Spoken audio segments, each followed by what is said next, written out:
Well, good afternoon, everybody. I want to welcome you all to Los Angeles, Hollywood, City of Angels, and this, the LA portion of the press tour for Canelo versus Charlo. I am Brian Custer, the host of Showtime Championship Boxing, and this has been a record-breaking year for the sport. And of course, Showtime has been the network leading the way, giving fight fans what they want, and that's the best fighting the best in mega fights. And on September 30th, that's what we have. We have a mega fight because we've got Canelo Alvarez. He's back. He's back with the PBC. And he finds himself in an unprecedented matchup. Unprecedented because it will be the first time in the four-belt era that two undisputed champions from different weight divisions will face one another. It's a matchup of two of the sport's pound-for-pound best, two of boxing's most explosive and electrifying fighters. Canelo Alvarez, boxing's first undisputed super middleweight champion, will be putting all four belts of his on the line against the Iron Man, Jamel Charlo, the undisputed junior middleweight champion of the world. Canelo will be making the third defense of his undisputed titles, while you have Jamel Charlo looking to dare to be great, moving up a couple of weight classes, looking to join the likes of Terrence Bud Crawford as the only male boxers to become undisputed in two different weight divisions. He wants to join boxing legends Sugar Ray Leonard, Tommy Hearns, Roy Jones Jr., who successfully jumped two weight classes to become a world champion. I know what you really want to know is about tickets. Tickets to this super fight are available through AXS.com for this Canelo Promotions presentation of a Premier Boxing Champions pay-per-view event. Being promoted by Canelo Promotions, co-promoted by TGB Promotions, and of course, Showtime pay-per-view. The broadcast will begin at a special early time of 8 o'clock Eastern. That's 5 o'clock Pacific time here. You can purchase the fight live stream through showtime.com/PPB through the Showtime app. The fight, particular, Saturday, September 30th, Las Vegas, T-Mobile Arena. It is produced by the destination for the best in boxing, Showtime pay-per-view. Undisputed, unprecedented. So let me introduce now one of the co-promoters of this event and president of TGB Promotions, Mr. Tom Brown. Electrifying sold-out crowd at the T-Mobile in Las Vegas. It's going to be a massive event. Get your tickets early. It's definitely one fight you can't miss, you don't want to miss. Thank you. By the way, there will be 2 episodes of All Access that will precede, obviously, this super fight. Let's hear from the camps. Coming to the podium now. And by the way, let me acknowledge Juan Guzman there at the end. The co-trainer there, Jamel Charlo. Former champion. Coming to the podium. Boxing's Writers 2022 Trainer of the Year, Mr. Derek James.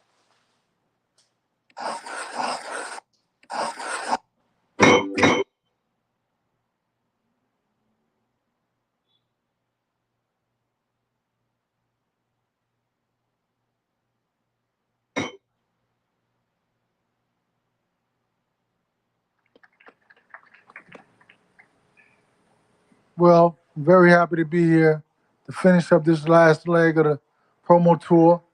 And I'm happy to see everybody turning out. And hopefully everybody turn out September 30th, because I believe that the fight will be fireworks. Jamel's coming with fireworks. I'm sure Canelo's coming with fireworks. I'm looking forward to having a great performance and a great victory that night. Thank you all.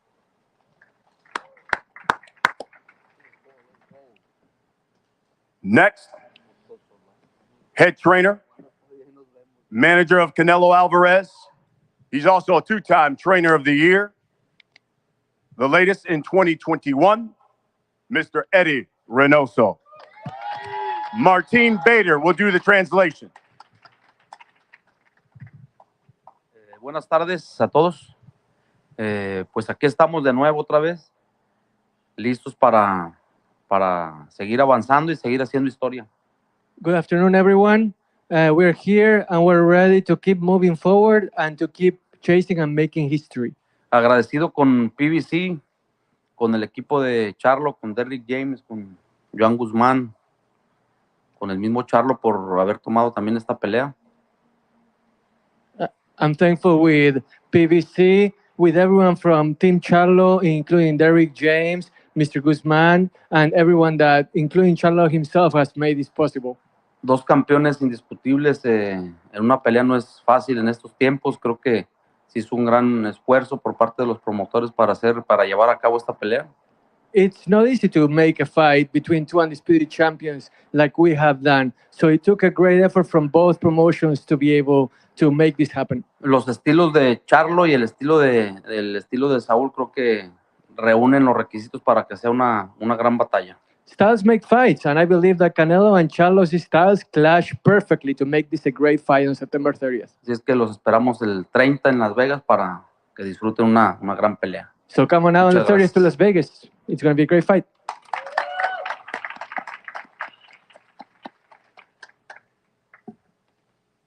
Coming to the podium next, this man's got a record of 35, 1-1. 19 of his victories have come by knockout. Everyone he's faced, he's defeated them.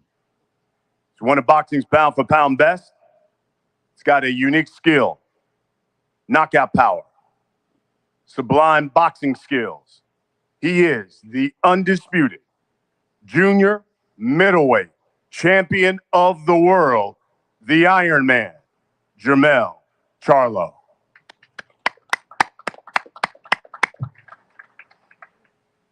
We're here, baby. It's lines only. I just gotta say, I really appreciate Canelo them and his team, Eddie Reynoso, the whole Canelo team. I appreciate Derrick James, Juan Guzman. I want to give a shout out to PBC, Brittany, Tom Brown, and everybody for even considering me, you know, the little brother of the Charlo twins. Like, you know, how could this fight be such a fight that could be sell out to the world and seems to be so big? But when you got undisputed and you got the undisputed king at 168 and I'm the undisputed king at 54 and when I got the call, you know, a lot of people asking that question, you know, they didn't understand what was going on. They was listening to the wrong people. You know, ESPN ain't with us, and all the reporters that did it all wrong, they didn't understand. But when I got the call, there's nothing that I could say other than jump on it. Let's go and let's get it. Because my whole career has been about almost chasing Canelo. You know, like Canelo been a top guy for a long time. And if you want to be great, you always want to just fight the top guy. You want to be, you know, I see you, Robert Diaz, in the crowd, because he remembered from Golden Boy, us always trying to work and try to possibly get that fight. But it presented itself now, it's here, and I just got to get in there and do my job and be the best that I can do and be the best that I can be. And I'm hoping y'all all come out, you know, get your tickets on AXS.com, come to T-Mobile Arena. Y'all follow us, tune in, all access, tune in. Y'all, it's gonna be exciting. We bringing boxing back to the best that it could be this year, and we're gonna give y'all a bang for y'all buck. And that's all I gotta say. Thank y'all. Lines only. Thank you, champ. Here are three tips. Yo.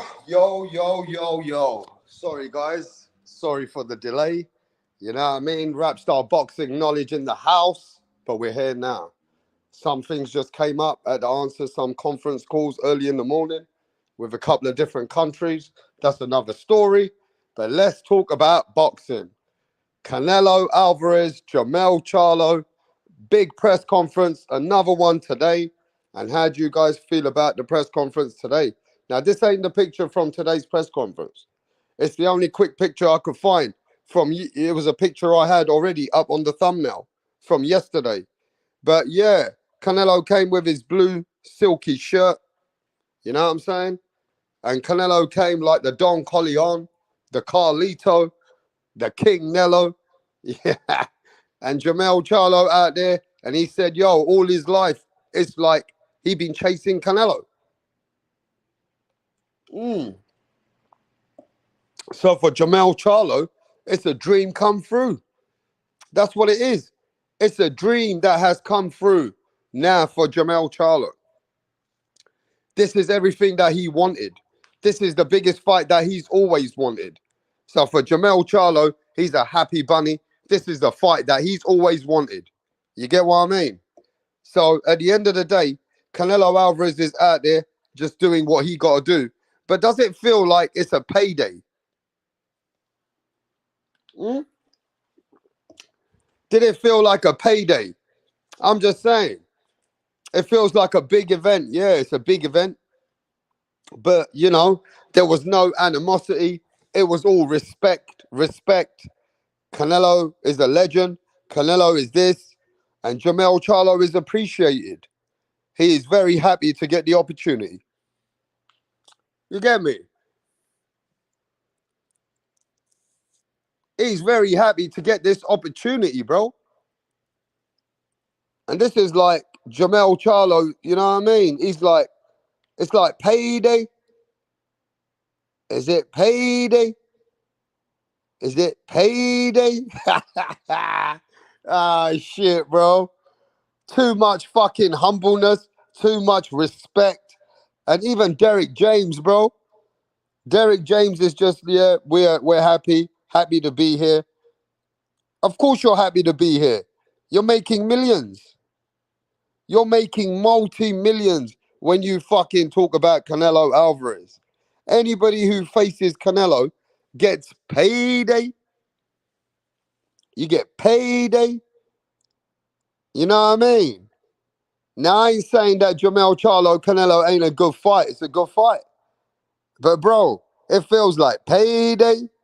You want payday? You know what I'm saying?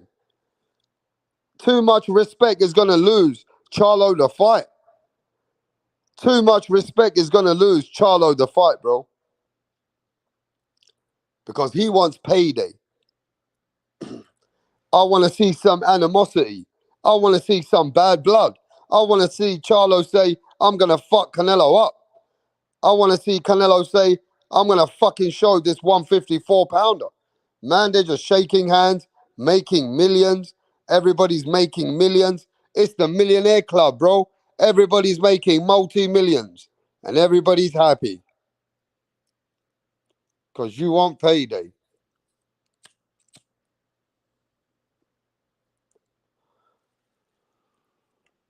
One second, guys. Let me get my drink.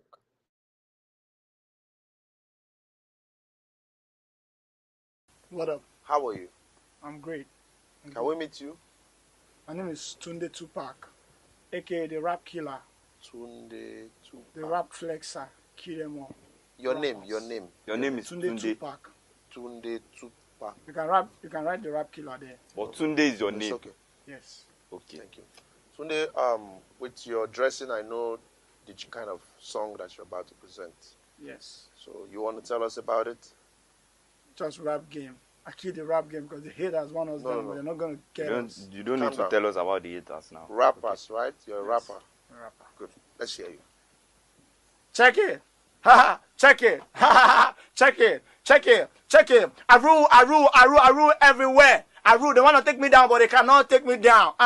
Yeah. I rule New York. I rule Lagos to Atlanta. We go to Chicago. Check me out. Check my game. My game is tight. All the haters, I shoot them in the brain. Boom, boom, boom. I've been around with my guys. 50 Cent, Tupac, Biggie, Snoop Dogg.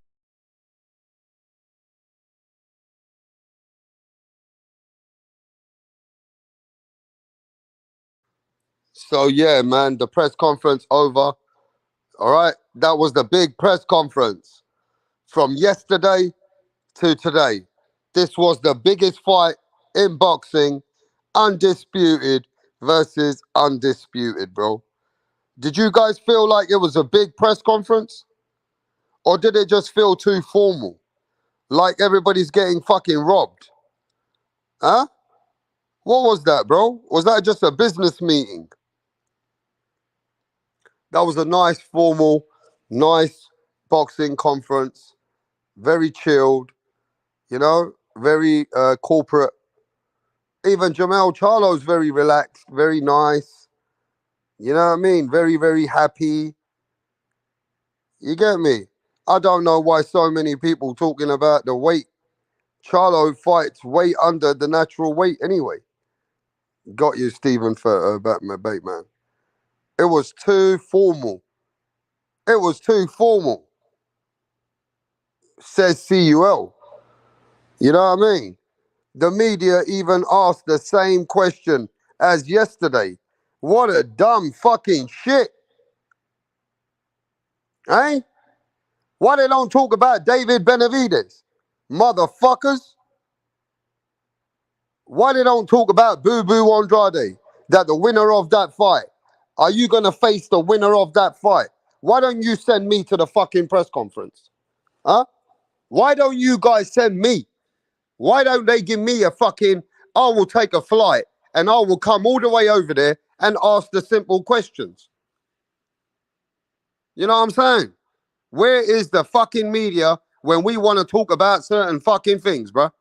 When every fucking press conference is done, ask Canelo the questions, bruh. Are you fighting the winner of David Benavidez and Demetrius Andrade? Are you fighting David Benavidez? Somebody got to ask him those questions direct soon, bro. You know what I'm saying? They're asking the same shit fucking questions, right? Very pampered. Everybody's pampered. Everybody's nice. Everybody's bougie. Everybody's looking nice with their flash clothes and their flash jeans and their, you know what I mean? Their Rolexes. Everybody's just looking bling bling.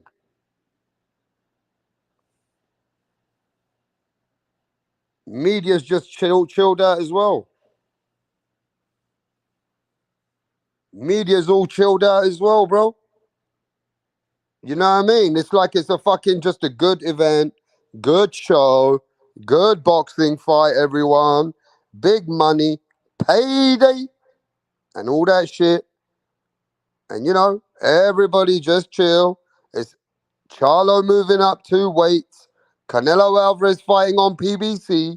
It feels like a little bit of a, like a premeditated shit going on.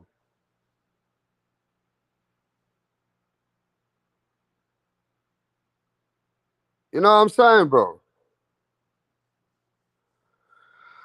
It's money, money, money, money, money, money, money, money, money, money, money. Everything's money, money, money, money, money, money, money. Man, this boxing sport's getting watered down anyway. Everything's money, money, money, money. Shakur Stevenson, I want money, money, money. I want money to fight Devin Haney. Devin Haney want money, money, money. Now Tiafimo said, I want 10 million to fight this guy, that guy. Everybody's talking about money, money, money. Look, I ain't saying that everybody don't go get your money. But come on, bro. Give me some fucking fights as well. Give me some fucking fights as well. How about that?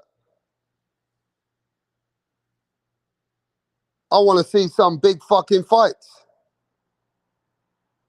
And we've been getting some good fights. I ain't going to deny it. We have been getting some good fights. And that's because the money was there. That's because the money was there.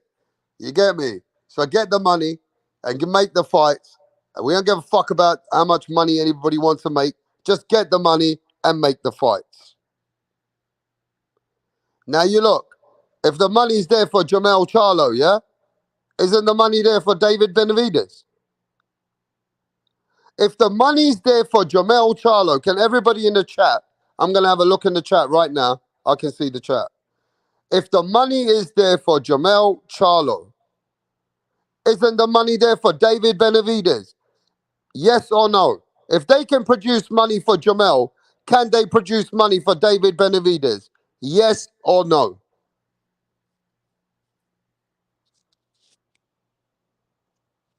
Answer that question, bro.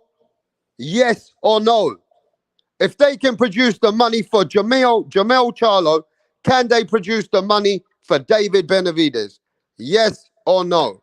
And big up to my brethren, the one and only Punch Drunk Boxing with the super chat, bro.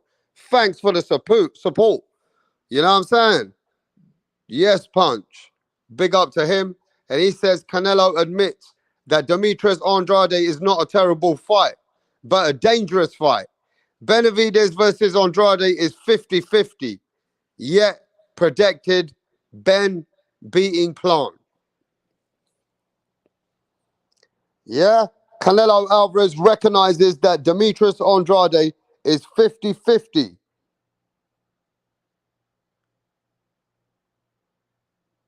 50-50 versus David Benavidez. So what does that tell you? Huh? What does that fucking tell you, bro? Answer the question. Stop wasting my time. Canelo Alvarez recognizes how good David is, and Canelo Alvarez recognizes how good Demetrius Boo Boo Andrade is. So I don't want to see none of you fans make an easy red carpet if Canelo Alvarez beats Jamel Charlo, yeah? If it goes that way, I want to see the fans ask for the winner of Demetrius Andrade and David Benavidez. That's the fight that we want to see. Jamel Charlo, yeah, respect to him. Respect to him for doing what he's doing. All right? Respect for him for getting the lifetime opportunity, for stepping up and, making a big fight. But the real fight we want to watch is the winner of Benavidez versus Demetrius Andrade. That's the fight. That's the real fight. That's the realest fight for Canelo Alvarez. Now let me ask the chat this. Do you want to see that fight next? Or you rather see the twin brother? You know what I mean? Fans should know that is the fight that you would want to watch.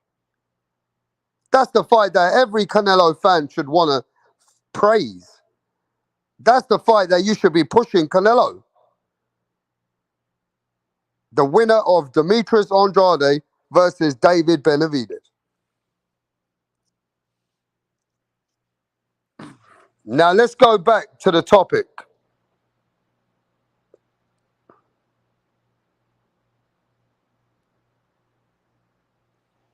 And big up to Punch Drunk Boxing. Chavo.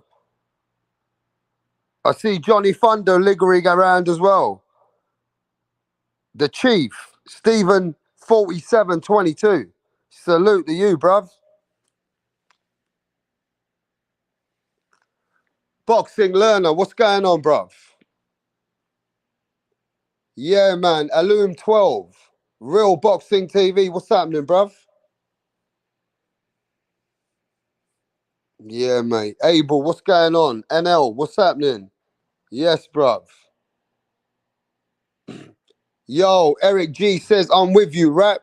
The winner gets Canelo Alvarez. Yeah? The winner gets Canelo Alvarez. That's it. Why are we capping all the time? Who the fuck wants to see Jamel Charlo? He been 3 years inactive, bro. I don't want to see no Jamel Charlo. I don't want to see no Jamel Charlo. If Canelo beats Jamel Charlo, yeah, I want to see the winner of David Benavidez, or I want to see Demetrius Andrade. I want to see Boo Boo, or I want to see fucking Benavidez. That's the fight. He should be fighting Boo Boo right now. That was the fight that he should have been getting if he wanted to show the world. But yo, All I'm saying is enough of those fanboy and all that shit. I don't want to hear none of that shit, bro. Either we get the real fights or fuck the PBC.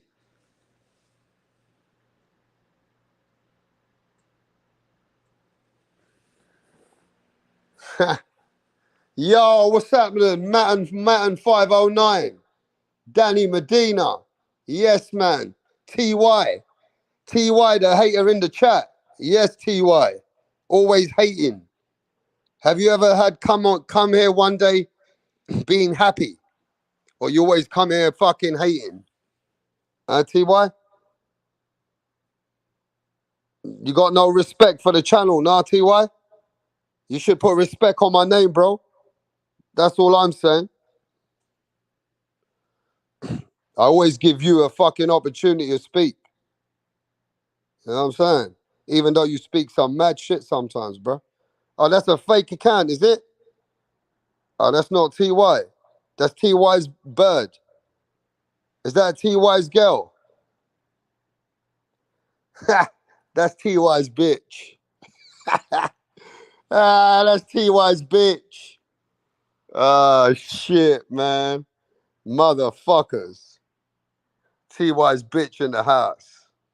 You get me? So, look, let's talk about this now. Canelo Alvarez. The King Nello. In fact, before I even talk about this, I want to get my girl. I want to get my troll killer. You fuck with me, I'll get Tracy onto you. Can you imagine if I put Tracy on your face and she fucking bounces on your head? That's what I want you to know. When you're a troll, just imagine I put Tracy to suffocate you and your face. Yeah? Watch. If Tracy falls on your face, you're fucked. Right, what's going on here, Donny Zondernex? Barry's actually going to propose to Sandra. Sandra has been giving Barry mad head lately, and he's witch, yeah? He's doing this behind the back of the boys because they know, yeah, they would have cussed him out for proposing to Sandra. Tracy had one job to do, and that was to record it, but she's all over the bloody place. Barry's clocked that she didn't get the footage, so he's going to propose to Sandra again. Oh, for fuck's sake, Tracy! What's going on?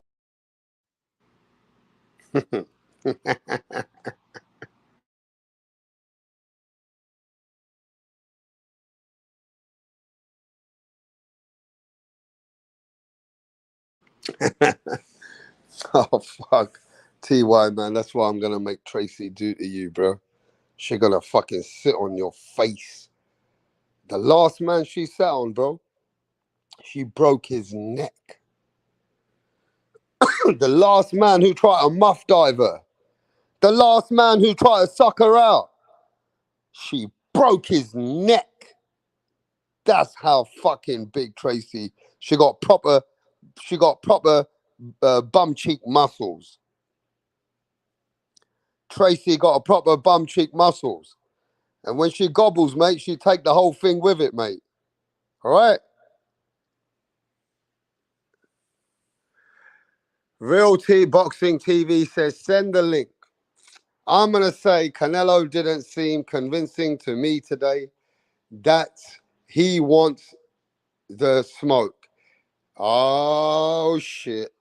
Oh, shit.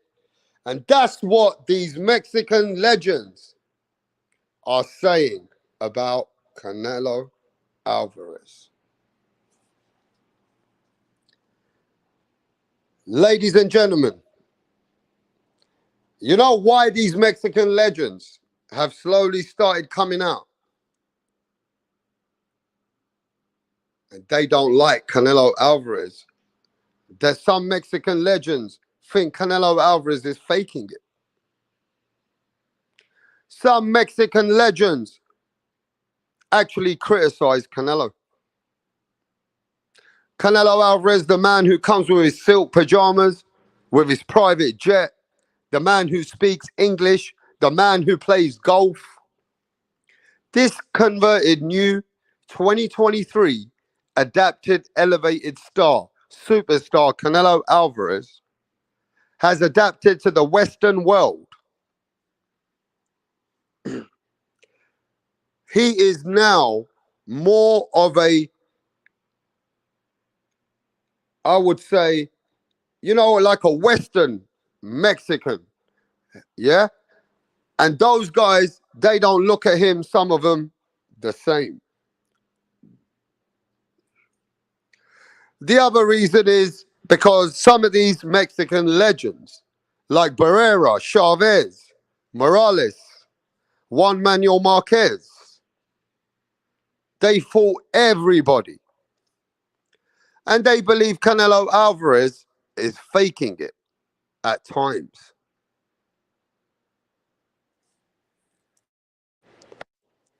What do you think about that?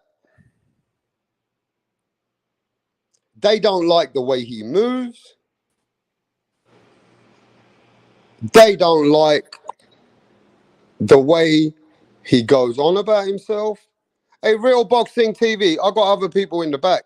Why the fuck you asking for a link? Putting a big thing in the chat and you ain't even hit the link yet. Why are you fucking up my cooking, bro? I was on a second course meal. Yeah. I sent you the link and you're sitting there typing in a chat like a chat warrior. Why the fuck you ask me for a link? You should have just let me carry on. I'm doing what I'm doing, and I would have sent my link when I fucking feel like sending my link. All right, mate? Next time, stop fucking telling me to send a fucking link if you're going to sit there in the chat and play fucking chat warrior, bruv. But yeah, what's happening, boxing learner? What's up, man? What's going on, bro? What's up, man? What's up? What's up, Man. Well, you're talking about Canelo and how the Mexican legends don't like the way he moves. Yeah, some of the Mexican legends, and even in the chat, they don't like the way the chat always say it's the way he moves, the way he dresses, the way he's Western now, the way he plays golf, the way he speaks English. He's come out of that Mexican traditional cartel. You know what I'm saying, right? Yeah. He's more different to Chavez. He's more Western than fucking Eric Morales and Barrera and Juan Manuel Marquez. Canelo Alvarez is like a little bit of an OG now. They don't like it, I think, but I could be wrong because other people have told me, and some of these Mexican legends have said, which I've watched, is because of the way he moves. It's the way that he don't fight the real motherfuckers. He's playing it. He's faking it. What do you think about that? I mean, it's kind of weird, for him. I remember when he was talking shit about Andrade, and now he went online. From what I've seen, I think Punch Drunk posted it. He said that Andrade's a dangerous fighter, yada yada yada. That basically he was tell us that Andrade was a nobody. That he wasn't this, he wasn't that, but now he's a dangerous fighter, and all this other stuff. It kind of makes it feel like you're trying to manipulate people. I know So do you Andrade think has the Mexican legends think that he's manipulating the way that yeah, he I does think things? that he's manipulating these people to just follow him wherever he goes. They don't care. They don't even know who the guys he's fighting. But let So me ask you this, brother, and you can continue. Do you think he was? Of course, he may have been trying to manipulate people, but the only people I think he can manipulate, the only people I think he can manipulate about that is just fanboys. Because if you're not a fanboy, he's not a terrible fighter, correct? Or do you have a different No, opinion? he's a good fighter. Nobody denies he's not a great fighter. He's a good fighter. No, not you, of course, because you're not a fanboy. But I'm asking, dude. I don't know if he's a fanboy. I'm not calling him one, but I just posed a question / statement. That's boxing learner. Yeah. No, I'm Okay, just telling boxing you. learning. Like, do you think he could only manipulate those certain fans? Because we know as boxing fans that he's not a terrible fighter. Oh, what you talking about, Andre? Yeah. Yeah. We know that he's not a terrible fighter, but Canelo has a lot of power, and he's got a lot of casuals. He could tell these guys, "Oh, this guy's a terrible fighter," and no one's gonna really push for the fight because Andre. Yeah, that's what I was speaking to. My bad. Keep going. I got a delay. Yeah, Andrade is like you gotta really really watch boxing to know who Andrade is. So if this guy who's big in boxing, pretty much the biggest guy, says that you're nobody, you fight nobody, you fight with nobody, and, it goes viral and stuff like that. you know, they're gonna think like he's a nobody. He's just a clown or something. So, you know. Yeah, Rap, some motherfucker timed me out in chat. I think it was Max. The fucking bitch. On my other account, he timed me out twice in a row. Why you give these fools fucking a wrench if they're bitches? He can't do no wrong. He's looked great in his last couple fights. You know what I'm saying? The dick suckers. Girl. Those are the only So people he can manipulate. Max is finally waking up. Did you guys see the Canelo on the Breakfast Show, the Breakfast Club? Yeah, I was just gonna bring that up too. Max is finally scratching his little fucking head. Oh, Canelo keeps avoiding the question. Why is he always saying maybe? Why? Because he's been saying this shit for 2 years. I've been telling you, you muppet. Is it finally starting to sink into your thick skull, Max? I'm glad you're not a fucking detective, man. You wouldn't catch But nobody, let me ask you this, and be shit. honest, because you know I'm not a Canelo man fan. Do you think that they will put David Benavidez probably on a third fight? Maybe second, but that's probably not likely. It's up to Canelo, man. And it's What's this fight deal? BBC are going to do this? Canelo says, this is who I'm fighting. He did the same at fucking DAZN, Eddie Hearn. Eddie Hearn said, I take but orders that's from what Canelo. also got him fucked off with them too, because he would pick literally anybody there. And they would just signed him and they'll it. sign him again. PBC and Al Heyman not doing that. They are not doing that. Not doing it? What and makes at you think they're not doing it? 168, they're doing it because right they now. never do it. He's fighting a junior middleweight. He's doing it right now. No, What are you but talking I'm about? saying this is a big fight, and on top of that, I think Charlo got a chance to win for real. He's got a chance, but it's not. You would edge it. But what I'm saying is this: I think they're both exactly. Look, I agree with you, but on these first couple fights, or at least the first fight, I think if Canelo came in and said, "I want Benavidez first," or "I'm not doing that," I agree with you. You can't make him fight anybody he doesn't want to fight at all. You just can't do that. That's a huge pay-per-view. So You reckon they're going to go, but it also makes business sense. How does it make business sense to risk the fight? What if Benavidez loses? What about if Canelo loses in a whole year? What happens then?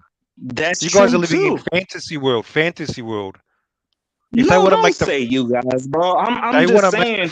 They would have made the fight yesterday. Canelo doesn't want it.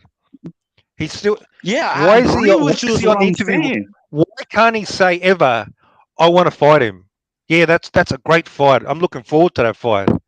Why can't he say it in 2 years? I agree with you, brother. Look, I agree with you.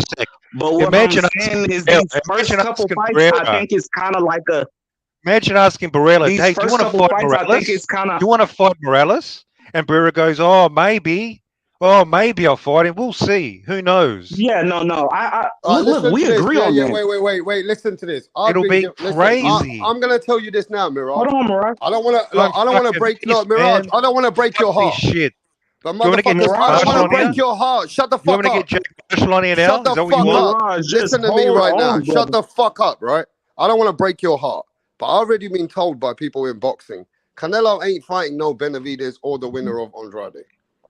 You don't break my heart. I already knew that, man. Well, he ain't That's fighting. why I bet big cash. Well, he ain't fighting no Benavidez or Andrade. Right? Yeah. He ain't fighting. Yeah, shout out TY.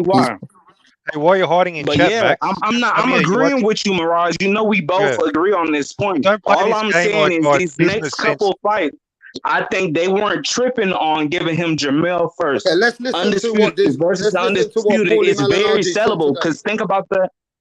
Let's listen to this. Of this pay-per-view should be the two guys Canelo wanted no part of. This is what it is.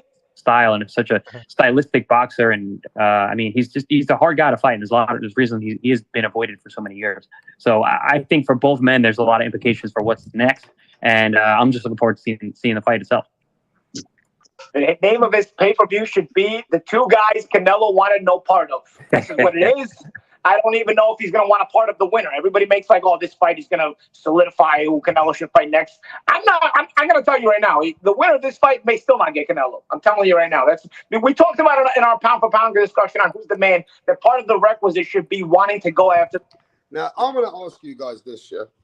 Do The you think boxing that's a scientists big... don't hate. We done had good conversation before. Look. Let's have a good conversation. Do you think if Canelo Alvarez does not face anybody like PBC Andrade, PBC David Benavidez, do you think this whole thing is like Eric Morales and what some of these Mexican legends are saying, that Canelo's faking it? It's getting kind of sketchy. That's what I'm thinking. It's very sketchy. I mean, Well, Canelo's yes. a good fighter. I don't know exactly what those. Canelo's a bad man. I don't know Let's exactly. not forget that. Of course, we all know that. Been sketchy a long time, man. But the Just thing you is, have I to don't know realise about those Mexican legends. I have a take on that too after I answer this. But I think if it's not one of them, who the fuck will it be? So That's yeah, easy. he's ducking it because I know that's not That's PBC doing that. Because PBC will put you in with the big fights that people want to see. Because one is gonna pay, and two, they don't protect their fighters. Ain't no protection around here. This isn't Top Rank. This isn't a Golden Boy. You won't get protected. If you want that fight, okay, well, make it because it makes money and it's proof in the pudding. It'll be Munguia. How many PBC fights have they put on? Damn, that would suck. But I don't. Yeah, exactly. Like we don't know. But I don't think that will happen. I don't think that will happen. But if it does, he's ducking. You don't think what will happen? Clear as day. I think he's ducking now, but I see the business in it. So if he goes to the third fight or the second fight and fights David Benavidez, then I ain't got shit to say. Right. But I think he's trying to prolong his career. You know, this is his only real. Well, this is where he makes the most money at. So you know he can't really be taking losses like that. Well, that's now you give me a reason. He already got the money, $100 million. But he wants him to keep making more money. Man, there's never enough money. You can never make enough money. There's never. And you don't think, as the Mexican fans say, they're gonna support him regardless. Facts. That's what it is. That's why it's never but I do get what you're saying. I think his luster will go down if he loses to somebody that's not at 175 or something. There's a built-in excuse. Oh, I was too small and blah blah blah and all that bullshit. Yeah, but don't you? If he loses to somebody that we say he been ducking, ducking, let me ask you this, it's a Charlo, problem. come on. Don't you think a man like Canelo Alvarez, which is one of the biggest powerful men in boxing, worth 3, 4, maybe 2, 3 hundreds of millions of dollars? This guy is an OG when it comes to. He knows what the world keeps asking him. Hey, when you gonna fight Benavidez? When you gonna fight Benavidez? Are you gonna fight Benavidez? He has even told the media, "Don't ask me these questions anymore." Right? If you're a media, you're not allowed to ask those questions to him anymore. Pussy he should be. Don't you think, Mirage? But don't you think, Mirage, that he's going to wake up one day and he's going to want to shut people like you up to say, "Okay, I better fight this guy"? Well, I will say this, Canelo. To be fair, hang on. If that was true, he wouldn't be fighting 154 pounder now. He would have demanded, "I want to take out Benavidez now." So he's moving exactly how I said he's going to move, and it's going to get worse. It's going to get worse because Maul's going to be next. That guy's not even fit to fight anybody, and they're going to drag him and give him a shot at undisputed 168. You see what they've been saying about Maul? It's going to be Munguia. It's going to be Munguia or Belanga, or maybe. You see what they say about Maul when he says every time they ask him about fighting him next, he'd be like, "Oh, I don't know. I don't care who I fight." Knowing damn well that's probably the game plan. Political, it's political answers, man. This is all bullshit.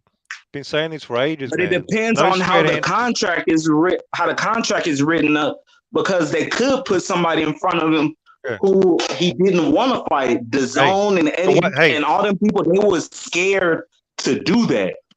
That's why they fell out, and then they ended up, I think, trying to sue him or something like that. But he ended up coming back. What did he say after the Triple G? What did he say after the Triple G fight in a press conference when they asked him Benavidez? He goes, "Who's he fought? What's he done?" He didn't say, "Oh, maybe." He started criticizing him, saying, "You know, you got to do something." But when it comes to Charlo's, different story. And you know me. I've said this before. I don't have no problem with that as long as he upholds his word, like Floyd did to him. Man, you beat Trout, all right, you got it. Well, I forgot who he told him to go beat. You beat him, and I'll give you the fight. He beat him. He gave him the fight. You told him to go do something. He beat Caleb Plant. Beat the shit out of doesn't mean Plant. give him the fight in So, like and he still didn't 2 give him years' the time. fight. Yeah. No, I'm But he saying had he's to beat not gonna. I Plant. don't think he's gonna do that. Yeah, Give I him know, the but he had to beat Plant, and the Charlos sat on the couch, didn't even fucking fight. Yeah, No, and these you guys, can't say that about the younger brother. but Man, he both hasn't fought. Charlos are He ducked inactive. Tim Tszyu, man. Don't give me that. That hand Both, injury healed fucking 6 months But ago. look, He dragged it out. Tim Tszyu. But look about the thing with Tim Tszyu. Isn't Tim Tszyu Johnny come lately kind of? It's Yeah, not he like is. Canelo. Hold on, Mirage. I want you to answer this. It's not like Canelo when Benavidez always been there, and you didn't go after Undisputed until he lost his belt, either on the scale or drug test. No, Tim Tszyu came up after he'd been Undisputed for like a year. So But he it's was not supposed that to he fight did him a was year ago. He was avoiding supposed him to or fight him. something. But Yeah, what but do he you was think supposed about to this fight. Hey, quote? he's What do you put that think? fight off 3 times. Don't forget. Even though Tim's new, he still put that fight off 3 times. But Let's would it be? Would you excuse it? Hold on, Rap. Would you excuse it if he knew this fight was coming Well, with Canelo? I mean, Think about if you was Jamel. it depends. It depends on the time frame. If it was 6 months, like he said in the interview. Did you see the interview? He goes, No. "I got the I'm call. not because I got the call, but I was laying me low. I or was you laying know. low." Look, Mirage. Neither me or you know the Yeah, time frame. I'm saying if we fight Tim did, first. hold on, Fight Tim Mirage. first. I'm saying if we did, and he knew this fight was coming, would you be mad that he said, "All right, I'm finna go chase greatness and beat Canelo"? A guy he been Whether wanting I'm to mad fight. or not, that means he's avoiding the fight. Of course, but I'm saying, could you excuse it? Isn't that a duck? Well, I mean, No, I'm saying, could you excuse it? Because you can't duck somebody to go fight a better opposition, a more unless you could proven have fought that opposition. guy I don't believe first, that. unless you had time to take care of Tim first and then fight Canelo later. I think he had time for both, but he didn't want to risk it. Yeah. So I mean, what do you call No, that? he wouldn't have got this. He wouldn't have got this September date. He didn't Why? have Could time. have fought in June. Could have fought in June.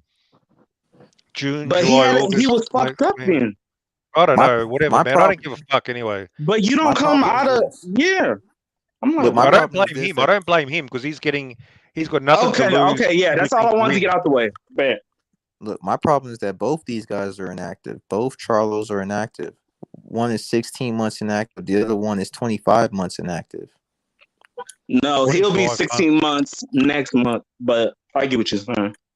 And it'll be, imagine by the time, if Maul doesn't even have a tune-up, it'll be like fucking almost 3 years. If that happens, I mean... No, he will.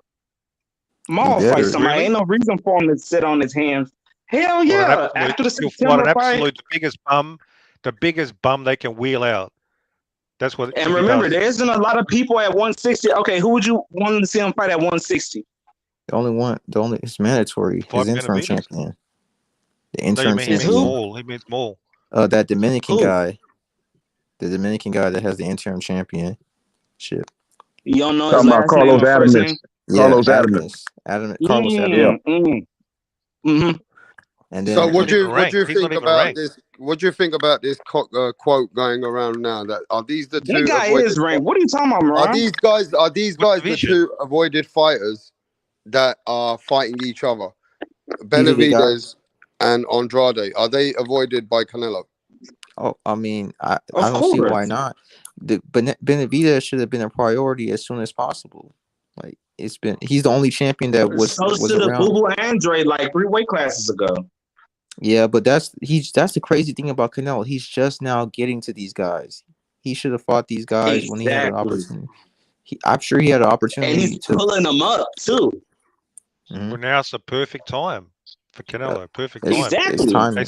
They got the name. They ain't had them fights in a while. And they're not used to the weight. They talk about Charlo's he can carry the weight. Yep. What about how he fights at the weight? How does he carry that weight in a fight? Does anybody know?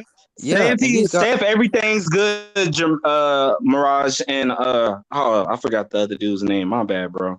But I'm asking both of y'all. Say if he does carry the weight good and fight. Blockhead ass in the chat if you want to talk. on the stream. And, You're a chat hero, and man. fight good at the Big weight. mouth. Who do y'all give the Chump. edge to? What you talking about? Benavidez and Andrade? Yeah. I want you to answer last, brother. I want them two to answer first. So, Mirage. For me, I think Benavidez has the advantage because Andrade, he starts out No, not fast. Benavidez. I said Charlo. Oh, okay, yeah. The problem with Charlo is that, you know, he's a good counter puncher, you know, but when he tries to lead, it's very basic. But, you know, he's been using his footwork a lot more lately. He's going to be pivoting. You know, he's going to try to maybe try to do a Lara performance, you know. But the thing is that Canelo's head movement is A1. It's A1. But it hasn't been lately. That's the only thing. No, the thing is that even I recognize that he was just trying to get a knockout. You know, he didn't care about moving his head. He was just trying to knock out John Ryder. And I believe he could have knocked him out in the 9th round if he just, you know, put a little bit more effort. He didn't. But I don't believe that because remember when he first dropped him, I stood up and I was like, oh, the fight's over. He showed no killer instinct to finish that as he normally does. And remember, I thought he was going to knock out Triple G, at least to the body. He didn't do nothing to Triple G. Yeah, well, that's dude hurt him more than Canelo did. Well, this is my he claimed point. he had an injury, so we have to see Charlo fight. He claimed he had an injury. But he say 100% now. The injury of your hand has nothing to do with your head movement. If any of y'all fought before, or but he wasn't injured in Ryder fight, bro. He wasn't injured for Ryder. If y'all boxed in a ring before, he was not in any danger. You know when you're tired, it's your upper body movement a lot. So he doesn't have no excuse for not using head movement. All right, man. I'm telling you, he's gonna bring it out for this fight. He's gonna bust out. I think so too. Everybody said that for the Ryder fight. Are we forgetting? We have goldfish memory. The hands. No. Everybody wasn't saying that for the Ryder fight. People were saying he was just gonna stop him. We weren't going this deep into. He's not doing this, that, and the third. Yeah, I'm telling you, man. I'm not keep aware going of with your fighters announcers, like brother. You think the head movement and shit is gonna do it? I'm not aware of fighters that go into a fight and they choose, oh, I'm not going to care about my defense. Like if they do what they always do. If you got defense, you're gonna move your head.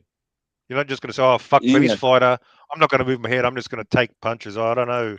Well, that's the problem. Is that it is sometimes like that, but it's not. It if is it's embedded in you, that's why it's embedded. The war. You guys ever seen the war? Marvin Hagler versus Thomas Hearns. Sometimes stuff like that happens.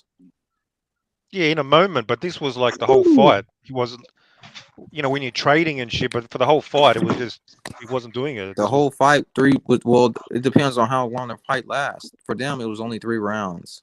Yeah, they were swinging from the beginning. That fight doesn't exactly conclude to this fight.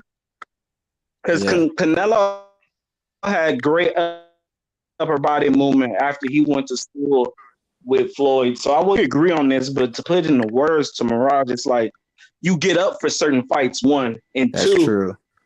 That defense seemed like it was embedded in him for a while, but then he just stopped. And you trying to knock out this little guy. Yeah, he's coming in behind the high guard against Rob. He had no head. Reynoso's fighters fight like that. Why do you think Oscar Valdez lost like that? He trains them all the same way, and it's stupid.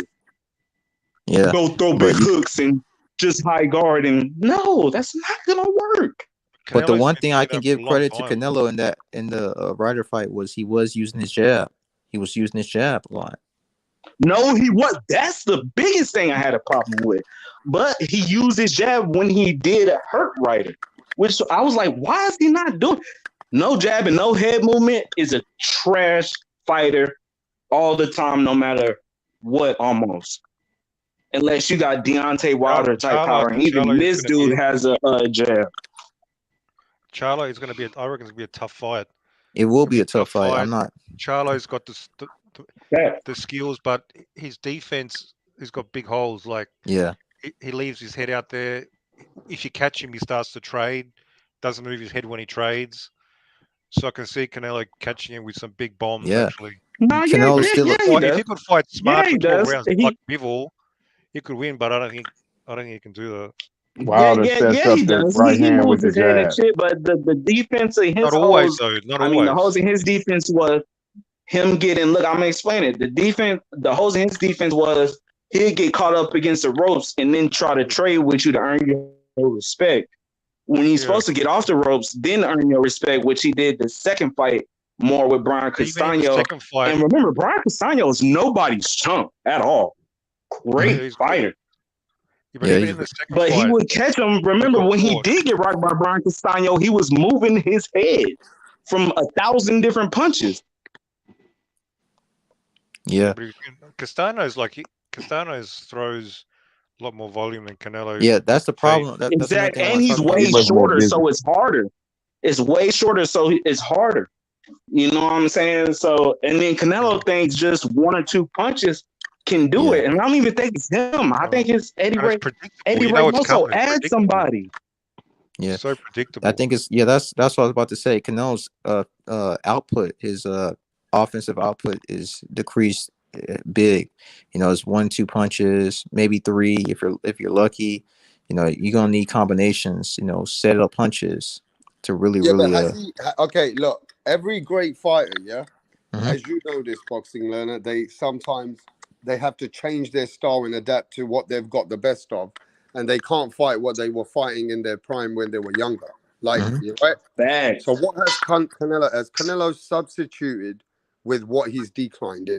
Has he substituted anything else that's bring him more to the table, which is different about him? Just more power, putting more. No, I think he just used that power, because he moved up and found his comfortable way. Mirage is correct. That power is where he fell in love with, because he was fighting Euro bums, bro. No, so he could take him out easy. Canelo now realizes more on his power.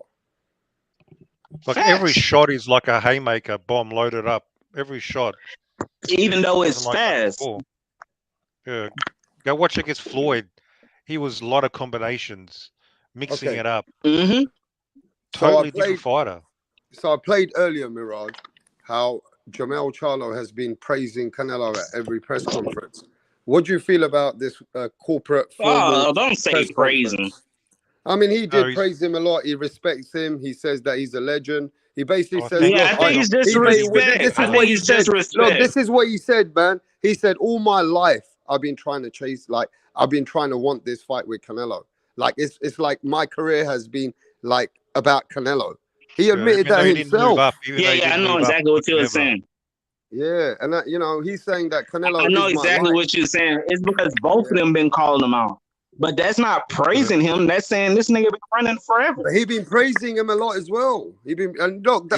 I wouldn't say praising. I would say disrespecting. It's the truth. He's Charlo's very humbled and appreciated about this opportunity. What about the shit talk he was saying the last 2 years, Charlie? What about the shit talk? Oh, I'll knock out Canelo. I'm a lion. Why isn't he saying the same shit now? Why isn't he keeping it real? He don't. I guarantee he believes it. But you don't got to say all that shit to him there. Yeah, you do. I don't know. I would like him to, but you don't want to. Especially me personally, I'm not the type of person to go and just start some shit with somebody. When I started, like talk shit to some. I'm not a bully. Like talk to shit to somebody's face when they not doing it to me. If you automatically show me respect, it's respect across the board until it goes there. He's a firecracker. All Canelo got to do is say something smart, and he on his ass. Mirage is right. Charlo's not. I'm always right. I'm always right, right? No, you're not always right. You're fucking wrong some of the times.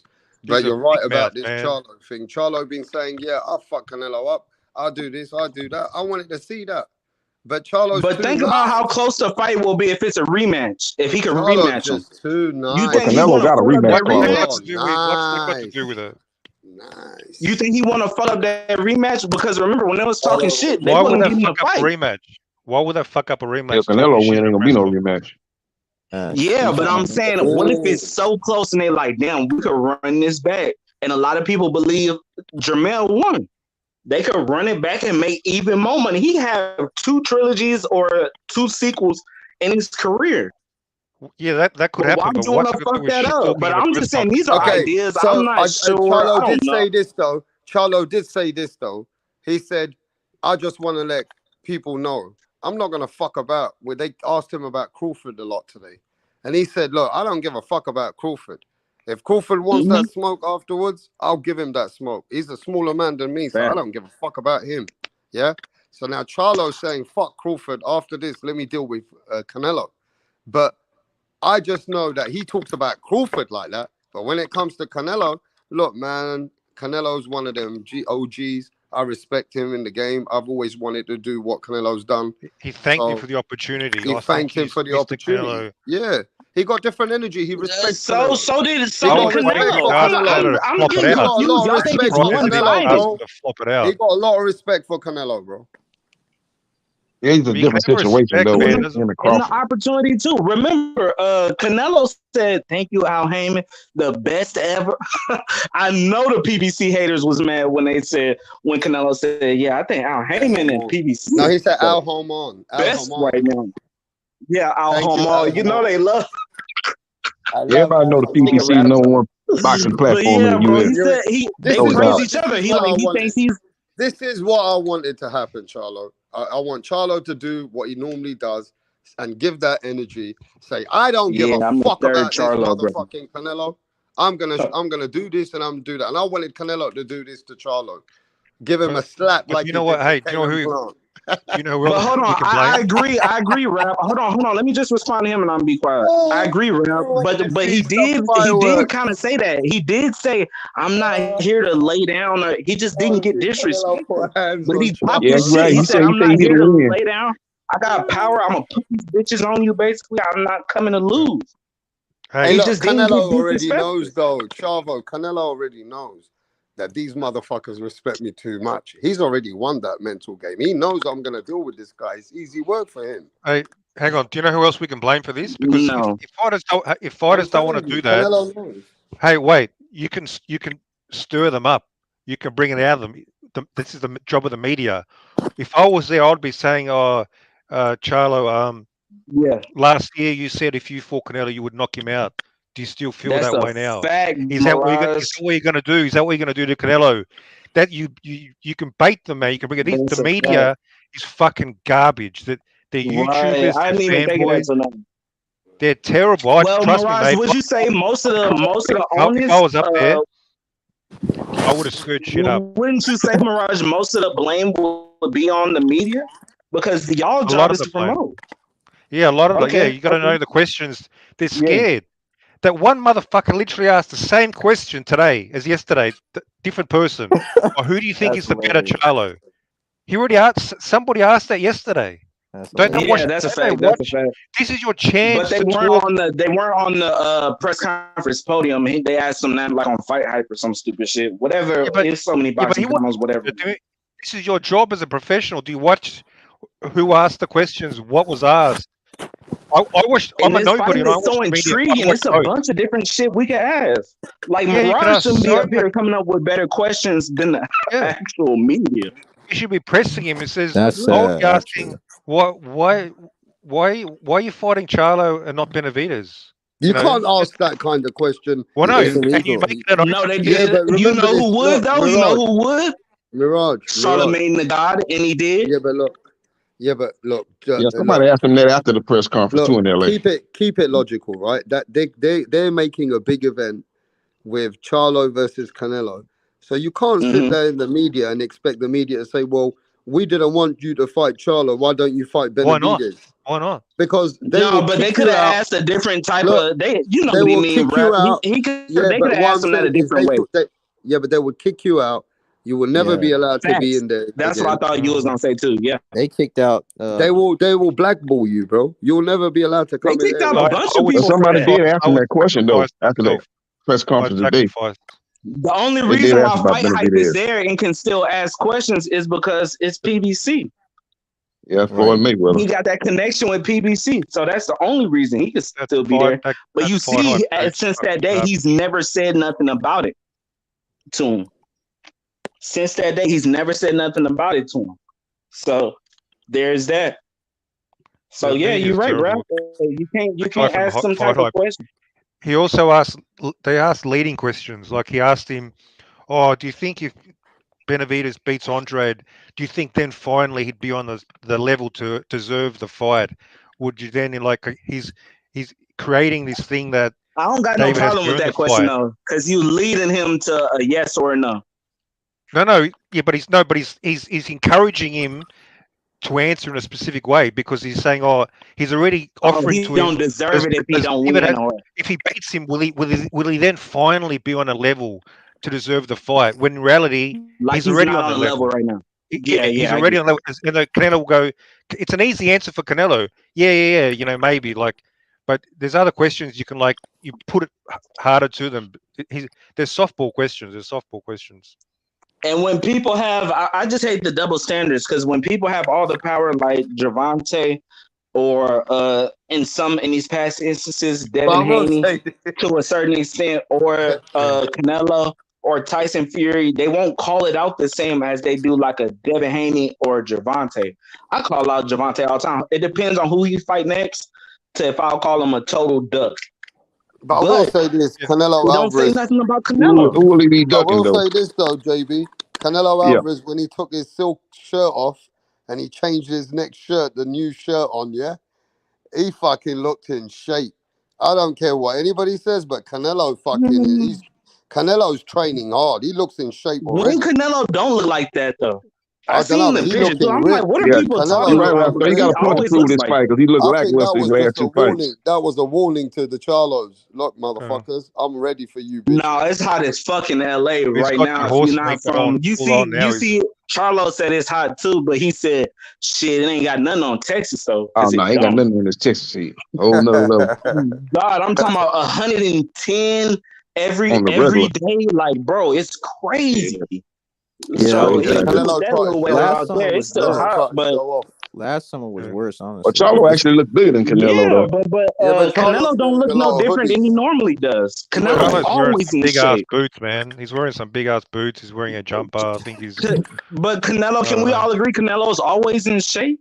Yeah, he is. Oh yeah, he ain't never coming no fight out of shape. He fights 3 times a year. You know, these boxers only get paid outside of sponsors, and when they do get paid, it's when they fight. See, the difference is, right? See, the problem here is, right? Anybody who really knows boxing, there's a reason why Jamel Charlo can make 154 and Canelo can't anymore in his life. You understand? There's a reason why that I body hope you frame. cook on this. Can I finish? There's a reason why that somebody, even if he looks taller, you look at Leo Santa Cruz. Look how tall he looks to fucking Tank Davis. You look at some of these fighters like Ryan Garcia. He's tall to everybody he's fought. Yeah, some of these guys, they look big, but it's the way their body frame is. Look, Canelo's pure muscle. Canelo's pure muscle at 168, bro. Yeah, he's solid. Yeah, so y'all stop all that. He's fighting Charlo's a giant. Still got to come up and build into that weight class. Not saying that Charlo should have been not be at 160 already. He should have been at 160 already. Right. But we know that Charlo going up at 168, bruh, it's a different ball game when you're in there with the man who's already beaten everybody at that weight class. So Rapstar, you call bullshit on the people that say, "Oh my God, Charlo's so much bigger, he's so much taller," because he's really not that much taller. Actually, you got on the screen. He's I think Canelo's about 5'9". Google says 5'8", but they took that shit a long time ago. I think he's about 5'9", and Jamel's like 5'11", maybe 5'10". Yeah, that's what Google says. So, yeah, 5'10", because we can see right here. He's not too much taller than him. But Canelo, I hate when people say he's just fighting people because he can't even he can't go down. Okay, let me ask you simple questions, right? Let's talk about some great fighters, yeah? Let's talk about anybody that everybody wants to talk about is Mayweather. Do you expect Mayweather to lose to a guy who's come up from 2 weight classes? No. I don't expect Mayweather to lose to nobody. But I'm asking you a simple question. Yeah. I'll answer no. And then I don't expect him to lose to no, especially if he's their first fight. Fuck no. Yeah, Marquez came up 2 weight classes, right? Yeah, Marquez was a great boxer. Marquez was a great boxer. And he barely won a round. And he hardly even won a round. Yeah, because that's Floyd Mayweather. And he's a tremendous great. Well, isn't that the standard? Like, Canelo's supposed to be a great fighter. That's what you got to do. That's the standard. If you bring a guy up, isn't it? I Yeah, don't think that's he the would. fact. No, my thing is You this. gotta I fuck look him at up. Canelo. Yeah, but my thing is I don't even expect that from Canelo right now. Canelo, though. I do still think he's a great, Yeah, so that but could be a even contradiction Canelo within right myself. now, Canelo to me is a great fighter, even right now. Even he might have a slight decline. At 168, he's a solid So, motherfucking Rap, what's your fighter. prediction for the But no, fight? I'm talking about his whole I want to know overall. Rap's prediction for the fight. Hang on. What's your prediction, Rap? My Good prediction question. is Canelo wins. He Your either gets stopped. prediction, if you don't know what's gonna Look, happen, look. But how does it hold go? on, How does it go? Mirage. How does Yeah, it but go? obviously, Rap, what's your prediction if he is this. doesn't? If, I mean, he's asking yeah, me, I'm gonna Chavo. ask that. I'm gonna Are ask you it in two smoking different something, ways. Chavo? Rap, Are what's you your on something or prediction what? without you? What's your? Nah, just put it out. What's your prediction if you don't know, like how we don't know what's gonna happen right now? And what's your prediction if Mel I can don't know hold what the the weight fuck and that he even fights the means. same at the What the weight? fuck does that even mean? Look, this is what I'm saying to you now.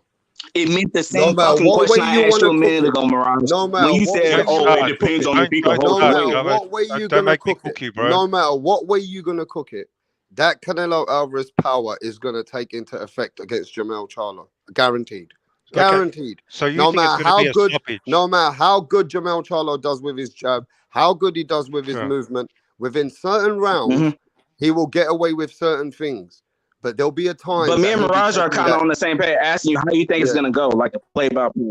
Yeah, how's it going to go? Give him a breakdown, sort of, the fight. I gave you a Yeah, breakdown, so I'm curious. yeah. He gave me a breakdown when I answered. Then he tried to act like he didn't know what I was asking. Split decision. Split decision. But will it be Yeah, you close? said Will a it be split decision. competitive? No, It'll the probably be a breakdown. rematch. How's it gonna Nah, happen? Rap. I want you to ask uh, first, and then I want dude to answer. I keep forgetting his name. I think It's Charlo's JB gonna. Sports. I think Charlo's gonna do good early on. I think, but he's gonna Mm-hmm. he's gonna over his energy. He's gonna get not exhausted, but he's gonna get slowed down. Once he slows down, like he's gonna use that jab. Now my thing is, how strong is that stiff jab he's got at 168? Does he carry that power? Does he come with that jab strong enough to keep Canelo off at certain times when Canelo's coming forward to hit him on the shoulders, hit him on the arms, hit him on the body? I want to see how he is going to move around and then catch him with the stiff jab and then try and catch him with a 1-2 and then move out of the way. But then once he's trying to do all that, I know Canelo, when he starts to punch you and keep coming forward, he's going to start hurting your arms and your shoulders. Look what he did to Caleb Smith. He fucks you up even when he touches you, bro. So I But we know know that. that's Caleb Smith. Yeah, but We knew I that know was that no. Jamel coming up Really, at 2 Jamal. weight classes after the 7th, 8th round, I believe Jamel's going to slow down, and I believe that's where Canelo's going to start to catch him. Once Canelo starts to catch him solid, the game's going to change, bro. You're going to see it. You're going to see it unfold in So front what's of the you. end Let me result? tell What's the you end something result? else, Charlo. Let me tell you something else, though, Charlo. I don't want to break your heart. Canelo's going to come to make a statement on this PBC shit, and they're using I Charlo. guarantee he is. I guarantee you, Canelo gonna fuck him up. Canelo's gonna fuck That's him what I up. want. Watch. Okay. It's gonna be a Okay, so split knockout decision. or just beat his ass like Caleb Plant David Benavidez? I think it's gonna be a split decision. It's gonna be Okay. Like I said, it's a split us your decision. It's gonna breakdown, be a JB. rematch. Canelo's Yeah. gonna fuck him up, bro. I think it could be a controversial. Okay, hold on. So decision as Rapstar, well. was your? That's why I asked you that question. I asked you, was your question, because it kind of sounded like that. I mean, your answer embedded in, I don't know how Charlo's gonna be at 168 with his jab and everything. If he's gonna be the same, that's why But I then I said. might be wrong. I might be wrong because we've seen Canelo when he's with John Ryder, and he might just let the fight ride if he's winning. Mm-hmm.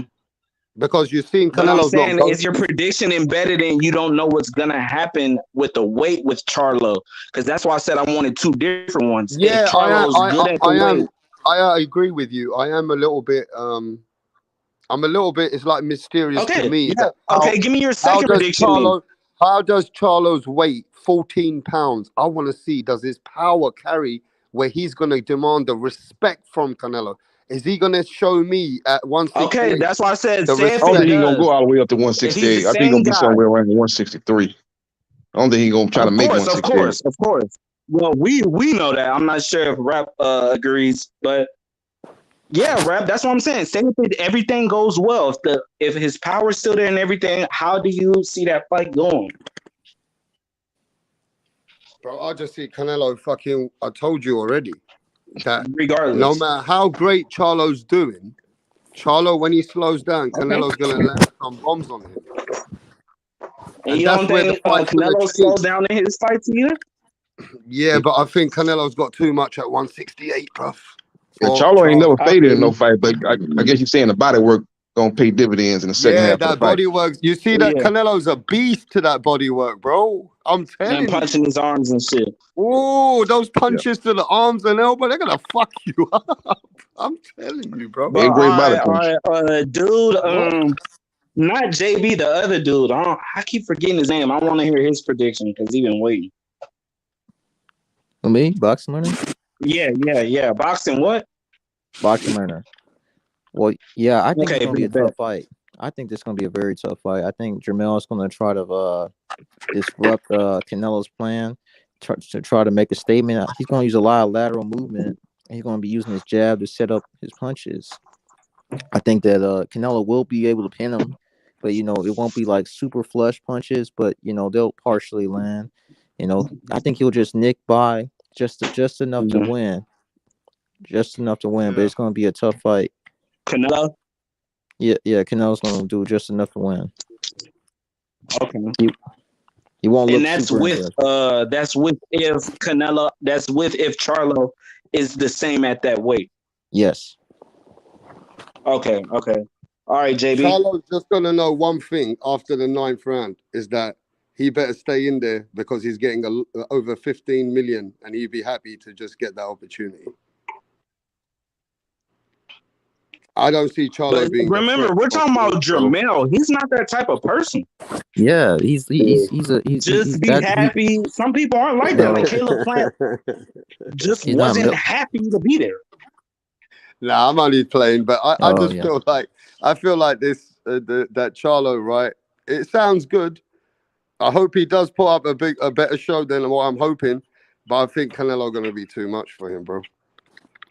I mean, it's to me when he was fighting Plant, because Charlo disappointed me with the Castaño first fight, and then the fight with Tony Harrison. I've seen weaknesses in Charlo as well, but then I've seen Charlo. But the difference between those two is Tony Harrison, and you could agree as somebody that loves boxing. He was one of the top boxers in boxing, period. And not as far as what he accomplished or what power and gain. I'm talking about pure boxing, pure boxer. He was the top of the top up there. Good jab, IQ on point. How you think somebody like him with not a lot of power makes it that far? Well, he'd been stopped a couple times before, but he was a very good pure boxer. Yes, he was. Yeah, and Castaño is nobody's pushover at all. And Castaño's a great fighter. Very he's much an underrated smaller. Fighter. He's very underrated, and people shitting on him after the Charlo shit. I'm like, bro, I can't wait to see him fight again. Him versus Tim Tszyu. Ooh, shit. That's a great fight. That's a great fight.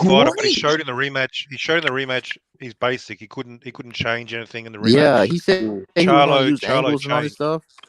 He did the same I gotta shit. give credit to Charlo. And I had him like, it was still a tough fight though. It was still that's not. I agree with real boxing learn because it's more. Props to Charlo for having more in his bag he could bring out and make adjustments rather than calling him trash because he's one-dimensional. Okay, I want to ask Mirage a question, right? I want to ask Mirage a question. What fighter, and I don't want to talk about Roberto Duran because Roberto Duran had a quick fight at 140 before that he fought Ray Leonard. I think he had multiple fights. Well, I know he had one fight and then he fought Ray Leonard. Yeah, now, regardless. What fighter do you know has gone up 2 weight classes and beat the top guy? Name me one. Bernard Hopkins. He went up straight 2 weight classes. He was at 160, went up 2 weight classes and beat Tarver. Tarver was the #1 guy. He had just knocked out Roy Jones. So Bernard Hopkins. And remember, we don't really consider Canelo the top guy. So it has been done, isn't it? But it's a very low percentage of people that's ever gone and done that, yeah? It's not easy. It's not easy at all. It's very hard. The difference is back then they were fighting more for glory than they are now. Yeah, but So they you've would only make got. actual fights that made sense. Now you only go up 2 weight classes just for money. Yeah, but I just asked you. Bernard Hopkins is the only name you got for me, yeah? Canelo sort of went up 2 classes Off the top of our head, yeah. when he beat. And Yeah, remember, beat we don't consider Kovalev. Canelo really that Kovalev top wasn't the guy number at one guy, 168. but he beat Kovalev. He's one of the Yeah, top but guys. He wasn't the number Canelo one went guy up though. 2 weight classes and still beat maybe not the top guy, but one of the top guys. Yeah, he's One of behind the Bill and Better Beef at that point. He's probably number Yes. 3 guy. right. But he beat Canelo Alvarez beat a world champion and went up 2 weight classes, bro. Yeah. Yeah, I would compare that more to this fight than Leonard, because we really don't think of him as the top guy yet at 168. He only went for them belts as undisputed when he knew it was a clear route to undisputed and they were shit fighters. He didn't do it when David had a belt. And we're still asking you to fight David. It's not like he's Johnny come lately. Oh, he's on the come up now. Now we want to see you fight him after you cleared everybody out, like Mel and Tim Tszyu. No, he's been there the whole time. There. And when Canelo fights Mel, that's going to be his 8th fight in the division. 8 fights, Jesus and you Christ. still haven't fought the top That's ridiculous. contender. That's 8 ridiculous. Damn, I fucking didn't know it was fights, 8 man. fights. That's a chunk of a career. Who the fuck did he fight at 168? Because I don't remember the undisputed run. Rocky Fielding, then Callum Smith, Billy Joe Saunders. But Billy Joe, but I know those were for belts. But I'm talking about before that. Triple Who G. didn't have a belt that he was fighting? Callum, Triple G. Triple G. Yildirim, John Ryder. Yeah, it was a and then but it's Triple going to be G Maul. was. And it might even be Mel. If it's Maul next after Mel, it's going to be 9 fights. And none of these guys are in his weight classes. Was pissing me off. Three out of those last 4 don't even fight below the division. If you fight in Maul, the chat, it's getting crazy. they're telling you, yo, Mirage, in the chat, Matten's telling you stop the cat, Mirage. See, this is what happens when you say the facts. Yeah, hold on, Mirage. He asked the question. So like why Madden, didn't David do it before him? Get triggered, Madden. Come on here, big boy, if you want to talk shit. Yeah, that's right. Actually, I ain't gonna read his shit because they do that poet shit and don't want to come up. I ain't gonna read his shit. So when Canelo, perspective, when Canelo, I was checking this out. When Canelo moved up at middleweight, he had 4 fights before he fought Triple G. 4, and this is 8. And they had to force him to fight Triple G. Yeah, let's not act like he wanted to fight Triple G. Yeah, because there was literally nowhere else to go, so he sort of needed to. Plus, he was 35. I just hope. Hey, my thing is this. Let me get this off. Look what Punch said in the chat. Yeah, but I just hope Canelo Alvarez shuts people like Mirage up and fights Benavidez. Yeah, you know what I mean? Or he fights the winner. Or he fights the winner. Or he fights the winner of Benavidez versus Boo Boo Andrade, because both of those guys now, the new thing is where people are saying that these are both the guys which have been avoided by Canelo Alvarez. Mm-hmm. And that's not a good look for Canelo. Canelo needs to just shut this shit down, bro. And they both got 2 different styles, so he can't wait to see them fight.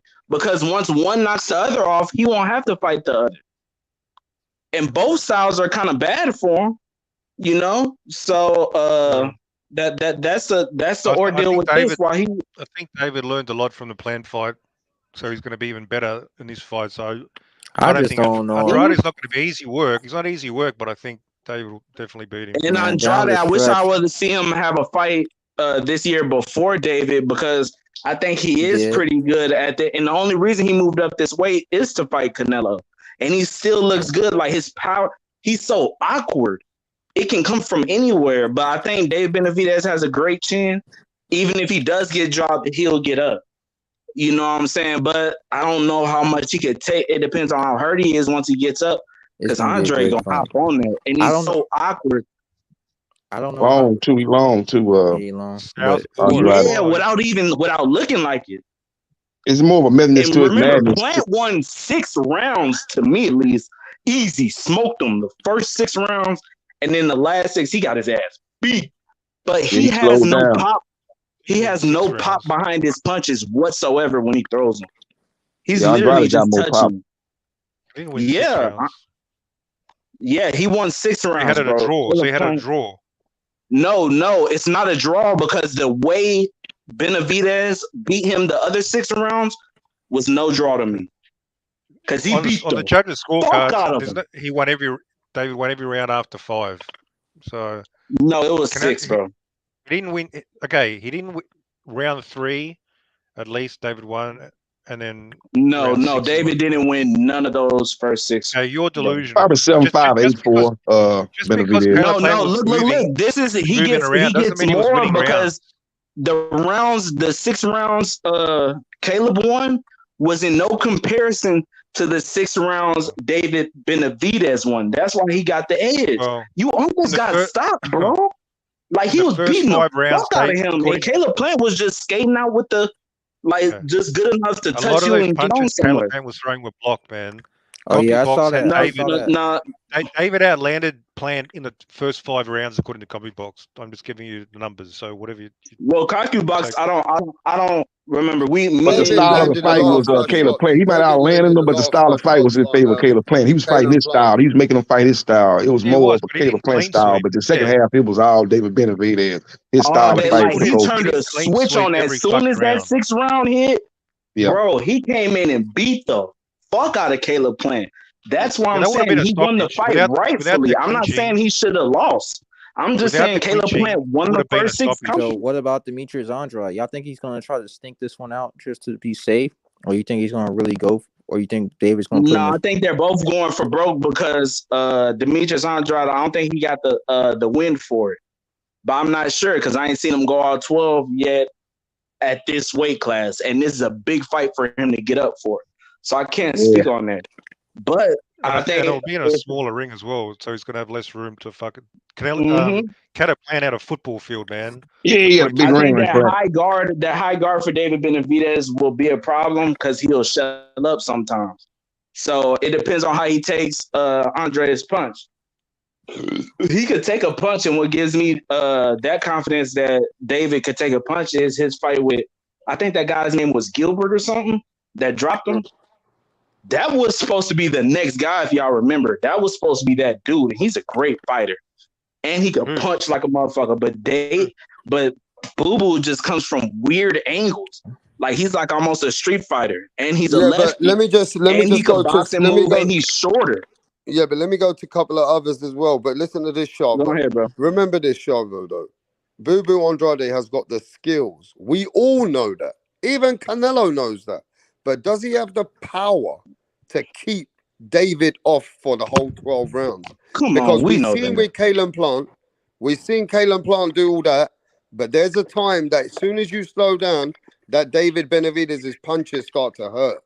Yeah. Well, you answer that question first, Rap. And we're gonna make sure everybody else answers it too. But let's ask somebody who's already knows the answers, who's already got had David spoke to David Benavidez's dad and David Benavidez and Demetrius Andrade, Mr. Punch Drunk Boxing. Oh, I'm about to say punch.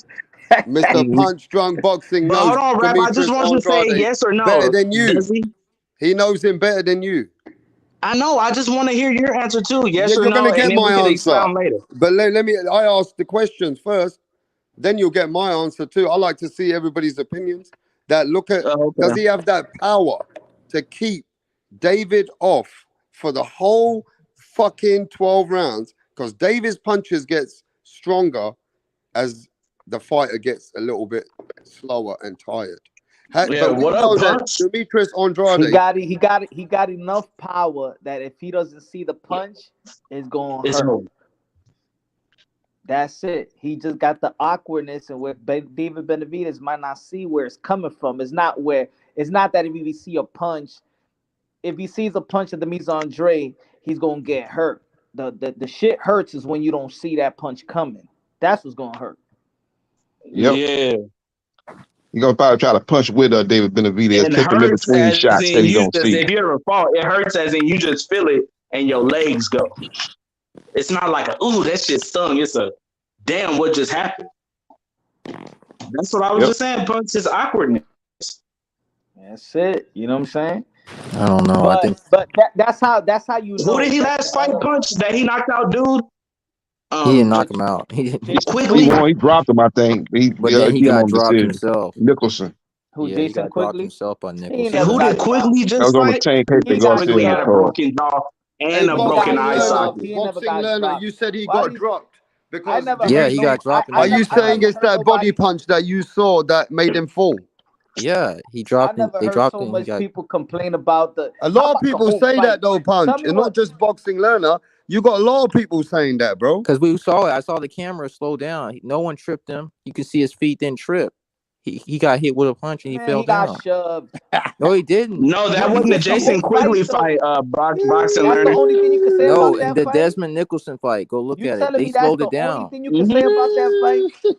I You said he can't did say No, great. how I he think moved so up. You too. don't want to say He dropped how the he guy, but moved he up in also got weight. dropped. That's what I You don't want to said. say how he moved up in weight and Right, dropped right. He him boxing learner did 3 wasn't times. shitting on him, You bro. don't want to Like say that punch. he beat He him every just round. I'm just said telling You you the don't something. want to say truth. that he I'm telling dropped you the him truth. early in the fight, then late in the fight. Like, oh, he just I don't know. dropped He him. may have. He He dropped just it. He dropped dropped him. it, but he also got dropped. Right, That's what right. I 'Cause said. I can't all the way disagree with punch. What was you saying that to say, boxing learner? Why did you bring up him getting dropped? Yeah, I'm like just saying. what? Yeah, I want to know. Like, I'm saying that that's what happened. No, People don't. I I know, agree with but punch because that's what niggas why, do. No, I'm just why? saying. I'm just saying. I just said it. Right. Why? I said I said just he that's what dropped his niggas do. opponent, but he also got dropped. So that means are you saying that because you feel he got dropped, that means that David Benavidez is going to drop him? No, I didn't say that. You reaching. All right, so but I'm Don't just put words in saying. my mouth. I'm We just saying asked you why everybody, though. Okay. almost No, everybody, you every said fighter, you almost every constructed it in fighter such a gets way to make it seem like wobbled, that's what I get was gonna dropped. say. Nah. What's the point of No, it? that's he did that, but I'm saying like if you have no reason of why you said it, that's what people will I'm do. just speaking facts. Oh well, Look, like when Devin look, Haney smoked Linares for 12 rounds straight, they talking about, well, look at the baby legs. Like, what? I didn't What care the about fuck does that. that matter? That don't matter. I know you didn't, but I'm just saying that's what people will do. Just to give you an example, unless you have a reason why you would say that. Like, well, if Linares can do that, Tank Davis could possibly drop him. Then I'll be like, okay, you have a rhyme and reason. If you just Well, I bring it think up, it just sounds like you can Well, this is what I think is going to happen in the fight. I think it's going to be a pretty it's going to be pretty cagey in the first few rounds. But I think that I think Demetrius Andrade is going to meaning probably how win. many? Huh? I think it's going to be probably like he's going to win the first 3 rounds, but I think David's going to really pour it on him. And he's going to try to clinch. You know, Demetrius Andrade tries to clinch, but I think How he's going to get to him? How you going to get to him? Mm-hmm. Pressure. Look, man, lesser fighters have put him in corners. It's the facts. Lesser fighters have put him in corners, and he had to tie him up. But that's his style. That's his style, though. His style is to be moving. Demetrius, I'll tell you, David Benavidez is way too strong for that. He's too young. He's too quick. Yeah, you're right, because he did ask you how to get to him. But I think that would be in his worst interest to try to clinch him unless he clinches him better than Caleb Plant. Because Caleb Plant would just grab him around the waist, which you're not supposed to do that because both his hands are free and none of yours are.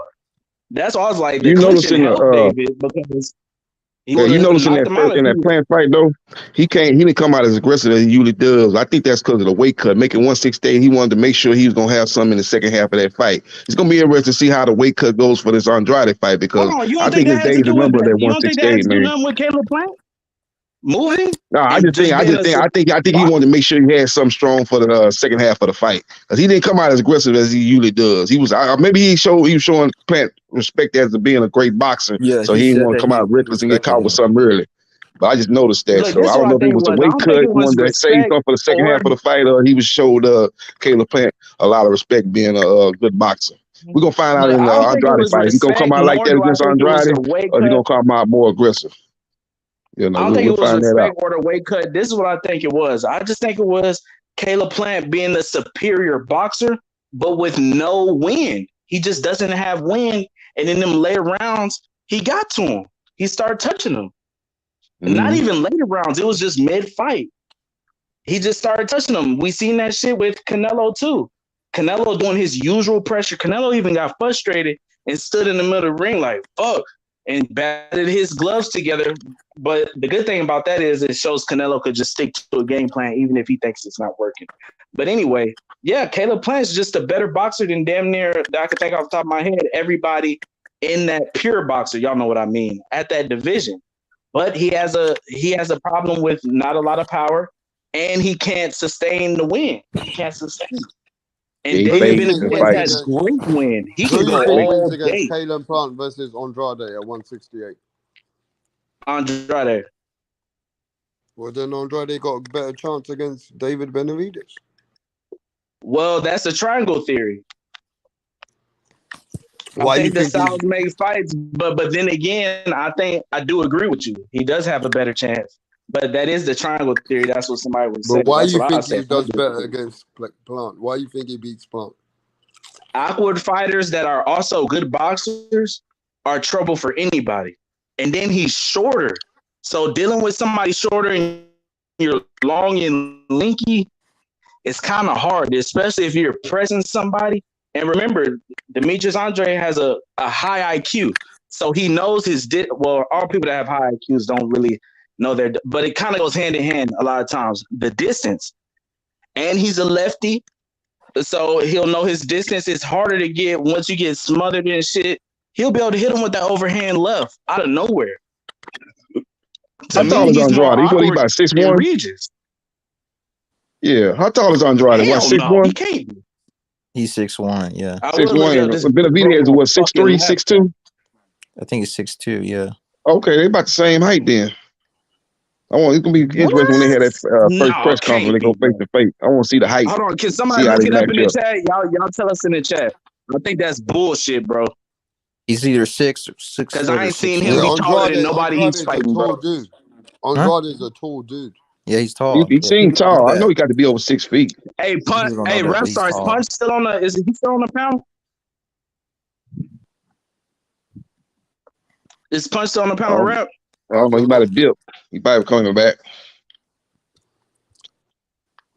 But we can't see. That's why I asked him because Andrade, he a southpaw too. But I that's don't another know. thing. He's a southpaw, so that's gonna bring a different element too. You know, Andrade's a southpaw, so that's gonna bring. And he's very athletic. Yeah, we ain't seen that David fight nobody like this. But if you ask me, I give the edge to David without knowing how everything's gonna go. I get it, and then the Boo Boo been out for a while, so I give the edge to David. But you never know with somebody like Boo Boo. He's nobody to count out for sure. I'm not betting on this fight unless I bet in person with one of my homies, which I might do anyway. I'll put some money on Boo Boo just because I don't know. You probably get some good odds with Andrade because he's a live dog. You probably get some good odds with Andrade. I like betting in person more because you get double your fucking money basically. You bet straight up, yeah. You know, this is Andrade's last chance. You know, he has to get a decisive win. So it's going to put a lot of pressure on. There's a lot of pressure on both guys. I think he just got to get a win. Period. Just think about all the money and opportunities will come if he just beat him. Mm-hmm. Yeah, Andrade, he on the back nine of his career, man. He got to get the win. This is a must win for him if he want to be on the big stage again. This is something that come late in his career, but this is a big fight for him. Bro. This is his only big fight. This is his only big fight. Yep. And he's older than Benavidez that just got his first big fight. So, you know, 10 years and the way he did, y'all should go back and watch that Quigley fight. The way he did Quigley, and I seen Quigley come back and fight. Who did Quigley just fight? He put up a great fight. Berlanga. Yeah. Oh, okay. Yeah. He put up a great fight against Berlanga. But you seen, and people talk about Berlanga's power, this and that, and the third. But you seen what Boo Boo did to him. He broke his jaw and his fucking eye socket. If he would have let that shit go on, he would have fuck around died, bro. And it wasn't even like a stoppage, like, oh, okay, he wasn't that fucked up. No, Quigley was fucked up. Quigley's I didn't know he broke his shit though until after, but he was fucked up. He looked like he was done. It was over with. Yeah, he didn't talk. You guys didn't know? He didn't talk after the fight.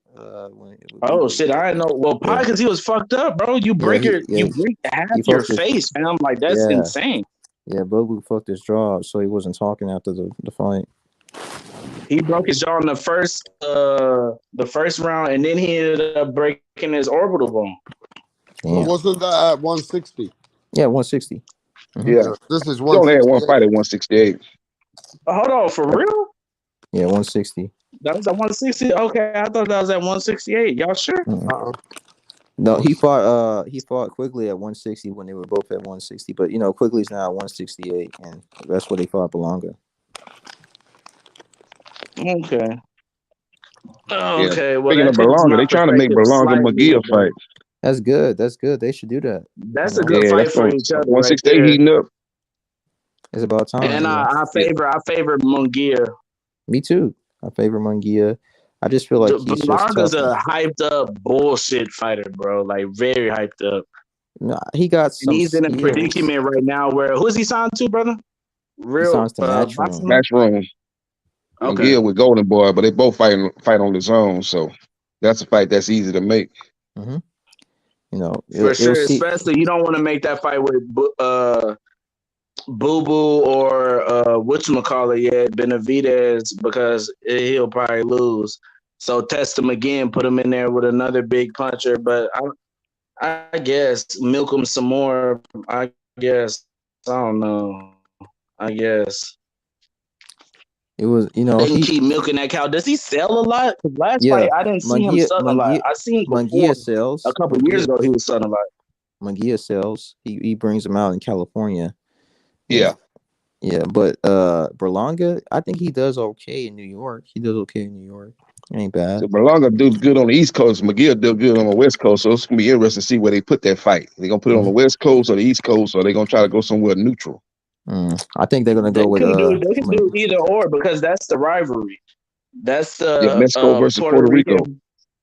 Yeah, that's the rivalry. I see some motherfuckers on Facebook going hard about this shit. I'm like, damn, man, both of y'all Latino. They was talking all types of racist shit towards each other. I'm like, bro, this is insane. What the fuck? Yeah, I'm like, bro, both of y'all Latino, this shit is crazy. But anyway, yeah, I think it could do good. Yeah, that's just how boxing is on here, man. Boxing is just tribal. That's what makes certain shit sell. Yeah, it's good that these guys. Hopefully, they can get the deal done. Hopefully, both Benavidez. They're close, from what I hear. They're about to finalize. Yeah, it will. Because who else is he gonna? Munguia's done fighting. You can't go up and fight somebody like you just fought, and it gives them the confidence. Who did he fight? Derevyanchenko. Who was that? Derevyanchenko. Right. Derevyanchenko. Me Machine or Derevyanchenko. I get them confused all the time. So it's Derevyanchenko. Okay, so he fought him, and then came out with a squeaky win. So he got more confidence. I'm pretty sure he was in a Latin club having them big booty Latinas twerk on him all night, doing cocaine, drinking big tequila, feeling good. So he got his, his swag on him now. And then dude needs a fight. He needs some. He gonna do whatever they say. Berlanga. Jaime Munguia, I think, has more say in it than which is absolutely earned. Oh, which Oscar, is earned. Oscar talked about it that he's got the fight announcements coming. Maybe it's going to come out Friday. Yeah, for McGill, they need to keep up. Not to just be McGill, honest, but a lot of guys: McGill, Ortiz, Rocha. Okay, if it's McGill, then it ain't gonna be Berlanga because they're not even in negotiation. They just talking about it, but they ain't in no serious negotiation. So if he got a fight coming up, it ain't gonna be Berlanga. We really don't know too much yet because Munguia can't go back down. Remember, and then honestly, do y'all feel this way too? I think Derevyanchenko's a harder fight than Berlanga would be. I think so, yeah. Like that's a no-brainer to me. Probably gonna do that rematch. But they can make a lot of money just because of the names. You know what I'm saying? So of course he will want that fight. Of course the Golden Boy will pay him with a little chicken or whatever, and then he has nowhere to go. The PBC probably won't take you. No one will take because you're not doing nothing. You're not doing enough. You're not proving. All you have is kind of a name, and you can't even sell out in your home city yet, which I don't expect you to. But it's like, where are you gonna go where you got leverage, bro? And it's time for you to step up. You was talking about a Canelo fight. I mean, I guess Canelo can knock me out for some millions. Yeah. $500,000, I'm signing up. But yeah, so I think he'll whoop his ass. Munguia will whoop his ass and look even better, and then he'll probably take the loser of this fight. I would like to see him against the loser of this fight. That's good. Yeah. Benavidez and Boo Boo. Yeah, that's good because he was supposed to fight Boo Boo, back when it was at 160. But Munguia. Yeah, he was his mandatory, wasn't he? Munguia was supposed to fight everybody for years. For years, he was a mandatory. Munguia was supposed to fight everybody with his ducking ass. They refused to take him off. I don't even think it was too much in him. You said what? They refused to take him off the mandatory spot. Yep. Refused to take who off mandatory spot? Munguia. They let. So other hold on, guys, what are you saying? Say it again. Munguia was the mandatory for at least a year before they took him off, and they put Liam Williams to Boo Boo. Yeah. Then why, if they refused to take him off, why did they never fight? I don't know. He just team didn't want it. He was kind of low key shitting on Andre. Sanctioning bodies, bro. Yeah, he was low key shitting on Andre. They knew what was gonna happen. He wasn't gonna be no Andrade, man. Hold on, real boxing. What did he say? He was saying what to him? He was low key shitting on Andrade, not really acknowledging him. Just like Triple G never acknowledged, Andrade. He was like, "Oh man," I think Triple G even did an interview with some Russian people, and they asked him about Demetrius Andrade. He said he was never going to fight him, and that came true. He didn't want to fight Andrade. He didn't want to fight Lau. He don't like that style. One thing I hate about Triple G is he doesn't fight anybody. He's like the Cruz, but a better Cruz. You know what I'm saying? Like he's a better Cruz, as in Cruz would at least take the, like if Navarrete came up, Triple G would have took that fight. Cruz won't. But if Cruz, yeah. Like I'm saying, he's like Triple G. Like he's just waiting for one fight. Right. Cruz at least. Cruz won't take nothing that will present any risk at all. Yeah, he gonna turn down that Shakur fight. I know he probably next in line. He gonna turn that down. At least Triple G took something that you can kind of be like, all right, this is. Triple G was a champion though. So he fought Danny Jacobs. He fought some people. David Lemieux when he was undefeated. He fought some people. He fought Devin. Boxing scientists, you are smoking some new crack if you think he said Chavo wouldn't fight Canelo for $500,000. That's bullshit. Hey, you are insane. 500,000 straight in the bank account? Hold on, which one of y'all wouldn't fight? Would y'all all fight Canelo for 500,000? Man, I need 5 million. Fuck you. They pay you house bill. Listen, I ain't getting out of my house for $500,000 for Canelo. No way. Shit. The only person I said I'd never fight. I don't give a fuck. Let me tell you what's gonna happen to you. You're gonna get a broken jaw. And you might even get brain damage at the end of that fight. I only get brain damage from an ass whooping. Canelo punches you, right? Go ahead and knock me out. If Canelo punches you, bro, you're getting fucking your jaw whipped. You're a fucking idiot, Chavo. You're a fucking idiot, bro. And I'm gonna get knocked. Hold on. Do you think he'll punch me and I wouldn't be knocked out? $500,000 would cover maybe your fucking funeral cost. Your funeral costs. Maybe your train. You got to pay your trainer. You got to pay your cut man. You're a fucking idiot. I would stand the punch, rap. You would die, you bitch. I'd be knocked out. You would be knocked the fuck out, of course, you idiot. Okay, you fat idiot. Then. So, but I want to hear from Rep, but I guess he agrees with you. Okay, then. So the fight's over. There's no ass whooping. He could break my jaw in one punch, yeah, but brain damage, probably not. If so, that's the risk I'd take. $500,000? Are you insane? You talking to a regular person? Yeah, a lot of people ain't gonna make $500,000 in their lifetime. Opportunity get up off the couch and fight this motherfucker. The only person I wouldn't is Deontay Wilder. I ain't fighting that motherfucker for no money. He can put you in the coffin with one punch. Yeah. Oh God, I'm not fighting him for no money. Yeah. If I ever go, I love Deontay, but if I ever go around that motherfucker, I'm gonna have that strap on me. Let this motherfucker get crazy, start talking to me crazy. I'm just like, too. You got it. Yeah, and we could shoot it out. You're not finna kill me with no punch. Bitch, hey, Charlie Zelenov fought him for free.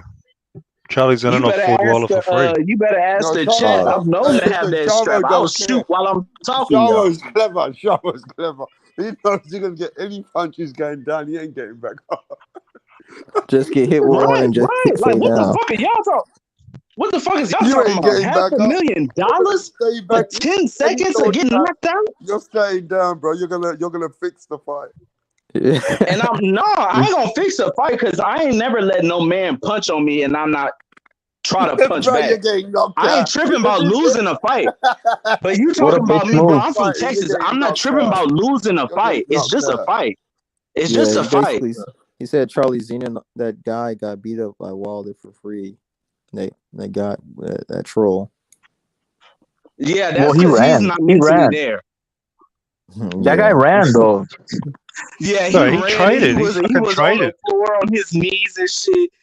Yeah, but he traded at the beginning, and then he got caught, and then he eventually cowered. But he traded, man. He had balls. He's got a lot more balls than the boxing scientist for sure. Did he trade? Right. That's what I'm saying. That, Like, bro, that, I got nuts, and that's not. I'm getting paid to go in there and fight him. Like, bro, I'll never let another well, man put his hands on me I and have I not nuts, put but my hands back on them.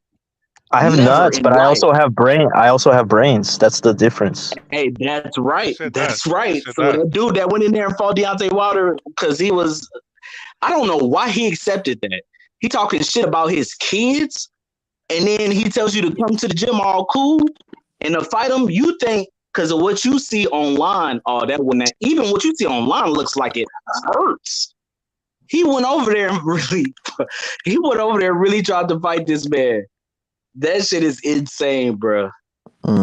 He's not right in the head. But Canelo, bro. So hold on, the rest of y'all wouldn't take 500,000 to fight Canelo.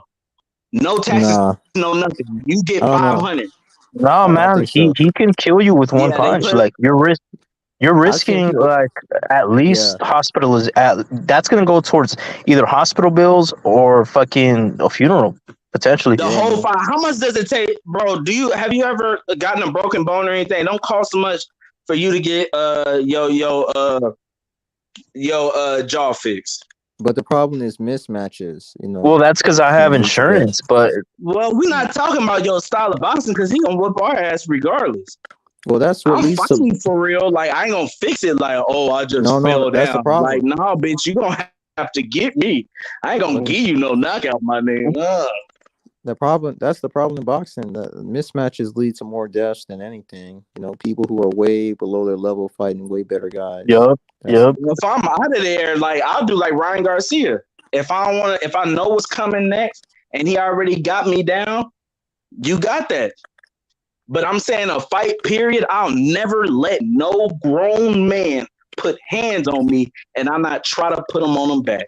Ever in life, even if I said I want to fight Wilder, but even him, he could slap the shit out of me out of nowhere, and it's instantly a fight. And they all say that, like Mike Tyson said, until they get punched in the face. Right. Everybody got a plan until they Mike get Tyson punched in said the everybody face. got a plan. He didn't say what the fuck I just said. I think any man. So hold on, if y'all don't, because some of y'all don't agree with me. Basically similar to everything you're saying. Okay, say if y'all don't agree with me, then. So what man would y'all let put hands on y'all and y'all not do nothing? I would take the Canelo fight for at least $1 million, man. Not $500,000. Okay, that's fair. That's fair. But I'm asking another question too. Since y'all don't agree with me, what man would y'all let put hands on y'all and y'all don't do nothing? Oh, of course I'm gonna swing back, but you're talking about Canelo, fool. Like, come on. Okay, so Canelo is the man I'm talking about that would be able to put hands on you, right? And you not do nothing. I would try, but then I'd be able to. Thank you. Okay, real boxing scientist. Remember, we done had a couple cool conversations before. So you answered exactly what I'm saying. I would try. I'm not saying I'll whoop his ass or nothing. But what you not gonna do is ever put your motherfucking hands on me and I not do nothing. No, I understand that. I understand that. I just think. No, I get that, Chavo. I get that. Like, I get that. Yeah. I just thought that $500,000 was ridiculous. That's my only issue with it. $500,000 like that. I took what I would do for the least amount. Think about $500,000 in your bank account. and say he came to you with that offer, and say, okay, say There's he came to you easier with that ways. offer, and you There's turned around. easier ways to make You get $500,000, one bro. punch and he's No, it fucking ain't. You said easier ways to make $500,000 in 10 Probably not seconds? the quickest. Not the quickest. Right. Okay, yeah. Well, not the quickest, but easier. Like easier as in the sense that you Less don't have dangerous. to put your life in danger, bro. Okay, no, I feel that. I'm just I'm an adrenaline junkie, and then it's quick. It's right there. 500,000, and a fight ain't nothing to me. I like fighting, then I don't like fighting. I don't like to start fights or be a bully or anything like that. That's just weird to me. But fighting, it's not a big deal to me, win, lose, or draw. It's a fucking fight. Be a man, fam. Like Raps said but it's Canelo. I don't give a fuck if it was Jesus. You What will you give not a gonna do fuck. is put your hands on me. Let's not bring God into this, man. Once Canelo jabs your face and breaks your nose, you're gonna cry. You're gonna say, fuck. But hold on. Do you think I will go down off that punch, or do you think? You're It's gonna take a possible. dive? That's what you're gonna do, Yeah, bro. and if I go down on that punch, then he knocked me out. We've seen people get knocked out by punches, by jabs. Yeah, they So will. that's not a big deal to me. But I'm not gonna let you do nothing. I'll never let nobody harm my body. No, you gotta try and put It's your hands weird up. to me. Y'all arguing with me You about gotta this. put your Like, hands up. who do y'all let harm y'all and be like, oh shit, don't want to fuck with him? It's No, automatic to me. It's not a like I second said, thought. Like, will I like win I or will said, I lose? I just think the $500,000. That's my only disagree. That's the only Oh, part I that's disagree what with. I was gonna ask you, boxing scientist. So say if he offered you $500,000, you said no, $1 million, and then he walked away from the table, but you could still accept that $500,000. Once he walked away from the table from that $1 million, would you take that $500,000? Oh You can say you don't man, know. no, man, no. Because you're talking about being a man. Part of being a man is being smart. Like you're just gonna get so I fucked agree. up. I agree. But that's the point about me talking about being a man is if you did accept it and y'all were already in the ring fighting, brother. I don't mean you got to be a man and accept the $500,000 to fight somebody. Like you don't ever have to be a man to accept a fight. Once it starts, though, is when I think people are bitches or not. What are you gonna do once they do play with you? Like Caleb Plant, I never thought he was a bitch. But Jamel Charlo kept playing with him, and as a man, he stood on his 10 toes and 2 feet. Now, if he never did nothing, he's a bitch. And he even explained in this post, like, bro, what you want me to? You did this to me. You put me in a box. What you thought I was gonna do? Right. That's all I'm saying. Oh, yeah. I'm put like that for real. I don't care about a win, lose, or draw, knock me out, kill me. I'm a man, bro. Once it comes to that, we all know as men. You get in a fight at the club or wherever, it could lead to death. We're not girls. It's not going to be hair pulling, mace at the worst. No, you're going to get shot. You're going to get stomped out until your brains is on the street or something's going to really happen. And I'm down with that. I'm cool. Because it's in me. You can't do something to me and I'll just turn around like, damn, don't fuck with that dude. Bro, it's never been in me. I wasn't raised like that, and even if I was, I don't think I could do that because it's not on me, it's in me. It's a reaction instantly, and I don't whoop somebody's ass I didn't think I could whoop because of that instinct in me. I don't want to fight. Oh, he steal me. Oh, I turn around and beat the shit out of somebody because of that. So it's just in me, bro. I get what you're saying, boxing scientist, though. It's too little for you. It's not too little for me, though. You are risking dying though, but I done risked my life for lesser shit before as a younger man. Here's the thing though, is like it's gotta make sense, right? Like for $500,000, you're looking at most of that's gonna go towards hospital bills and your corner. No, it's not.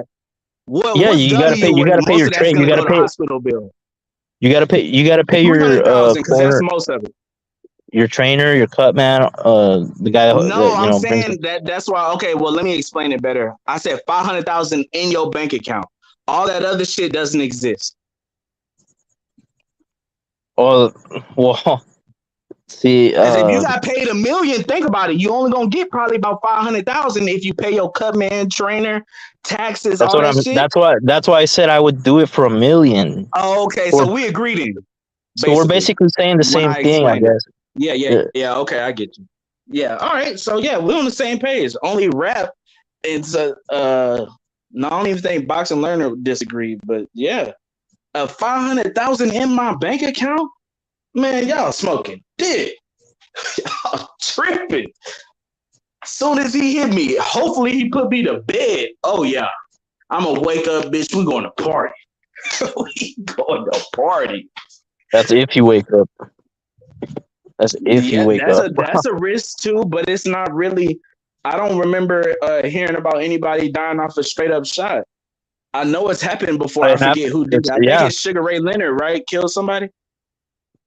But that was an accumulation of punches. I'm not a boxer. I can't take those punches. Gabriel Ruelas, one of the Ruelas brothers from out here from Cali, from the San Fernando Valley, he killed some guy from Honduras back in the 90s, and it fucked with him after that, because he went to the hospital. He put him in a coma, and he would visit him and his family and stuff while he was in the hospital, and he just never recovered. He passed away, and he was never the same boxer after that, because he would hold his punches back. He was being timid. Yeah, that's what happened to I think it was Ray Leonard too. He did that same thing, and exactly how you explained it, except for I don't know if he did or not, because when I heard the story, Robinson, it was Robinson. Oh, Robinson. Okay, yeah, I don't know about him visiting him in the hospital, but I remember him saying it fucked with him after, and he couldn't do he didn't have that same killer instinct. Dude said he killed Jimmy Garcia. I think that's the dude you talking about, or it could be the Sugar Ray Robinson. I don't know. Well, you know what's crazy with the Sugar Ray Robinson situation is he had a nightmare about it before the fight, and he told there's a documentary on it. He told everybody, I don't want to fight because I'm gonna kill this guy. He did not want to go out, and they told him, nah, you're tripping.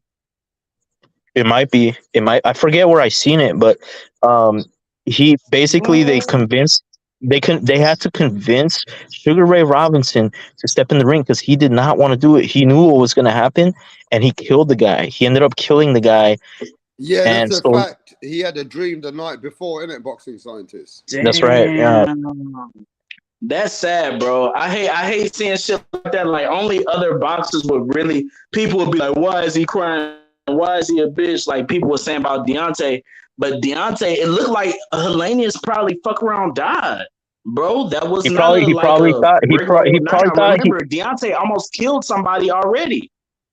He probably thought he ended his career or something. So he was sad that because he was saying like, oh, he's got a family to feed and shit like that. So he probably thought I just watched something pertaining to that after the Anthony Joshua shit. He was saying you're right. He was talking about family to feed and shit like that. This dude rap is fast. So look at the picture. But he was like, he was saying a family to feed and shit. You're right, boxing scientist. But he was saying it as far as he brought up the Mexican brother, Paulo something that's like bedridden now, basically, like from the rabbit punches. And he was like, bro, like you don't know what we go through. And remember, Helenius is his friend. So he was like, you don't know what we go through. Like, bro, Helenius could have been killed. Hold on. Yeah, I don't know, but at the same time, he could have turned the fight down, bro. He could have fought someone else. But I don't know, man. These promoters, maybe Al Heyman forced them. Al Heyman's like a devil, bro. I don't know. Al Heyman's the best thing that happened in boxing. What you talking about? Oh, shit. Here we go. Man, putting on the best fights, man. Number one boxing platform in the U.S. is PPC. Why doesn't Al Heyman speak to anybody, JB? Huh? Why doesn't Al Heyman? He's like a ghost. Why is he? Why does he have to speak to anybody? He can be making the biggest fights. I want to hear from Al Heyman for. Just put on the biggest fights, and that's what he's doing. That's what's the mystery that everybody else in boxing. You want to be like Eddie Hearn, always in the video, like P Diddy, but don't really be doing nothing. Came over here to America and failed miserably. You want to be like him? Okay, cool. What about Bob Arum? I think he's just asking the question of why he's never there. Because I don't have people ask me that Al too. Heyman don't speak. Al Heyman's like the Suge Knight. He's like anyone that think about it like this, Rap.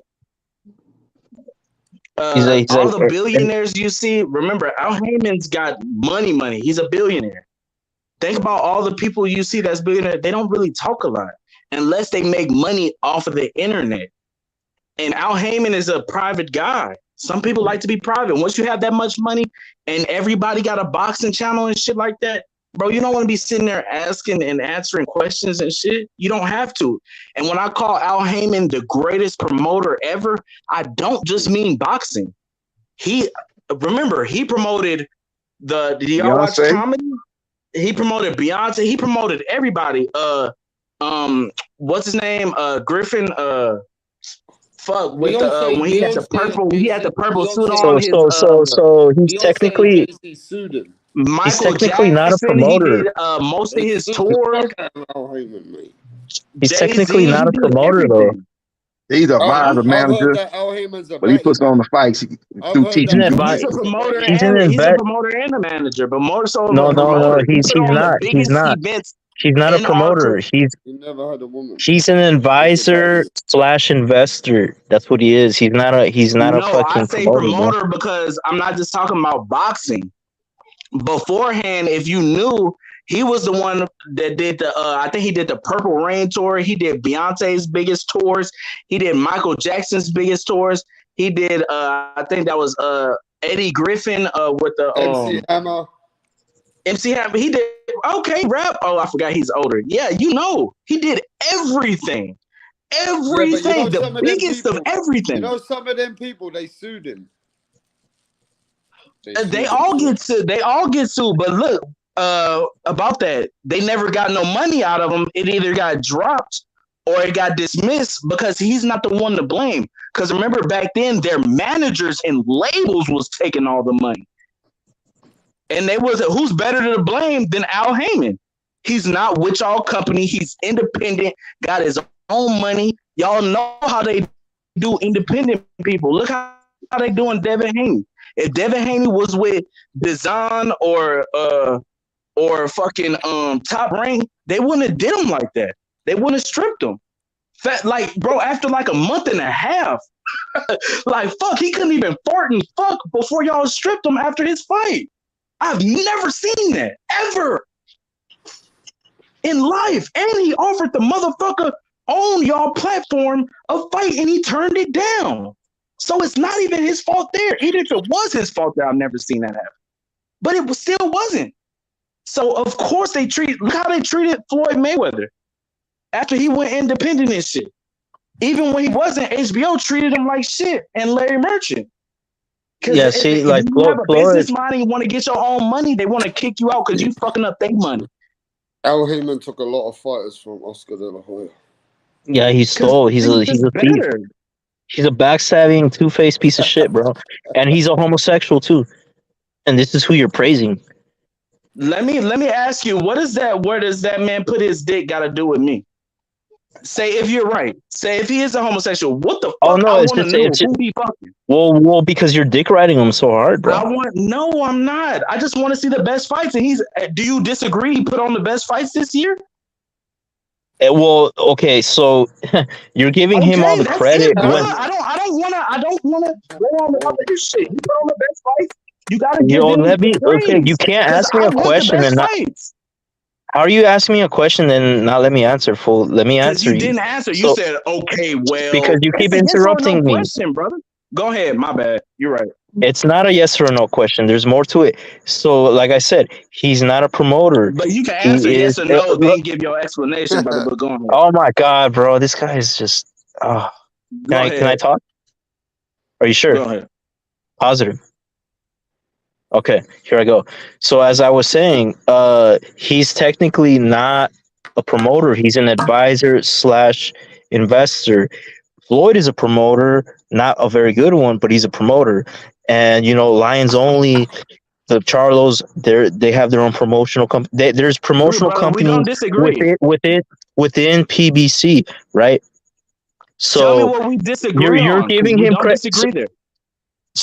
where I disagree is you're giving him too much credit as a promoter and as the guy that makes it all happen. He's part of it, but there's So did you other. hear when me and Rap started? Because Rap got what I was saying. Because he's older and he knows what I'm talking about.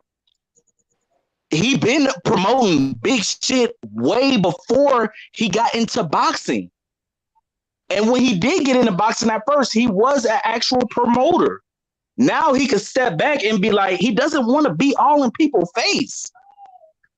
So if I could get the thing about being a boss and running your business is having employees, delegating responsibilities. If you still have to work when you have your own business, when you have to work like an employee, that's not independence. That's you creating your own job, brother. I'm not sure if you're an entrepreneur or not, but I think Rap is. So he knows what I'm talking about. Once you start having employees and delegate shit to other people, then you're a boss. You're a real boss in. If you just making your own hours and shit, you still got to put in 10, 15 hours a day. You're working. But you're just giving him too much credit. Like you said, he delegates a lot of stuff. So I feel like I'm saying now he does, bro. You're not giving props to the other people like Espinoza and everyone involved. No, I give them props too all day. I say greatest promoter ever. And then remember, this is the part. Well, let me say this because you might not have heard it. I said, I'm not just talking about boxing. And that's when me and Rap started going back and forth about everything else he's done. The biggest of everything that has still yet to be broken in the modern day age of the internet, which is easy to break streaming records or album sales because you're not putting on your shoes, going down the street to the record store and buying a record. That is harder than if you just open up your phone and do a click and buy it. You get what I'm saying? So that's why I'm saying he is the greatest promoter ever of anything. Yeah. He was promoting comedy shows. He was promoting tours. He was promoting fights. He was doing putting money and promoting movies. I think he did Hoodlums or something. He did a bunch of shit. Even with Spike Lee, he did everything with everybody. That's why I said ever, not even just boxing, ever. And the thing about it is the PBC, which is led by Al Heyman, is the #1 boxing platform in the U.S. I don't think there's no debate about that. It's bigger than Top Rank or whoever you want, Golden Boy. It's bigger than all of them. It's the #1 boxing platform in the United States. It ain't no debate. Remember, since 2011 or ever since they came out, they were saying they broke and they gonna fall off. They were saying this shit last year. Canelo saved them. Canelo saved them with the Plant fight, and then so they were able to, stay afloat with that. And then how were they saving them when the Plant fight? When the same people were saying that after the Plant fight, they're gonna be done this year. That's why Spence and Crawford wasn't made because they're bankrupt. They have no money. They're gonna be done. They've been saying that. Bro. Then Plant. That's why they had to make big fight. They finally started making big fights after that. Like Plant finally fought Benavidez, right? What advisor or promoter you think got more money than Al Heyman? I don't know. I don't pocket watch like that. Would you agree that there isn't one? I just told you I don't know. I don't care either. Hey, there's no one boxing platform. I don't think there's no argument on that. There ain't one.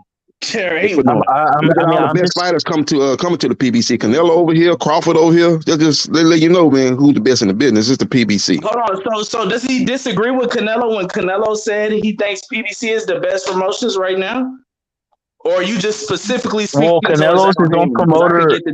Canelo's his own promoter too. So you're leaving that part out.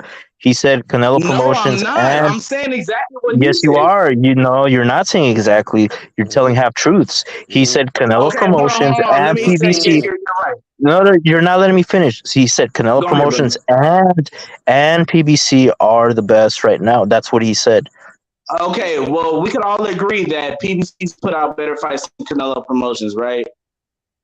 As of right now. Well, Canelo Promotions can go anywhere. It can go to.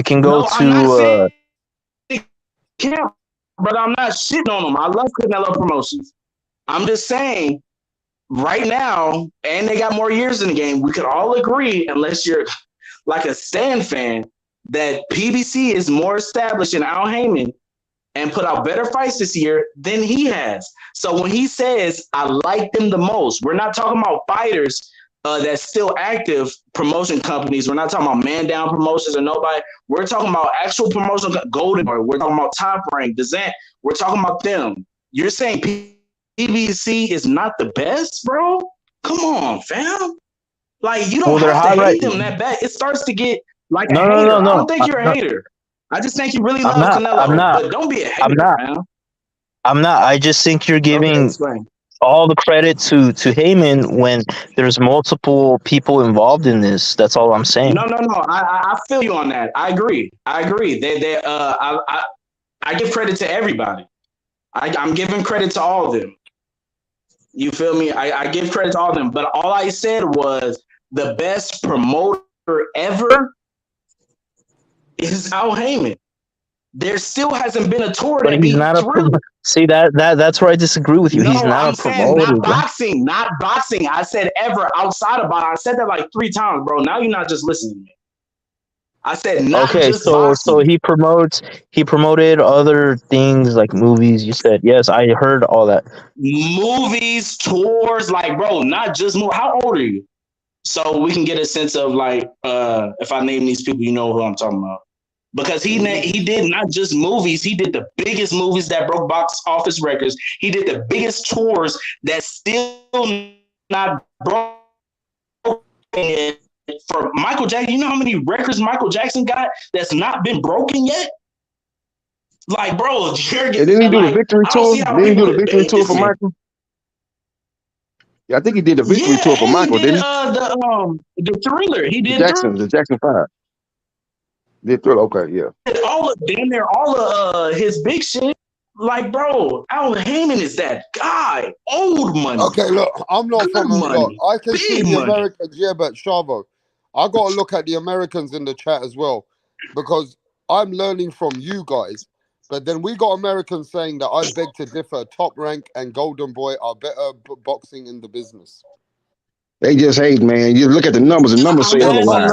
Look at the numbers, Rap Star. Look at the numbers. Bob Arum, yeah, but let me just finish, bro. Is Bob Arum, when he was giving these fights with Inoue, pound for pound, he's giving these fights with Devin Haney, Lomachenko, is giving fights with Fury across the pond.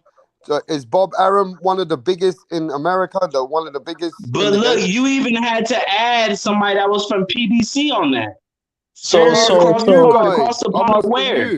I'm asking you guys, is Bob Arum... ask it again, brother, my bad.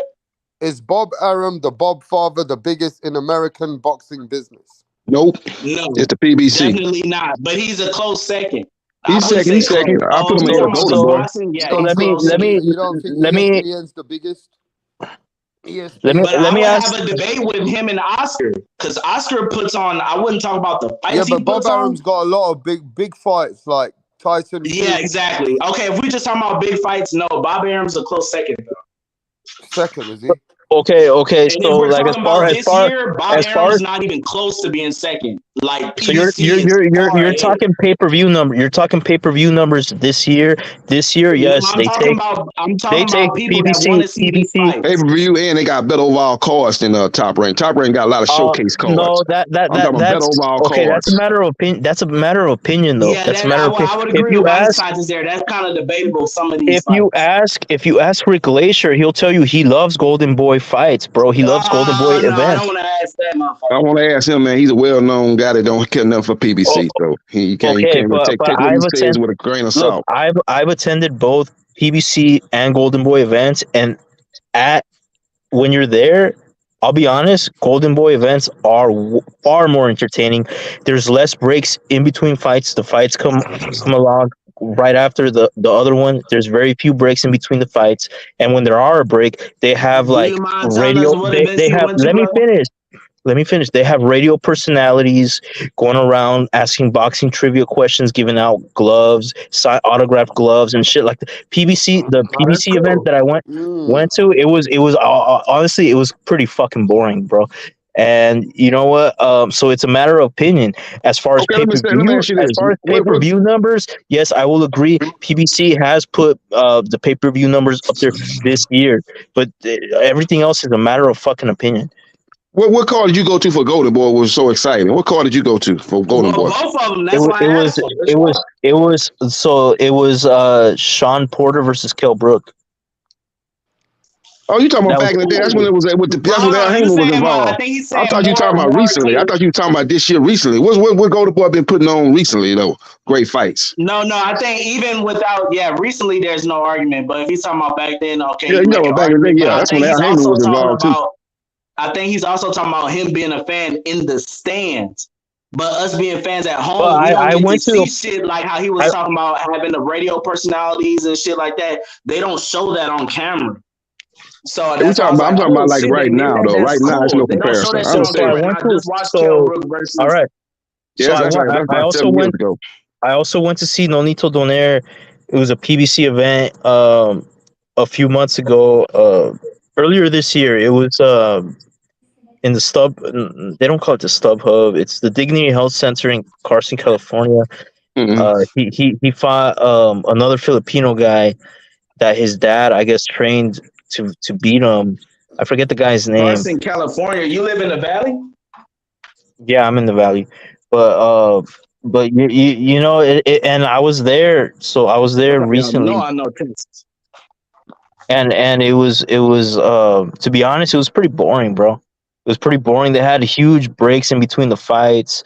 Like you would just get bored, spend more money on beer, which was like, you know, they overcharge you for the beer. It was on that undercard, if you remember. Cause I'm thinking Spence was on that undercard, or I think it was Sean Porter versus Broner that he was on. Boost might have been on the undercard. You talking about Carson? He fought a guy.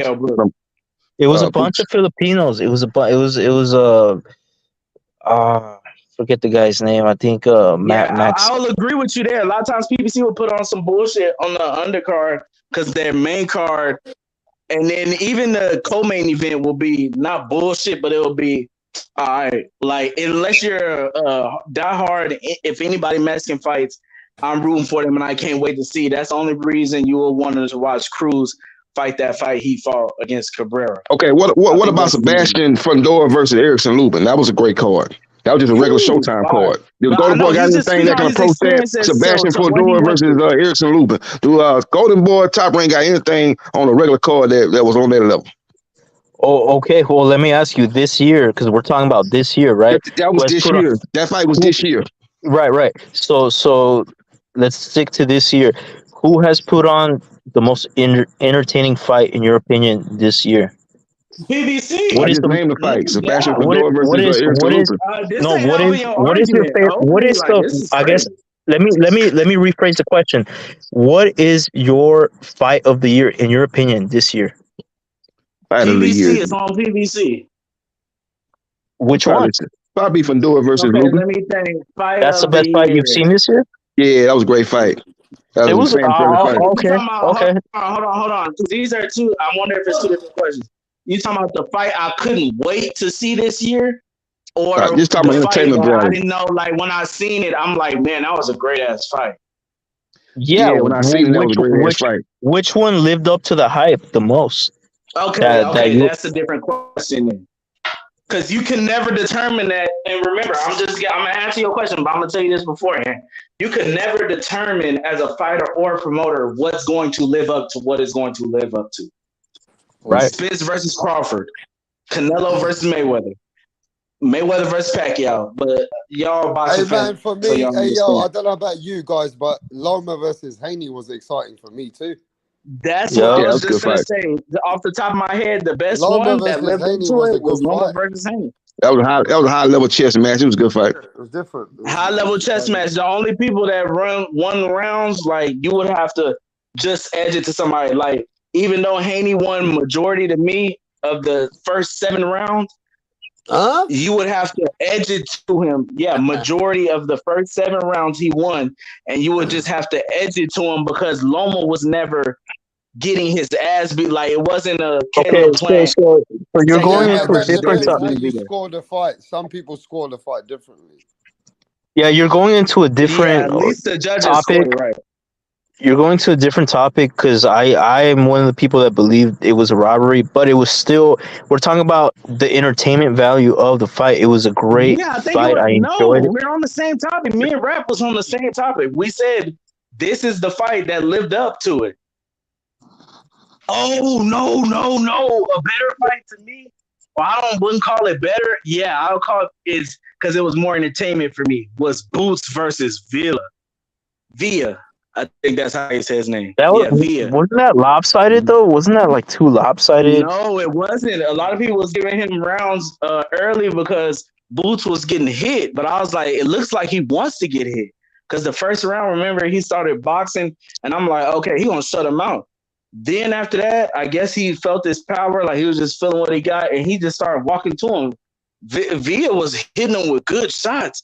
It was just the pressure of, bro, Boots keeps surprising me. Like he just pulls shit. He got everything: speed, power, elusiveness, timing. What about Teofimo versus Taylor? That was another great fight, bro. That Like didn't I live can up top. to it though. Like Taylor came out and fought like shit, like he did his last fight, and I was one of the people believed he was gonna fight better.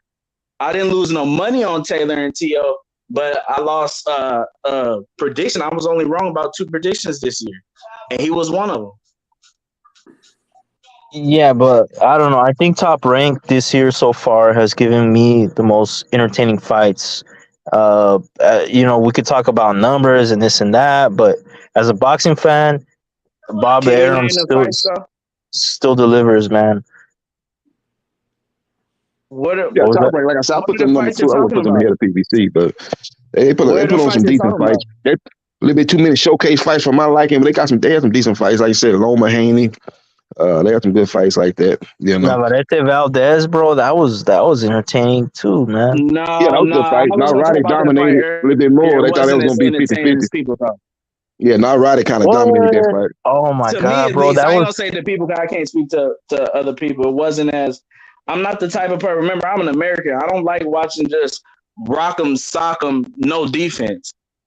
So oh he my. had a Now better. Roddy's defense was Navarrete good had though. a His defense better was good. Now Roddy. style. Yeah, Navarrete surprised a lot of people. Didn't really surprise me, but I thought it was good. Yep. That was way more entertaining than when Shakur did, bro. Way more entertaining. The Shakur Valdez fight was boring as fuck. I wouldn't disagree, brother.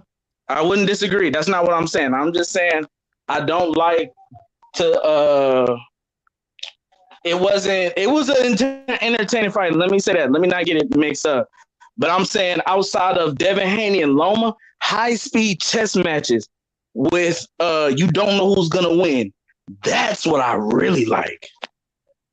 High speed chess matches where you don't know who's gonna really win. Haney and Even with Loma high and boxing Haney. IQ, even like watching Canelo fight. I watch all his fights still. Even though he's not my favorite Mexican fighter no more. I still watch all his fights. Hopefully he gets back on this track. This PBC contract got me back with him sitting down. I might sit down. I might sit down back on the bus. We're going to see who he fights next. But it got me because he's a thinker. He can think in there. You know what I'm saying? And it's still a danger. But he don't just go in there winging fucking punches, fam. Like, that shit is not good to me. I could watch that shit on the fucking street.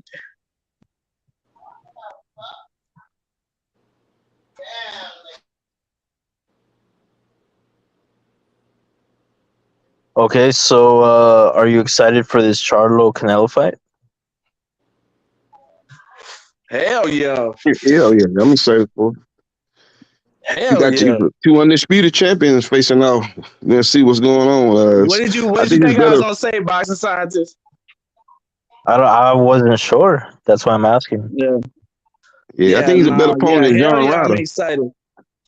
Triple G at Triple G's age. To fight anytime except for when he fought Yildirim and when he fought before the fight with Yildirim or right when he signed with Yildirim. When I heard there was talks, that's when he lost me. I don't remember what year that was, but that's when he lost me, and I was like, "Oh no, bro!" Well, Yildirim, you know that he would not be able to go undisputed if he didn't fight Yildirim, right? But he chose to fight Yildirim. Yeah, it was a mandatory. No, it was a mandatory. No. He chose to fight Anthony Yildirim because Oh, you saying he could have fought Benavidez when he had the belt? Remember, no, but I'm saying No, that was a Benavidez didn't vacant have the belt he belt at the fought time. for. He chose his opponent. When he fought for that No. vacant belt, he chose his opponent. That's a fallacy. So that's a fallacy. That is a huge fallacy. And so Yildirim was actually the mandatory even before Canelo was in the division. He was Benavidez is mandatory, and I even asked Benavidez Senior on this very channel. It wasn't long though. Like Canelo, You can when he ask fought his Raps. last You fight, can ask Rapstar. I asked Benavidez Senior because he was talking all this shit like, oh, you know, he fights Yildirim, this and that. I was like, okay, but when he was your son's mandatory, you guys were getting ready to fight him, and then your son lost his belt. but it's different from being a mandatory and you holding the belt and you not having the big name as Canelo, rather than you coming up and being able to pick your opponent. And unless we saying Eddie Hearn's a liar, which I wouldn't disagree with. I just want your honest opinion. Or they lying on him because there's plenty of articles. That's what was said by Dan Raphael and Dezan that he chose Anthony Yildirim. He chose all of his opponents over there. Like he didn't get Yildirim was a WBC mandatory since before Canelo was already there, man. And since Benavidez couldn't fight him, Canelo was coming, is what I'm telling you. Like Canelo wasn't still at 160 fucking around. He was finna move up. Like Devin Haney right now, say if Zepeda or somebody, whoever the fuck at Antoine Russell, they just move him up and be like, "Well, but that wasn't you're acting like you're acting like that was Canelo's first fight at 168, which is another fallacy. That was not his first fight at 168. If you got that impression, I'm sorry, brother. That's not what I'm doing. Even though I think it should have been. So what it? Okay, so a mandatory, he does. You're acting like he controls the WBC, which he doesn't. That's what you're implying here. No, the WBC chooses who's. You know he do. The WBC chooses who's the mandatory, and he was the mandatory before he was in the division. Okay, and you're making it seem as if Canelo put Yildirim as the mandatory. That's WBC.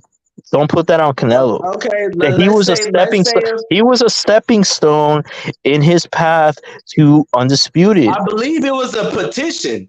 It was either a petition or he put in some paperwork. But let's take Canelo out of it. So you don't believe any of these box sanctioning bodies, or let's just use the WBC because they're known for it. I hate dude with his fat ass. You don't think them are controlled by the fighter if they bring in enough money? I would do the same shit unless I want to carry on my dad's legacy and he didn't want that. Because I'm all about the paper too. Fuck y'all. So yeah, so I agree. Fuck Suleiman, he's a piece of shit.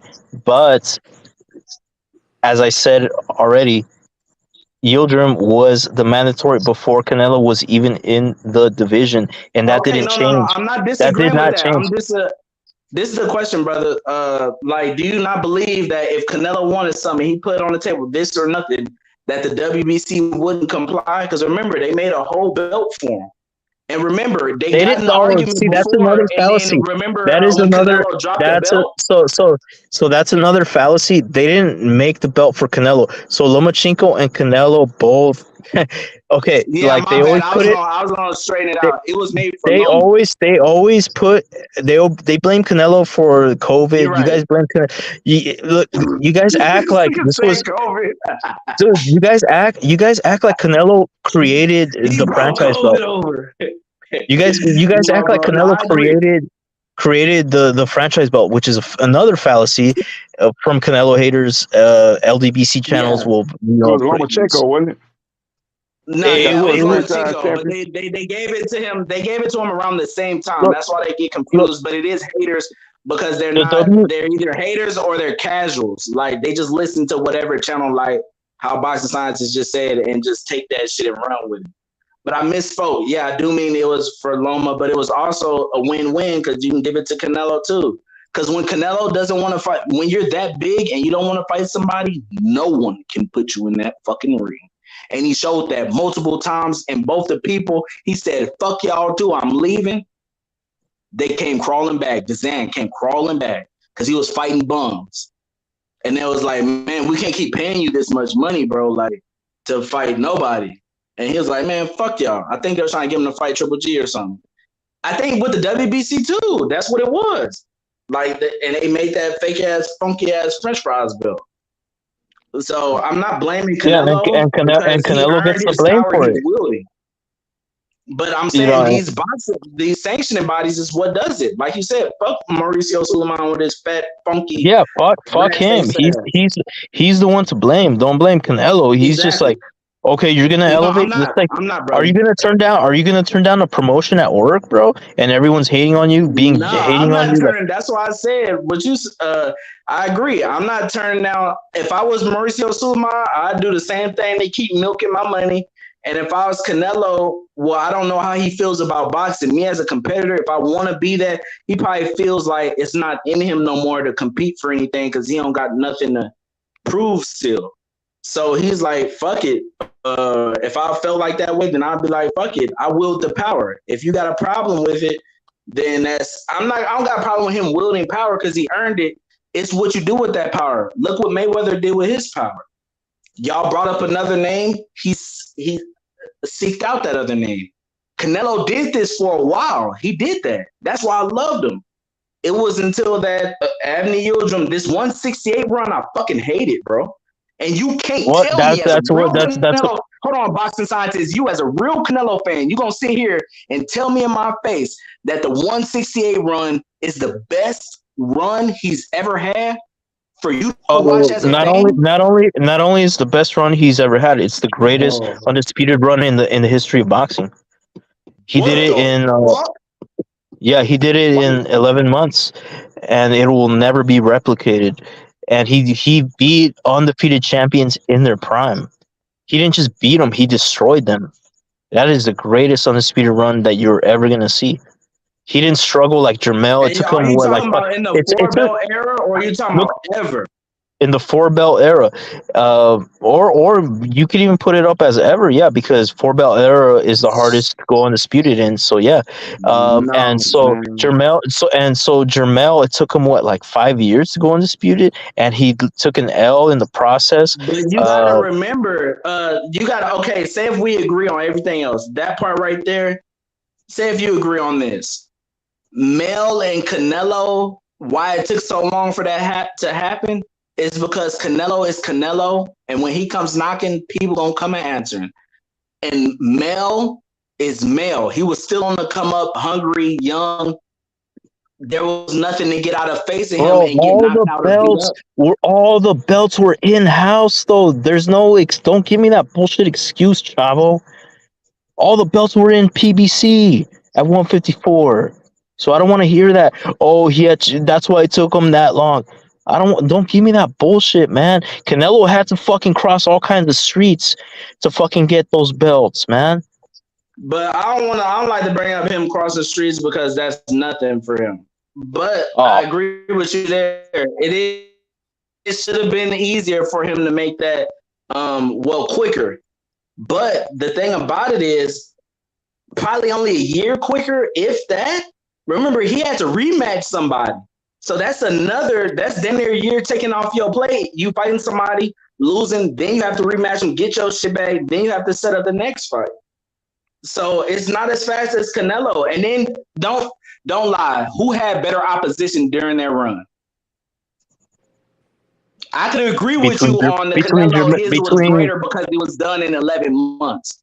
Between Jamel, but I don't put the time in. So you're asking me who had better opposition between Jamel and Canelo in their undisputed runs? That is easy, very easy to answer. Canelo, undefeated champions in their prime. Okay, who is better than Tony Harrison or Brian Castano in his undisputed run? All of them, except his mandatory Yildirim. All of them.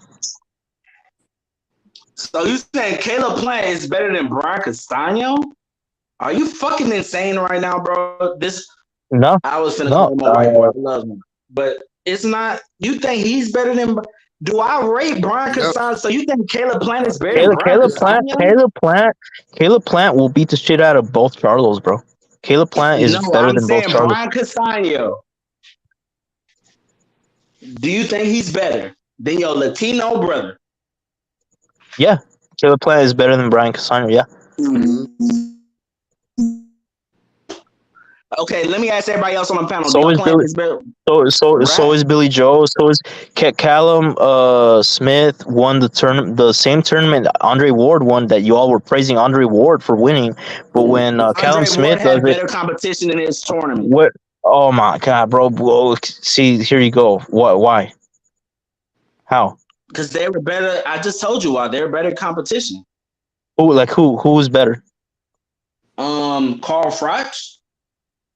Better. Okay, so he's better than dude fall in his little tournament. Do you know who was in Callum Ward Smith? is better than him. Do you know who Callum Smith faced in that tournament? I know one dude. I don't remember his name. Groves. I know he fought against a white dude, and I know he fought against a Mexican. He might not be Mexican. He could just be Latino. He beat Groves. Who beat Groves beat Eubank, a prime Eubank Jr. James DeGale. Yeah. I give him props, but Eubank Jr. was never on the level of Carl Froch. Let me ask you this, Rap. Do you agree with boxing scientists? About what? That Callum Smith's tournament was better than Andre Ward's? The opposition? And matter of fact, fuck that, because I'm going to start from where we start. Do you think Callum Smith, do you think everybody, Caleb Plant, Callum Smith, everybody outside of Avni Yildirim that Canelo fought in his 168 undisputed run is better than Brian Castano? I think that Caleb Plant is slightly better than Brian Castano. And that's the only one. I mean, I'm just well, that's saying only that. Hey, it's funny how the only name that you bring up on Jamel's undisputed run is Castano, because you don't even know the other bums. The other bums that he beat. I do. I'm saying I'll just name the best of the best, bro. I just named the best of the best. This motherfucker. Tony Harrison too, because he was one of the best of the best. Wait, shut the fuck up, Chavo. You talk non-fucking stop. You don't ever shut the fuck up. Well, we was having a conversation, but go ahead, bro. So, Callum Smith, he beat some Euro fucking Swedish bum. That was one win. Then he beat some fucking no-name kickboxer, a literal kickboxer who was a last-minute replacement.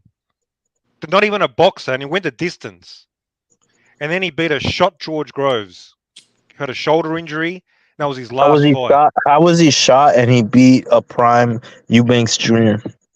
Eubanks Jr. is trash. He just got knocked out in 2 rounds. Yeah, because he was dehydrated. He was dehydrated, man. Look, this guy's man. pumping up Eubank Jr. as some sort of victory. This is how delusional. That Super 6 tournament was a joke. Hey, Chavo, you entertain this clown, man. I gotta do something. That Super 6 was trash. Keep cooking. I'll be back. And I want to put Chavo. What the fuck has Castano done to be better than Caleb Plant? He's a fucking basic pressure fighter. Just swings punches for the fences. What's he done? Caleb Plant will pick him apart, man. Castano's got 18 fights. How many fights does he have? What's his best win? Let me have a look here. I'm cooking everybody. Edison Lara. He drew against Edison Lara, didn't he? Oh, wow. Is that it? Yeah, Chavo. What's the Brian Castano done that is better than Caleb Plant? Huh? A draw with a fucking old Lara. How old was Lara 4 years ago? So a 36-year-old, so a past prime Lara, he had a draw. And that's it. Who else is he beaten? Texera. Who the fuck is that? Answer that, bro. Who did I forgot who y'all making me remember names, and I've been smoking and drinking. Well, I'm looking at him. I don't know. Who did he beat for that title again? Who did Castaño beat for that title? And then fuck all that. Say if we put all that to the side, who looks better in the ring? Who has more skills? And who's a harder? Okay, Plant's got far more skills, and who's man. He's just a Castano's just a basic pressure fighter. Just swings, gets you cornered, you didn't hear and me. lets his hands go. That's it. I also said who's a tougher fight. Caleb Plant's not a tough fight once you get him past 6 rounds, bro. He's just not. And I lost money on it. Why is he undefeated? He's an American. Why is he undefeated? He won every round versus Uzcategui almost. He won most of the rounds. Like he doesn't just fall over. He doesn't fall over after the 6th round. He's until when? Okay, Mirage. Until when? When did he start losing rounds? The back half of the fight, and he was getting caught a lot. He lost 2 fights. He was caught a lot. No, every time he fights anybody elite, and Castano got knocked the fuck out. And Castano got knocked out. Exactly. I'd rather because he got caught with a good shot. Beforehand, it was looking good. It was looking all right. It was back and forth. So what's his best win? Go on Google. Tell me his best win. He beat Texera for the title. I want to. I just told you whoever he won that title off of, and then his best fight to me, even besides that. So Texera, even besides, so don't ask the question. Go ahead, brother. Go ahead. So Castera, he won the title of Texera. That motherfucker got knocked out by Curtis Stevens. Hold on. I just want to get and he this. He lost his next 2 fights after. What Castano are we arguing about right now? Are you arguing that Brian Castano he sucks? Who did he beat? He's not. Who the fuck did he beat? I will answer that, brother. Hold on. I don't want to argue with you, fam. What the fuck, bro? I'm just trying to talk about how I ran boxing scientists. Talk about his mom. I ran boxing science out of town. Yeah, like I'm talking about your mama or something, bro. God damn. That's how you do it. That's how you do work, man. That's how you take care of that. So this is hold on. Let me tell you my initial point. I'm only going to talk for 15 seconds. My initial point was Jamel Charlo's undisputed run is better than Canelo's at 168. And also Canelo's best 4 streak fights have not been at 168. They were way before that. Now, do you disagree with that point? Then I'll go on to the next. I reckon, honestly, they're both nothing special. We beat Tony Harrison. No, I'm saying which one's better than the other, brother? That's easy to answer. Now, I reckon they're pretty similar. Castano, Tony Harrison. Which one's better than the other? If you had to give an edge. Oh, I can't. I don't know. To be honest, to me, they're very comparable. Okay, we can compare anything all day. He won John Jackson. He won the vacant belt. He won the vacant belt. Against a formidable opponent, too. Remember, his opponent was better than Canelo's. If we're talking about vacant belts. Charlo lost against Castano in that first fight. He really did lose. He did lose. No. Okay. So, no, that was if he lost that fight, that's who Castano beat. Since you asked me that question, that's who he beat. Uh-oh. You done dug your own grave and jumped into it. I know he beat him, but he still lost. Okay, then. So why are you asking me who did he beat? No, who did Castano beat to be rated? You just said he beat him. Never mind, bro. I'm done. You can talk to Rap, fam. Okay. We can do that, sure. Wow, if you accept that, what happened, Shava? If you accept that, I mean, Castano beat Jamel. Okay, that's a good win. Shava, what happened to that, bro? You cooked everyone, did you? I'll be back. What happened? Everybody got cooked or what? So if you accept, this motherfucker, do you accept that he beat? My adrenaline. I gotta go shoot. Do you accept that he beat Charlo? Do you accept Castano beat Charlo? I don't think he did, but if you did, we're talking about what you think. So I'm saying what you think. What you think? Then that's who he beat. What you think is Castano is better than Caleb Plant. So I'm using your metric. No, that's not what I'm saying. That's how it works. That's how it works. You did say that, though. What fucking works? You said he's better than Caleb Plant. Based on what? Look, the whole thing was. Are you going to base it on my opinion? Okay, hold on. You said, you believe. I said Caleb Plant's better. And you said, you believe Caleb Plant's better than Castano? Are you out of your mind? That's what you said. Yeah. Okay. Look, I Based on agree. what? I did say What's he that. done? What's he done in your opinion? Yeah, everybody in the chat is This saying was that's the what you whole said. thing. Everybody Hold in the on. chat That's a said that's straw what you man said. argument. The What? whole exact argument, that's a straw man argument because the whole argument was based on Castaño is better than most of the opponents Canelo has faced at 168. Yeah. And Caleb Plant, including Caleb Plant. Okay, that's my opinion. But Based if on he's what? not Based better than on him, what? I'll concede that. Okay, I'll give that to y'all. But he's better than everyone else, right? That's the actual point. I don't want to keep going on about going in circles about, okay, so we agreed. No way. You arguing for somebody else's point that you don't all the way understand what I was saying. Gennady Golovkin would beat the fuck out of Castaño. No, we're talking about, tell me why that popped in my head. I'm like, hopefully somebody don't say that shit because that's not what I was talking about. I was talking about the undisputed run. I'm not talking about just fighting, period. I misspoke. I just said I thought y'all knew what I was talking about. I think Callum Smith Castaño is a good fight. I think Callum Smith. Well, I think it would be a good fight too, but Callum Smith. John Ryder called Callum Smith, so Castaño would fuck him up probably. I don't know, but yeah, me and Mirage agree. We'll see. I mean, look, does David Lemieux give Castaño a good fight? No. Yeah. For a little while, I mean, until Castaño Could knock him hits out. He to could him. knock him out, maybe. Right, so I think Billy Joe Saunders beats Castaño. Look, now he bullshitting. I'm gonna go for it. No, Billy Joe Saunders could box and move, man. Good boxer. He's a good boxer. If he got on his toes and he's on a good sharp day, he could beat Castaño. If that's the best opponent that Chavo has got for... You notice Chavo still hasn't answered. We're going to go back because I know how these motherfuckers work. What is Castaño's best win, in your opinion? Not my opinion, not the next door neighbor's opinion. Your opinion. You scared the fuck out of them, bro. You scared the fuck out of Chavo. I don't know what happened. So it's boxing scientists cooked and Chavo in 5 minutes? I would say don't blame me, man. I'm just asking basic question. Let's talk to the chat. Sliding Canada says I would say Canelo's run to us undisputed was better than Charlo's run. I mean, Undisputed's overrated anyway. Really, like a lot of great fighters never had it. About as good as Charlo is. Yeah, I reckon Canelo's was probably better actually. To be honest. Really, I mean, I'm trying to look at all these belts, these regular belts, super belts. Who did Charlo win the belts off? He won off Harrison, the WBC, and then Castano. Is that it? No, he won against what's that guy? Rosario. Okay, Rosario. Yep, Rosario. So let me look at Rosario because I don't really follow these guys. I mean, Rosario is like a decent fighter. Got knocked the fuck out way back. Then a draw. Draw against me.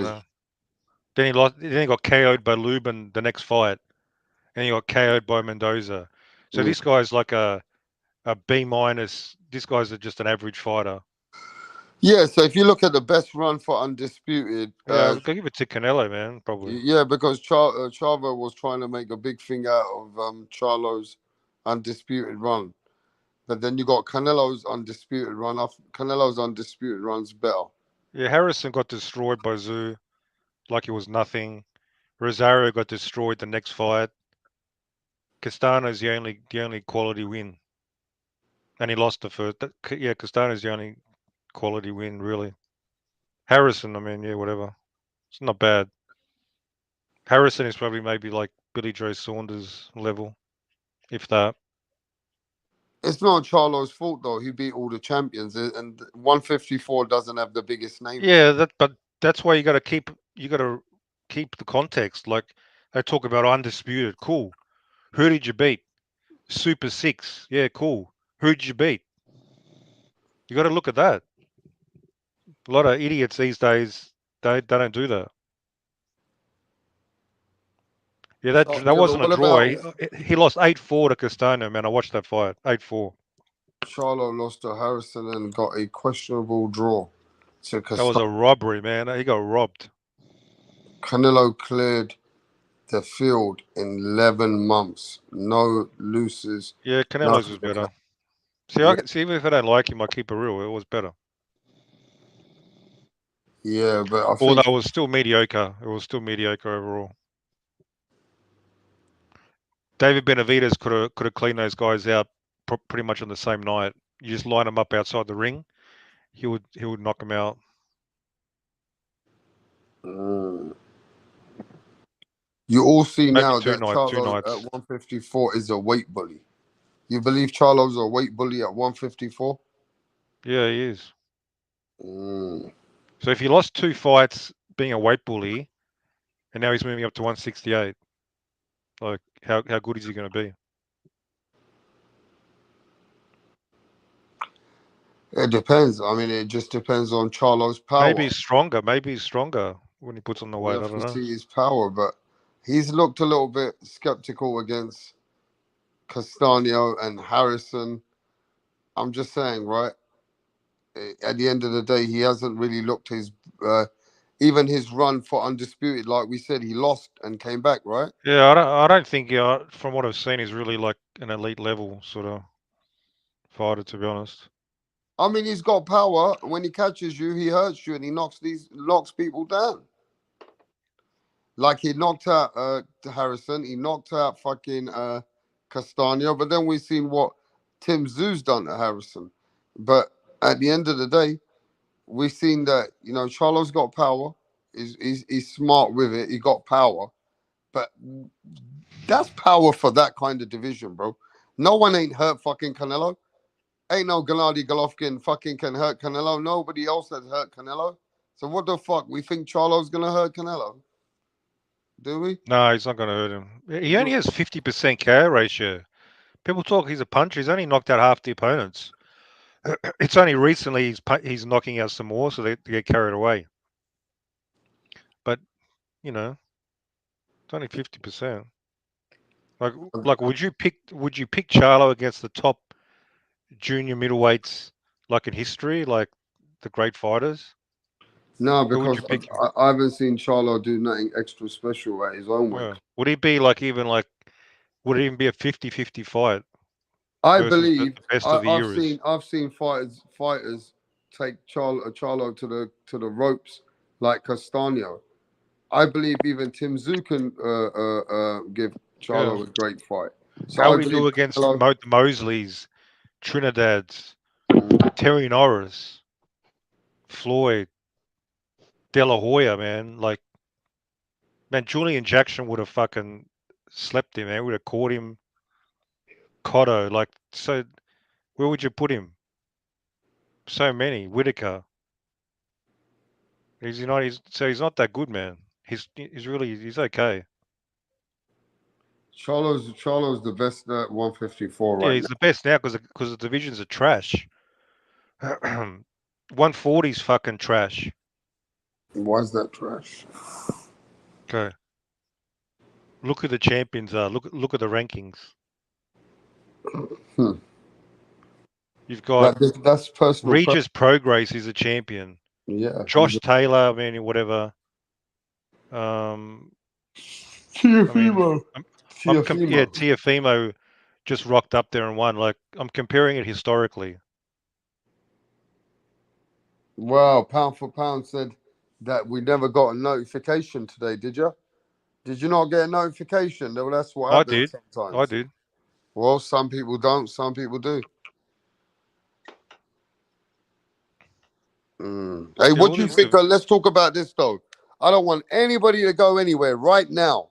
This was on the fucking thumbnail, and we ain't going nowhere. We got to talk about this woman, Alycia Baumgardner, has been tested positive for steroids now.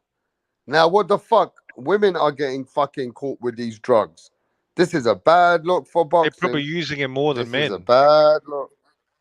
The women are getting fucked over for drugs. Yeah, I don't care about the women's boxing. That doesn't even count. Well, what do you think about Alycia Baumgardner? Yeah, that was messed up. You know, need to release the B sample. You know, if it's the same as the A sample, she need to be suspended.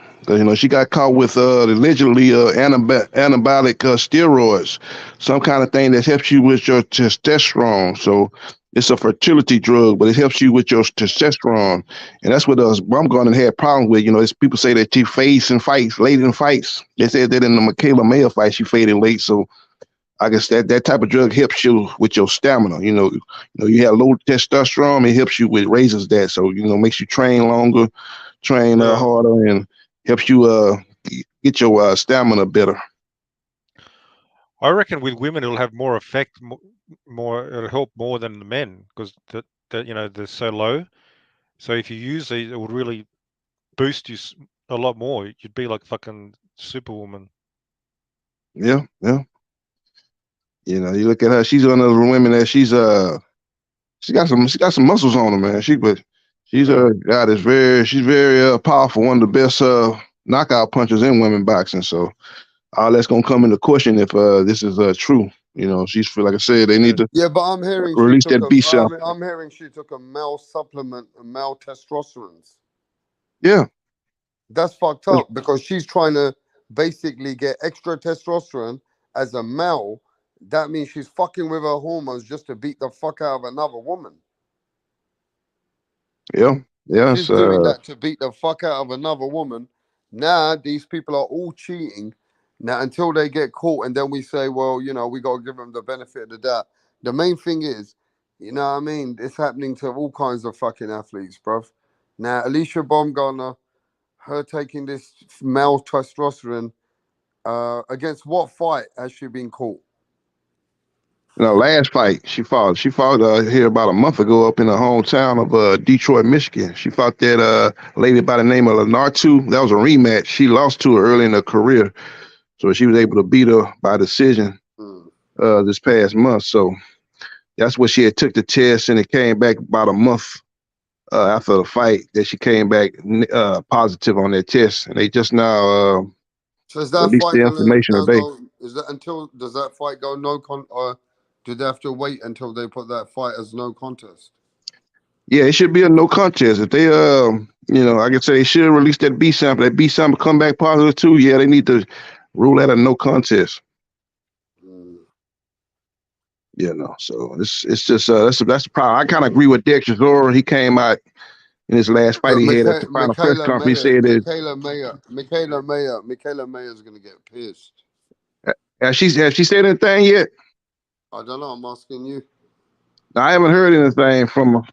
I don't follow her on Twitter, so maybe I need to follow her and see when she do make a comment. It'll come up on my phone, but it'd be interesting to see what comment she made. But it was another lady that Baumgardner fought previously, and she came out and called her a steroid cheat, and he blasted her on Twitter. So I think Clarissa Shields came out and said, let's don't rush the judgment, let the facts come out, and let's see how it all plays out. So she kind of ain't rushing the judgment. With that other girl that Baumgardner fight, she basically blasted her for testing positive. So she did. Be interesting to see what Mayer does when she what did that girl say? comments. What did that girl say again? Who? What did that girl say? She said that she's a steroid cheat, and basically saying she's she look at the muscles on her, and that's a dead giveaway. Yeah, she blasted her. That was one of her previous opponents. So yeah. But like I said, Clarissa, she didn't come out like that. She was saying, let's let the facts come out. I'm not going to judge her right now. Let's see what's going on, Like I say, one of the things they need to do, they need to release that B sample. Let's see the B sample. If the B sample come back positive, then she need to be punished, man. She need to pay the consequence. Maybe get a 6-month ban or a year ban.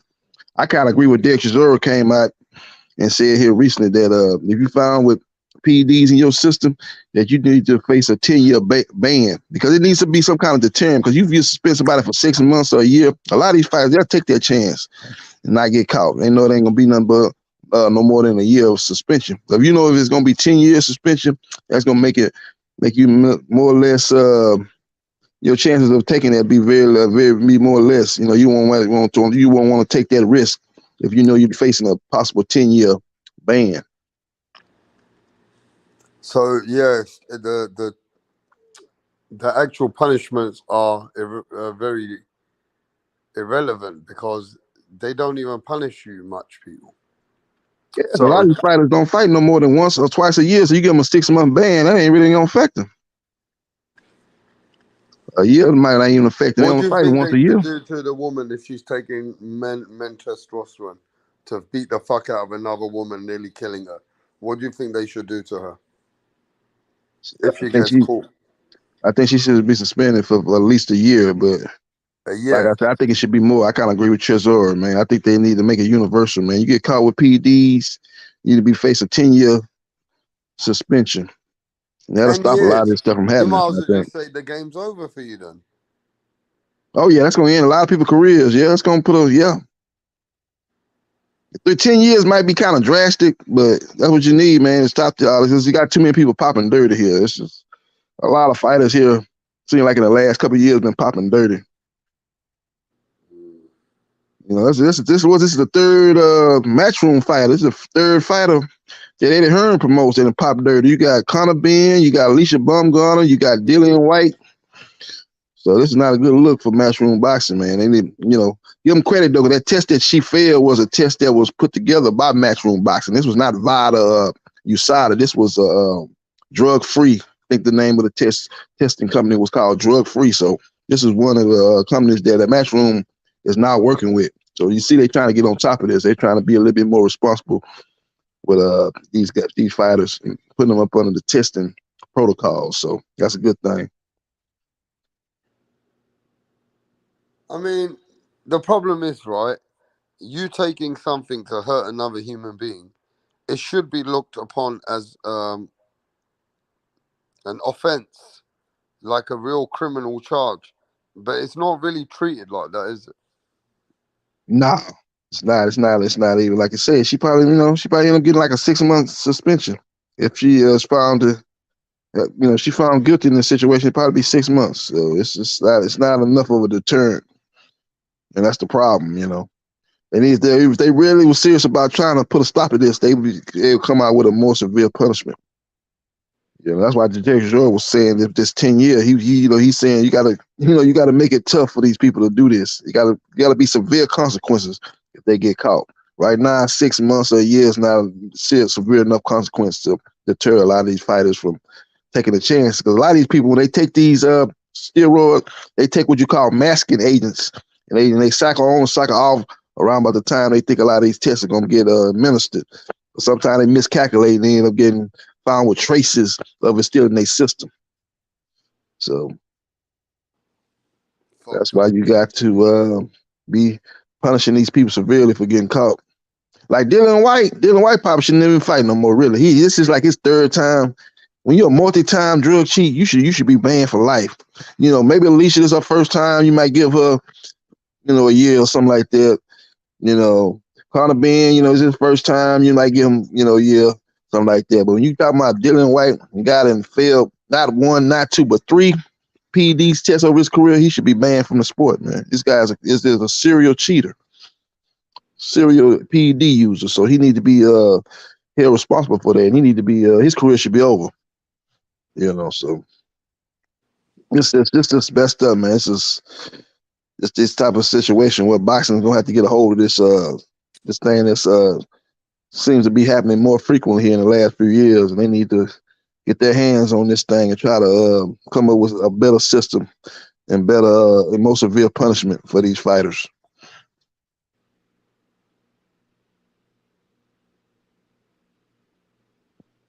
Alycia Baumgardner. Go to the chat, see what the chat talking about here.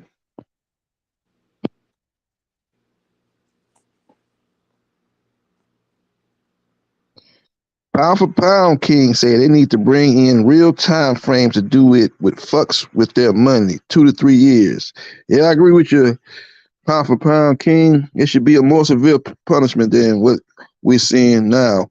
6 months to a year, that's not severe enough. Like I say, these fighters just fight once or twice a year, so they basically just missing out on one paycheck. They'll be willing to risk that. If you talking about 2 to 3 years, that's a more severe punishment. They might think twice about doing it.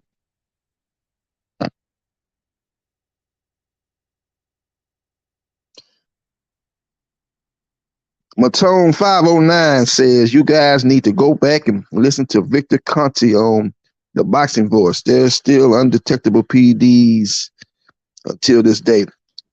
Yeah, the chemists are always gonna be ahead of the test, but you just got to every year you got to try to update your test, or maybe every 6 months you got to try to update that ban list. When the more things you find out about, you got to put them on your list and update it. That's the only thing you can do. But the chemists are always gonna be ahead of the test. That just is how it is, man. But they still can come with more severe punishment to deter a lot of these people from taking PEDs, putting their opponent's life in danger. Garcia said they knew she was positive, but they let the fight go on. Yeah, they probably did know. They were saying that they found out after the fight, but this is kind of funny though. This was known to Matchroom and I guess Baumgardner and maybe her opponent 4 days ago, but nobody said anything until this report come out. Then everybody want to make a statement and come out and say this, that, and the third, but why didn't they say nothing when this thing first came out? Try to get ahead of the story. Now, people understand that you knew 4 days ago and you didn't say nothing, so that make it look even worse, in my opinion. J-Rock say Conte didn't invest masking tactics. He forgot women's boxing existed. Yeah. That's what a lot of these athletes do. They take the masking agents, man. And that's what they. That's why I agree with Mayweather. Mayweather said you got to have that blood and urine test, man. Even the masking agents, when you're taking that blood and urine, a lot of times it's still gonna pop up. So the Olympic style testing, that's the best form of testing, in my opinion. But like I say, them chemists are always gonna be ahead of the test.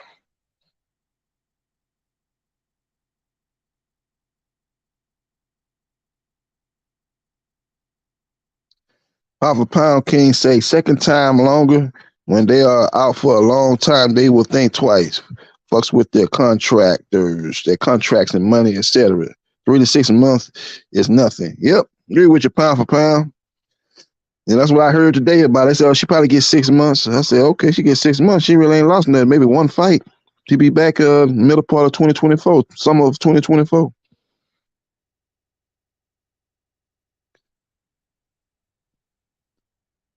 Matan 509 said it should be more than a year because she tested positive before the fight and the fight still went on.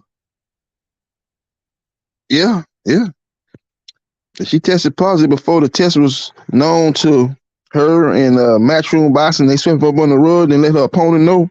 If I'm an opponent, Leonardo, I'd be upset, highly upset. Kind of what happened with Oscar Rivez in the Dillian White situation. They ain't let him know what was going on. They met with the board, the boxing commission, and Oscar Rivez and his team didn't know nothing about it. And that fight ended up still happening. So that's just, when you the B-side, man, you kind of get B-side treatment, and this ain't the time to be getting no B-side treatment. And you put my life on the line, man, I'd be highly upset if I was Leonardo. Just like Oscar Rivez was highly upset in the whole Dillian White fiasco.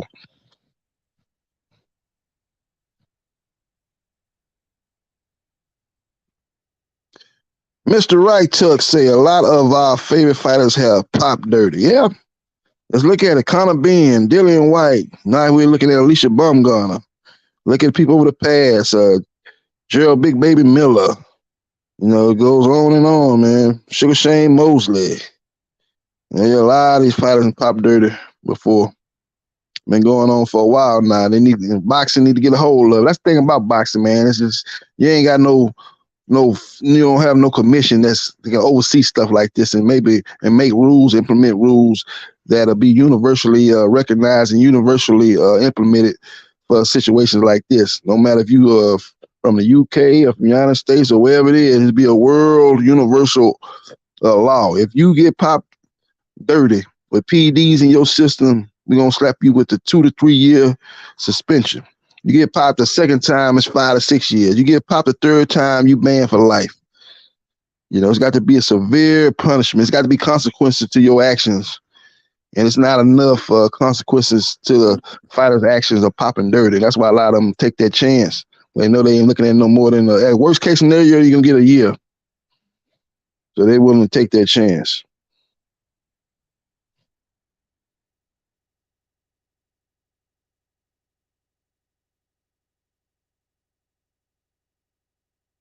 J Rock said that opponent has a big lawsuit. Who allowed this roid freak to fight?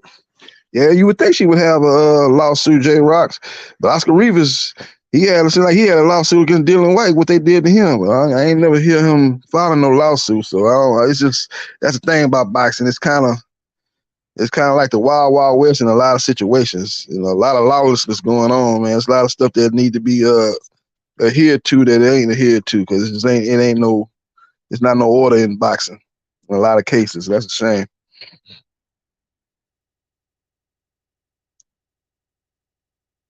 So Floyd IV was legal, but what about the substance? Yeah.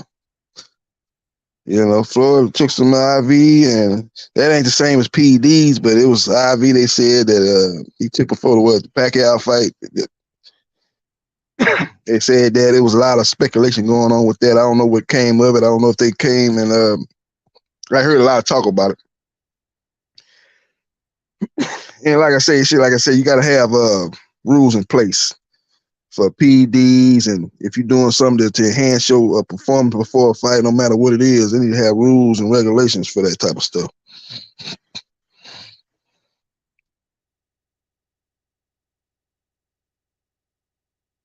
King Ho say they like getting slapped with that hush money. So yeah, that hush money was only hush for a little while. It came out a month later though. I don't know why it took that long for the test to get revealed, but you know, this ain't like VADA or USADA. It's a little small time testing company. They ain't been around too long as far as in boxing. I don't know how long they've been around in general, but this is like first time I ever heard these people drug free. I ain't never heard these people before this situation. So I don't know. I don't know how many other people they have that they test, and I don't know what their procedures is to release tests or how long it take for those tests to come out. I don't know. You know, everybody is different. Everybody ain't the same. You know, you got your USADA and VADA. That's them world-renowned testing companies. They probably have a full staff, you know, where they can get stuff out a little quicker. This drug-free thing, they might not have the staff and the people, the clientele either that these other major testing companies have. So y'all could play a part in why it took so long for this stuff to get released. Because this fight happened over a month ago, and we just not finding out about it.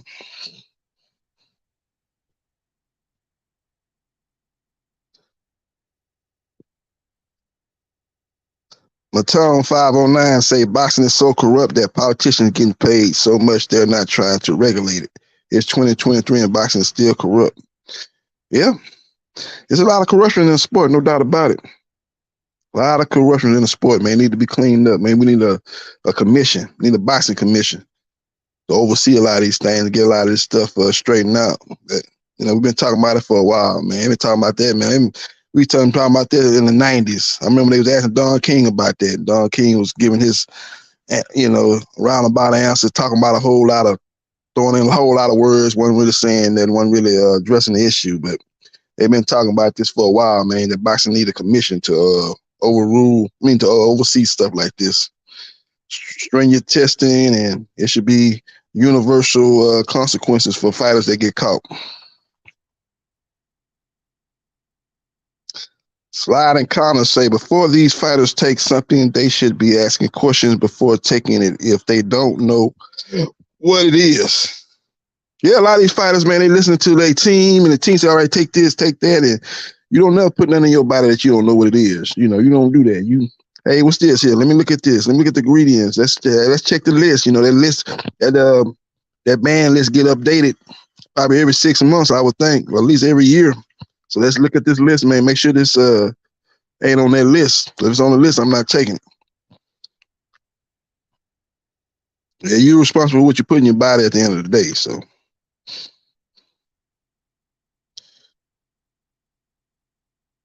Pound for Pound King say promoters and managers don't care. They ain't going to change anything to screw with their money. Yeah. Yeah, they ain't gonna they need to be leading the charge to try to get something like this thing implemented. But they don't care. I don't know if they don't care. Some of them might care, but they don't have the wherewithal to try to get something done. But That's when the Nevada Boxing Commission, the New York Boxing Commission, every commission they need to get on the phone and have a conference call. All these boxing commissions worldwide need to get on a conference call and talk about this and come up with some kind of legislation that they can get implemented on this drug testing. It should be universal. That you're a professional boxer, you got to adhere to this. If you get caught with PEDs in your system, it's an automatic 2 to 3 year suspension. No question asked. You can't appeal it, none of that. The A sample come back positive. Okay, we'll look at the B sample. Maybe it was some kind of corruption in the A sample. So let's look at the B sample. The B sample come back like the A sample. Okay, bam, that's it. 2 to 3 years. I tell you one thing. I guarantee you that you ain't never gonna get the information on that B sample. That B sample ain't never coming out. We still waiting on that B sample for the whole Dillian White fiasco with Oscar Rivas. We still waiting on that B sample to get released. It ain't gonna never get released. I guarantee you that's for sure. It damn sure ain't gonna get released. They gonna sweep it under the rug. They gonna Alycia Baumgardner and her team gonna come out and say that's if this is true now. He's innocent before proven guilty, but I'm just saying if the facts come out that she is indeed a drug cheat, then they gonna come out with all kind of excuses. But they ain't gonna never say, okay, release the B sample. I'll tell you that right now. They ain't gonna never say that. Because if you was truly innocent, you would have came out today saying, oh man, I ain't took nothing, man. What the A sample said I was positive, man, release the B sample. Release the B sample. I know damn well I ain't cheat, but ain't nobody saying that. You ain't heard us say that her team. Yeah. Matone 509 say boxing is the only way all these crooked politicians and drug dealers are able to clean their dirty money. Yep, exactly. Pound for Pound King says strength and conditioning exactly lots of them act naive when they already know you should be checking everything. Oh yeah, they gonna act naive and they gonna deny every time. You ain't never seen a boxer get popped dirty and say, yeah, I did it, I was guilty. They always come out and say, oh, I'm innocent. Look at Dillian White after that third time he got caught. He came out with a big old statement. Oh man, I ain't did nothing. I'm a clean fighter, man. I ain't did nothing. Yeah, that'd have been maybe believable the first time. This is the third time, Dylan. I don't want to hear that, man. You're a serial cheater, man. You need to be banned from the sport. You messed up a big fight with AJ. Messed up your money. And Elena's ended up stepping up and getting a decent payday. He probably didn't get paid what you was gonna get paid, but he got paid in your place. So.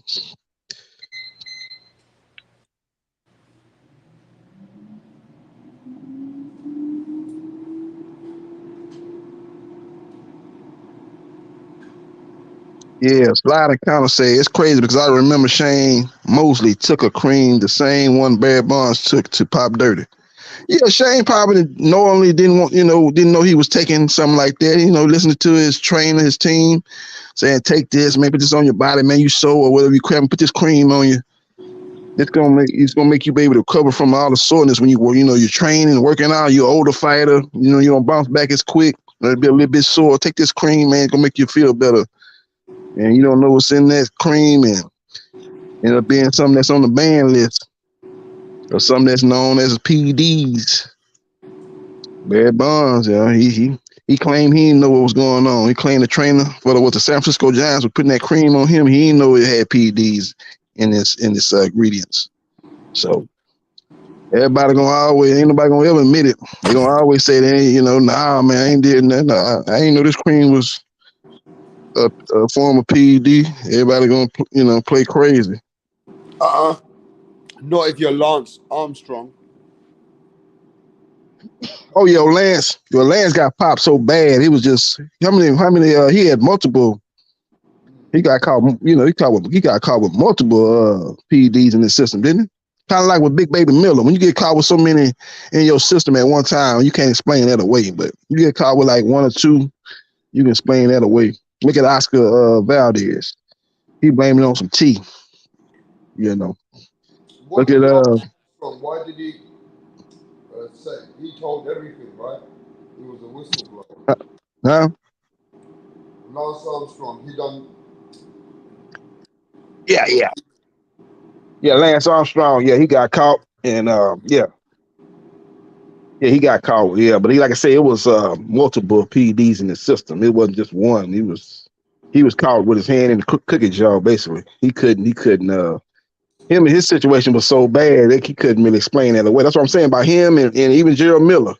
He had so many PEDs in his system. It wasn't just like one. He had multiple PEDs in his system. So he couldn't explain that away. At first he tried to play it off, but he finally admitted, "Oh man, he couldn't explain it away, man. What's all this in your system?" He had a huge amount. A lot of these people that get caught, they get caught with traces. That let me know, in my opinion, that they probably had the masking agents, but it still got few of the traces still got shown up on the test. You probably cycled on, miscalculated days to cycle on, cycle off, and got caught up like that. But Gerald Miller, man, he had a huge amount in his system, and he had multi things in his system, multi PDs in his system, in a huge amount. So he couldn't explain that away. So that's what they saying about Alycia Baumgardner. She didn't got caught with traces. It's not a huge amount, but traces. When they say traces, it's not a huge amount. So people take a lot of these athletes take the masking agents, and they hope that's enough to cover all that stuff up. But sometimes they miscalculate and they end up coming out.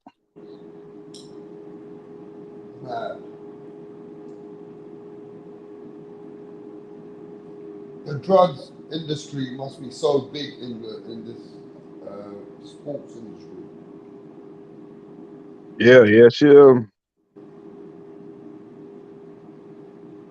Yeah, Baumgardner, Alycia Baumgardner, man, she's one of my favorite female fighters to watch. She's right up there with Clarissa as far as what I like to watch. Man, I like her style. She had a pro style. Her style, she fight like a guy. That's what I kind of liked about her and Clarissa. Some of the women they fight, man, they fight like women. They fight like swinging all wild and no technique, and you could tell like that last girl Savannah Marshall fought. Man, I like her because she talk good, promote the fight good, but she fought like a woman. Cruz, the Cruz, she fight like a woman. All wild, no technique. But I think I like about Clarissa, man. Clarissa got a professional style. She fight like a lot of guys. A lot of those professional technical boxers that's in boxing, men boxing, she fight like those guys. Same with Alycia Baumgardner. She got a nice 1-2. But I noticed though in that Mayer fight, she kind of faded in the second half of that fight. Mayer almost caught her, but Mayer gave away too many rounds, and she was able to win a decision. But I was like, man, she getting tired, man. She fading, and I think that's one of the reasons why she was taking what she was allegedly taking, man. That was gonna help her with her testosterone. Raises her male testosterone, and that makes you train longer. It makes you be able to run longer, and it ultimately helps you with your stamina, where you won't fade in fights. So I can see how she might have been taking that to help her stamina. So, you talking about getting in there with Amanda Serrano and women like that. You got to be on top of your game for 10 rounds or however long the fight is scheduled to go. You got to be on top of your game. You can't be fading. So that's the problem that she had. That's the only problem she had, in my opinion, was she's kind of fading fights. So. Maybe that's the reason why she was taking that. So,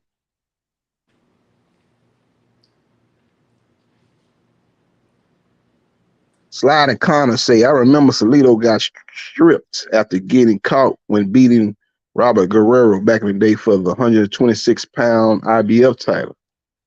Oh yeah, I remember that too. Yeah, Salido.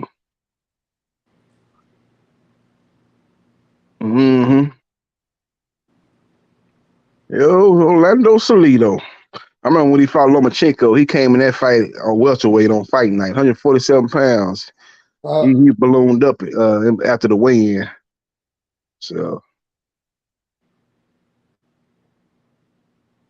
MAW say, any way you look at it, Alycia in hot water, B-sample ASAP, please. And there's no excuses if also. Plus shaking my head. Yep. She in hot water, and she in hot water. She got to prove her innocence. She was really innocent. She should have came out today asking for that B sample to be released.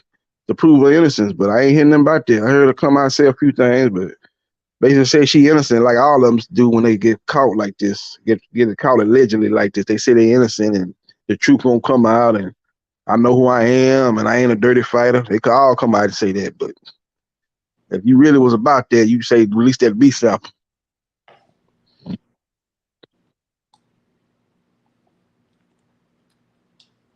Chad DeSantos say she innocent, man.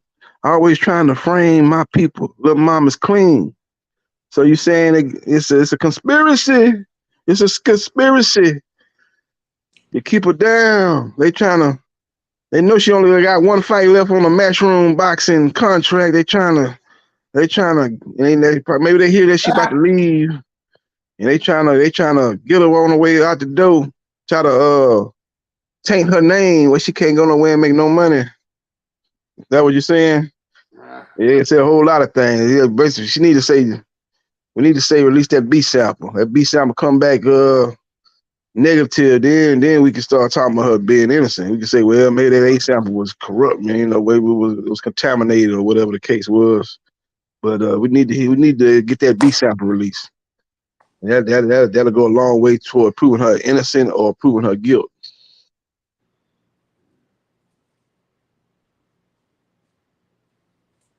Matone 519 say, Ty, stop it, my people. Hello, Matone 519 say, stop capping. DeSantos. Pound for Pound King say Salido was a super dirty boxer. He headbutt Michael Garcia and broke his nose. The fight had to get stopped because he was losing. Yeah, he headbutted Michael Garcia, but he was coming on against Michael Garcia. Maybe that headbutt and then broken nose, maybe, kind of made Michael Garcia, maybe he wasn't on top of his game as he got his nose broke. But Salido was actually coming on in that fight. But Michael Garcia and his team made a smart decision. They say, stop this fight because it's going to go to the scorecards, and we didn't banked enough early rounds to win this fight. And that's exactly what happened. They was able to get a decision. So, but Salido was coming on right before they stopped that fight. Yeah, everybody knows Salido's a dirty fighter. Just see what he did with Lomachenko. Lomachenko didn't know because he's just coming from the amateurs. He didn't know how to deal with that type of fighter. He was dirty with Lomachenko. Chico still almost knocked him out in that last round. If he'd had about 10 more seconds, he probably knocked out Salido.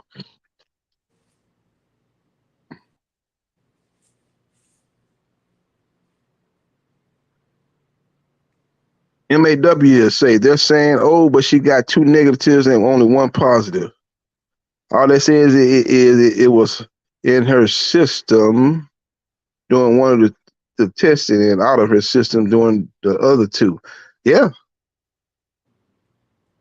Yeah.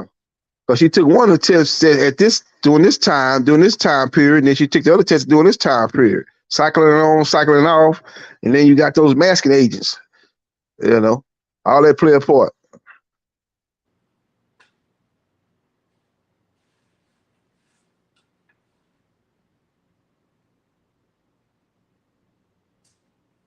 The boxing scientists say she's juicing. Yeah, could be. Yeah, it's not looking good for her. Sample A say she's positive. So we just have to see. I would like to see that B sample release and see what that says, but it don't look good right now. But innocent until proven guilty. She just need to have her day in court like everybody else should have their day in court. But it's not looking good, The type of things that was found in her system, and you just kind of put 2 and 2 together, looking at her as a fighter and see what she was kind of struggling with, which was stamina, late fights. And it's the type of stuff that helps you with your stamina that she was allegedly taking. So I can kind of put 2 and 2 together and come up with a sound reason why she would take something like that. But like I say, innocent until proven guilty. I don't want to just fully say she's guilty. I want to kind of give her a chance to present her case, and maybe it's a good reason why this happened. A good innocent reason why this happened. We just have to wait and see.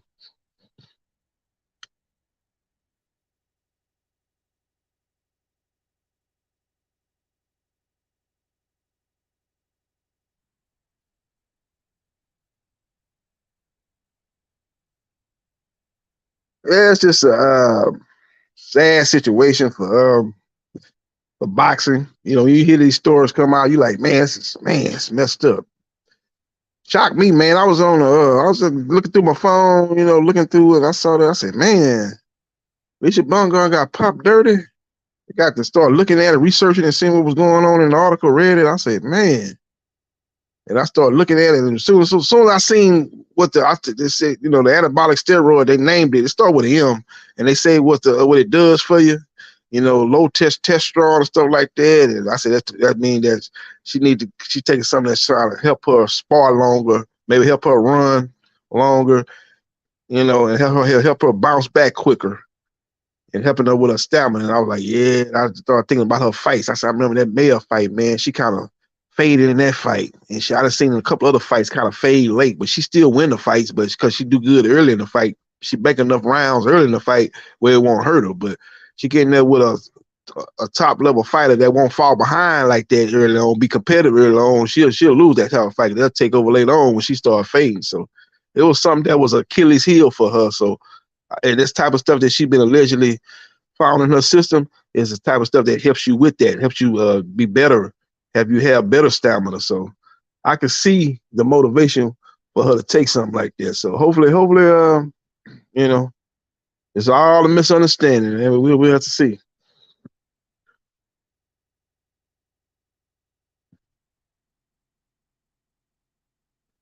MAW say smash the like button, folks. Yeah, smash the like button. We're here on Rap Star Boxing, talking a little boxing. Go down here, read a few of these chats here. Let's see here.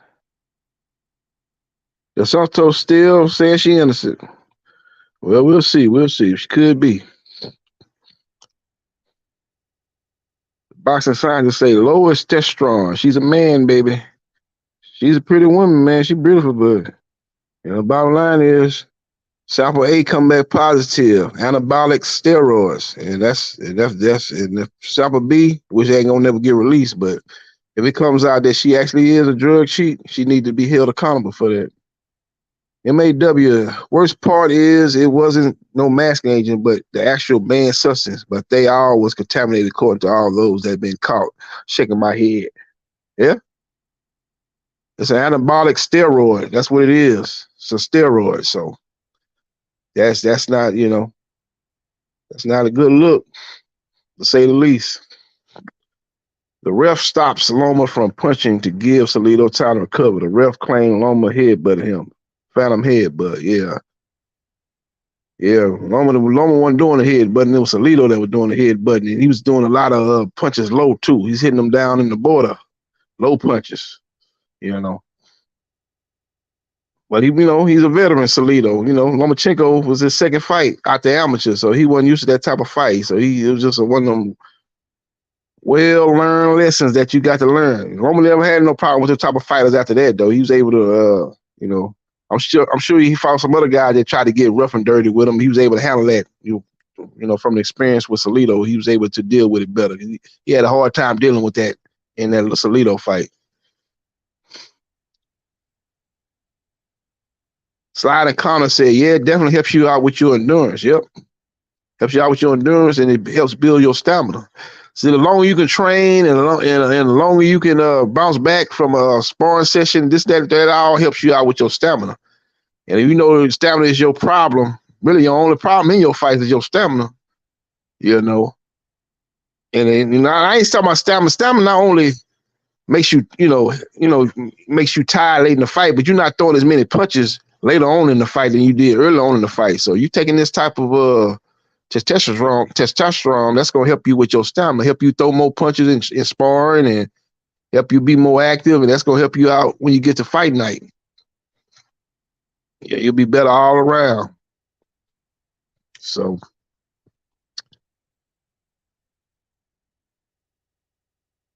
you know, Canelo Alvarez had that problem early in his career. He had stamina issue. He was able to fix it though. So, you know, a lot of, Alycia Baumgardner ain't the first fighter that had that type of problem. So, well, you know, for her to allegedly go this route, that's a sad commentary. for her to do that. But like I said, she innocent until proven guilty. So yeah, you have to see. Papa Pound King said, yeah, he definitely went to the drawing board, that being Loma, and came back with a really good wrestling tactics that he didn't use in the Salido fight. Yeah, he learned. He took notes. He learned. Got to give him credit for it. You know, he had to take an L to, learn that lesson. But at the end of the day, he going into the Hall of Fame. So he's able to Yo, learn from that. JP, have you ever heard, yeah? You know, when I was younger, and this is why I never ever took any enhanced drug or steroids, especially when someone says it fucks with you mentally later on, yeah? It fucks with your hormones. Second thing they say, JB, as a man, your dick starts to shrink and your penis starts to become small. Have you heard of this? Yeah, I heard about that. Yeah, I kind of heard about that. You take a lot. If Is you like there a any serial facts? steroid user, they can Is there any hurt you. facts to steroid users that their dick becomes a fucking shrinks like a little peanut? Yeah, I heard that. I heard people say that, for them. That's one of them. That's a serial steroid user. The football players or the players that use that a lot and use it pretty much year round. Yeah, they say it does have that type of effect, but I don't know that. I don't know. I don't take steroids. I don't know for sure, but I've heard people say that. Let's ask the chat. Yo, read what the chat's saying. I'm gonna change over my device. Oh, okay. Yeah, listen. Have you ever heard in the chat that your dick gets small when you take too much steroids? Okay. That's in the chat. You heard Rapstar say, have y'all guys heard that if you are a serial steroid user, that your dick gets small? Have any of you heard of that? I've heard about that, especially for football players. I have heard about that, but I don't know. I don't take steroids, couldn't tell you, so I don't know.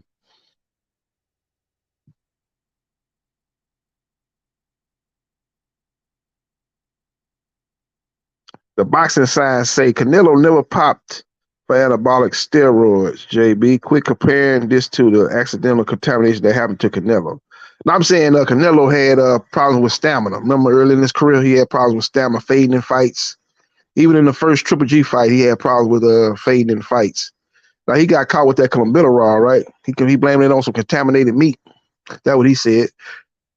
Like I say, all these people that get popped dirty, all of them say they're innocent. Some of them, there's a few of them that probably was innocent. I'm gonna say all of them say they're innocent, but bottom line is, if you found to have steroids in your system, and it's found that you actually do have it, it's alleged right now with Baumgardner. I don't want to jump the gun on her, but if you found to have PEDs in your system, you need to be held accountable. That's all I'm saying.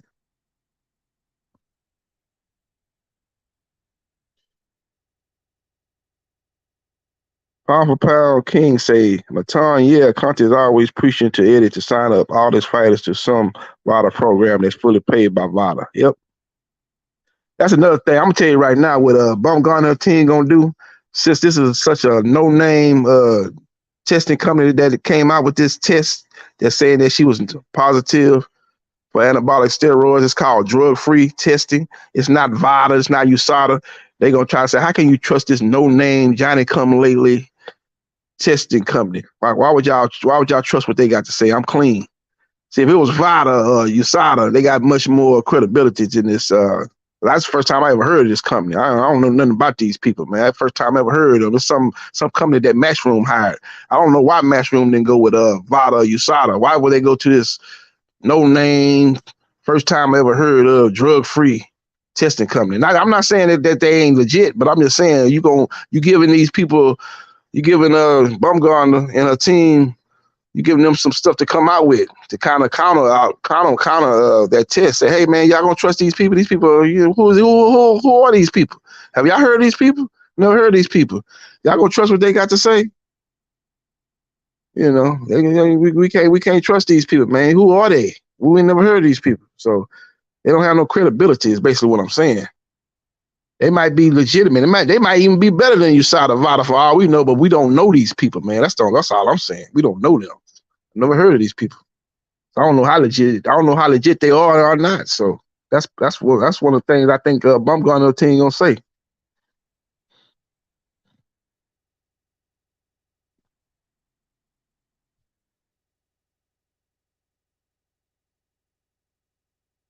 Let's see. The Santos, this channel agenda to put my people down. We don't need to cheat, man.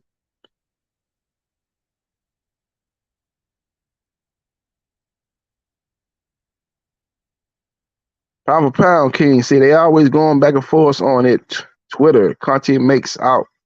It's for all the fighters, but it's only 10 at a time. Yeah.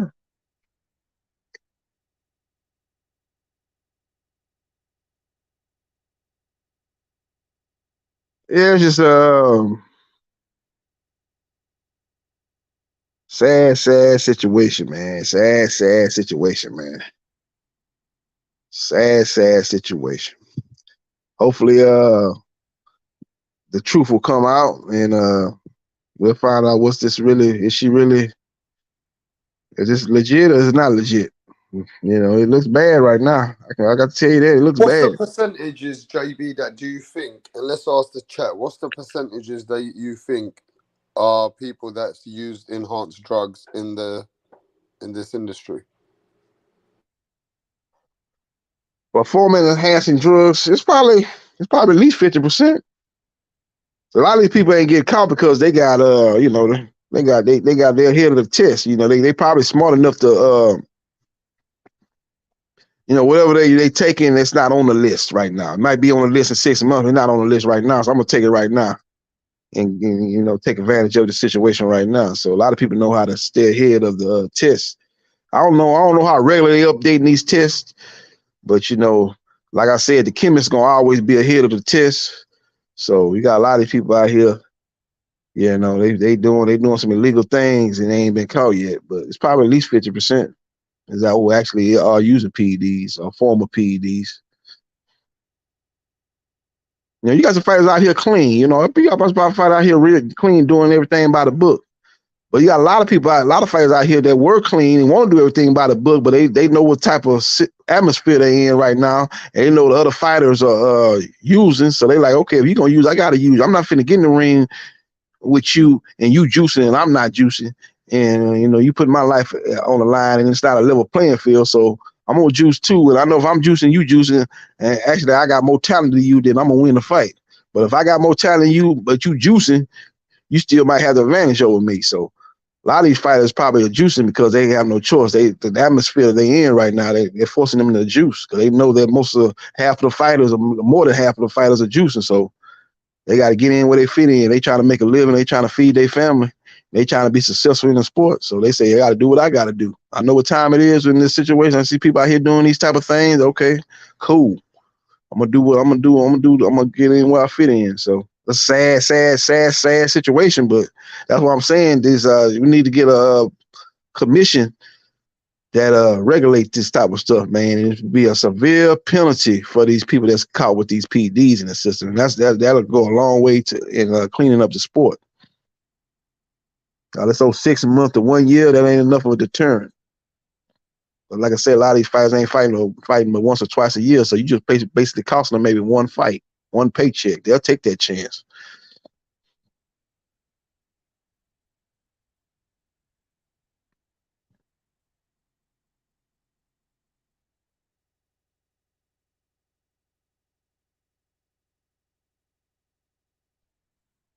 Slide counter say a lot of people thought Tim Bradley was dirty because of his physique, but he was a clean fighter. Yeah, he was a clean fighter. He never got popped dirty.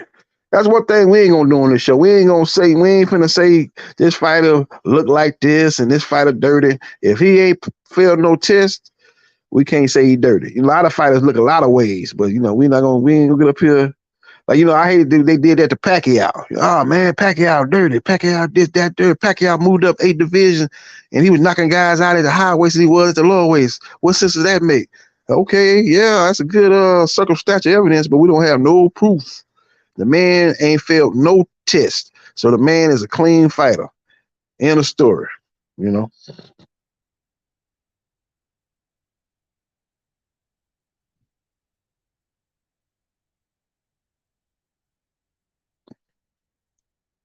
MAW say, I like Alycia as a fighter. She pretty young. Pretty young thing. PYT, MAW. But no free pass. If B sample flops too, sorry. Yep. The thing about that MAW, we are never gonna get that B sample released. It's never gonna get released. I'll tell you that right now. We still waiting on that B sample from the Dylan White fight with Oscar Rivas, which was about 4-5 years ago, wasn't it? We ain't got that B sample back, so we ain't gonna never get the B sample. What they gonna do is they gonna go after that no-name drug testing company that produced this positive result. See, because they ain't got no credibility in boxing. Ain't nobody know who they is, so they gonna go after them. They gonna say we can't trust them, but they're new kid on the block. They're Johnny come lately. We can't trust them. Did I pop dirty on Vada? Did I pop dirty on USADA? No. So that we can't go off of what they talking about. So I'm telling you, that's what they gonna do.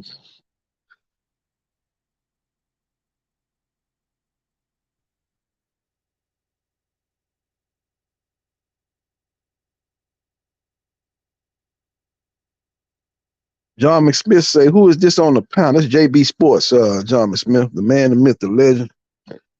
Talking a little boxing, the corruption of boxing, and this whole Alycia Baumgardner situation.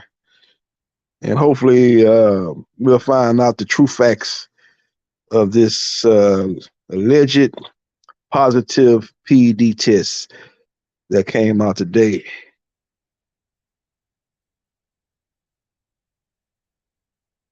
And Santos say, I'm out, man. Keep it chopped and screwed already. And Santos, you must be from Houston, man. Talking chopped and screwed. Screwston in the house. DJ Screw. Legendary in the hip-hop scene. Let's see here. Slide and counter say facts, Hawk.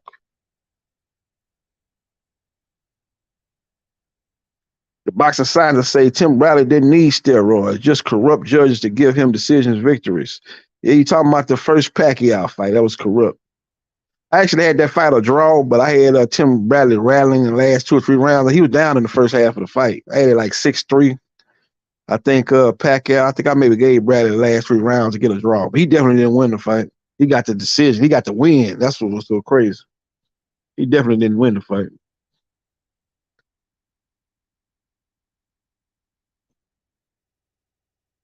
Well, Pacquiao could have finished that fight a little stronger, man. He kind of didn't finish that fight strong like he typically does. I don't know what maybe he didn't have the stamina for that fight that he usually have. Maybe it's, I don't know. You have people, different training camps for different fights. Sometimes you have great training camps. Some training camps, might not be as good as a previous training camp. But for some reason, Pacquiao didn't finish that fight strong. He kind of let Bradley rally the last 3 rounds to steal a draw, in my opinion.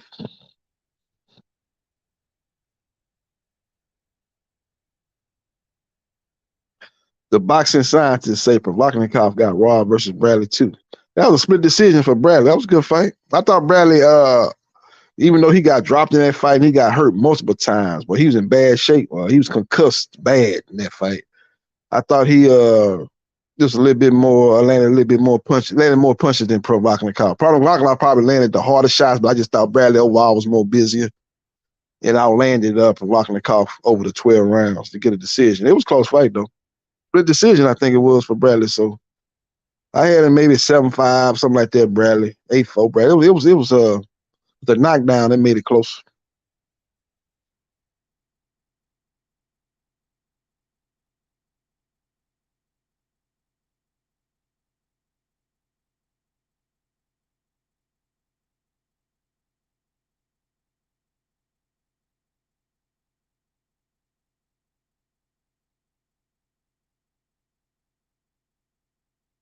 Larry Liston say, you boxing fans are so fun. I've seen so many people simp over this girl who look more like a man than a woman. Okay, you say she look like a man to you. Lisa, she very feminine to me. She pretty, beautiful.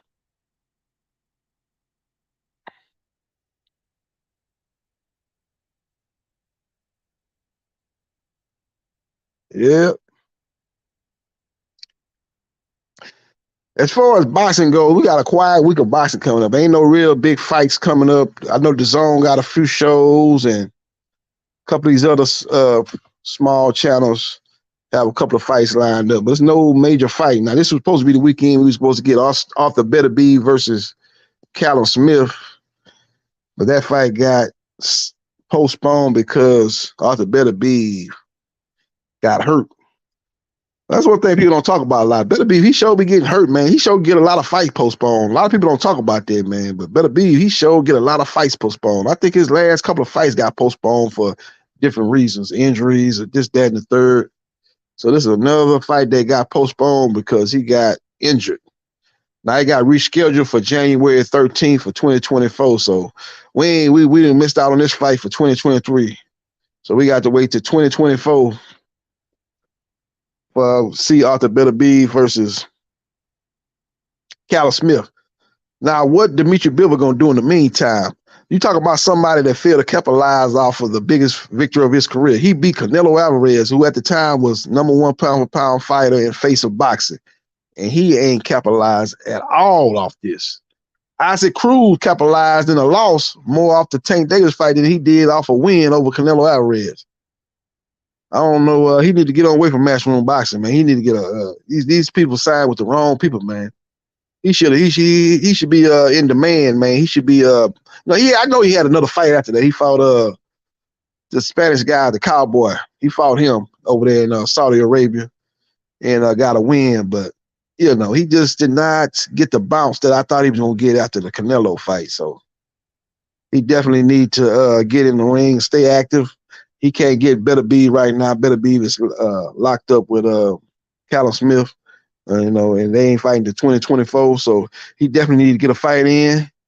Try to whoever his mandatory or not even mandatory. I don't think his mandatory been called in the WBA, but whoever's the #1 contender or somebody in the top 15 in the WBA, he need to be fighting before the year's out. Stay active and then look to fight the winner of Beterbiev, Callum Smith in 2024. So this is going to be a quiet weekend of boxing, but next week we're going to have a good day of boxing, August 26th. We're going to have unified heavyweight champion Alexander Usyk taking on Daniel Dubois. And then later on that day at night, we're going to have who fighting? Can't remember. I think we're going to have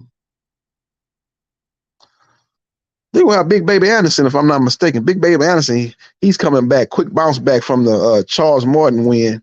He's gonna be fighting against a guy that was supposed to fight when Charles Martin ended up being a replacement opponent. He's gonna fight him. I think this guy's undefeated, so that's gonna be a fight that's gonna be on ESPN. So this weekend coming up gonna be it's gonna be a lot like this past weekend.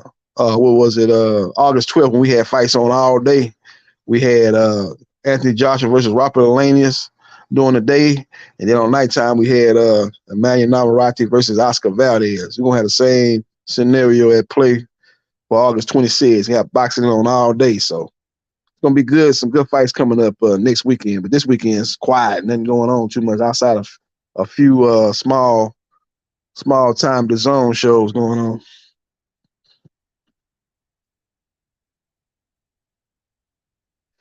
I don't know if you know this, though. I know we've been getting people been talking about the Canelo Alvarez versus Jamel Charlo fight.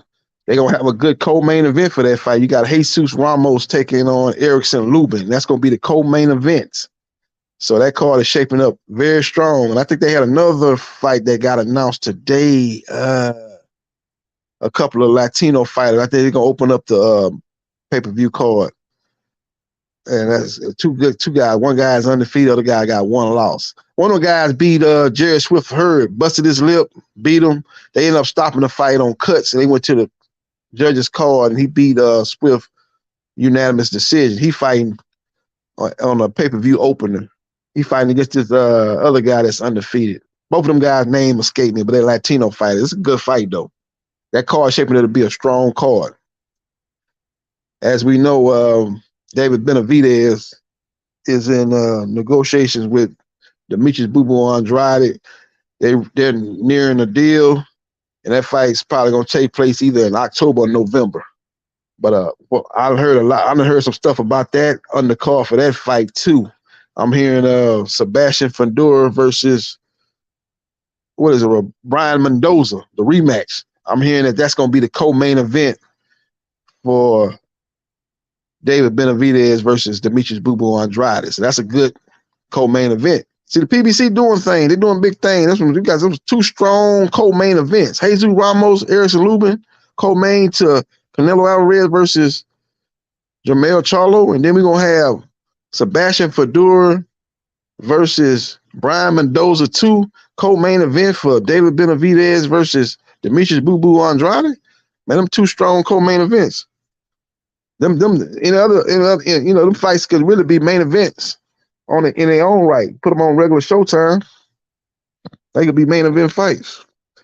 They're gonna be co-main events. So that's the PBC is out here doing some good things, man, putting together some good fights, good cards overall. This last pay-per-view card was pretty good in my opinion.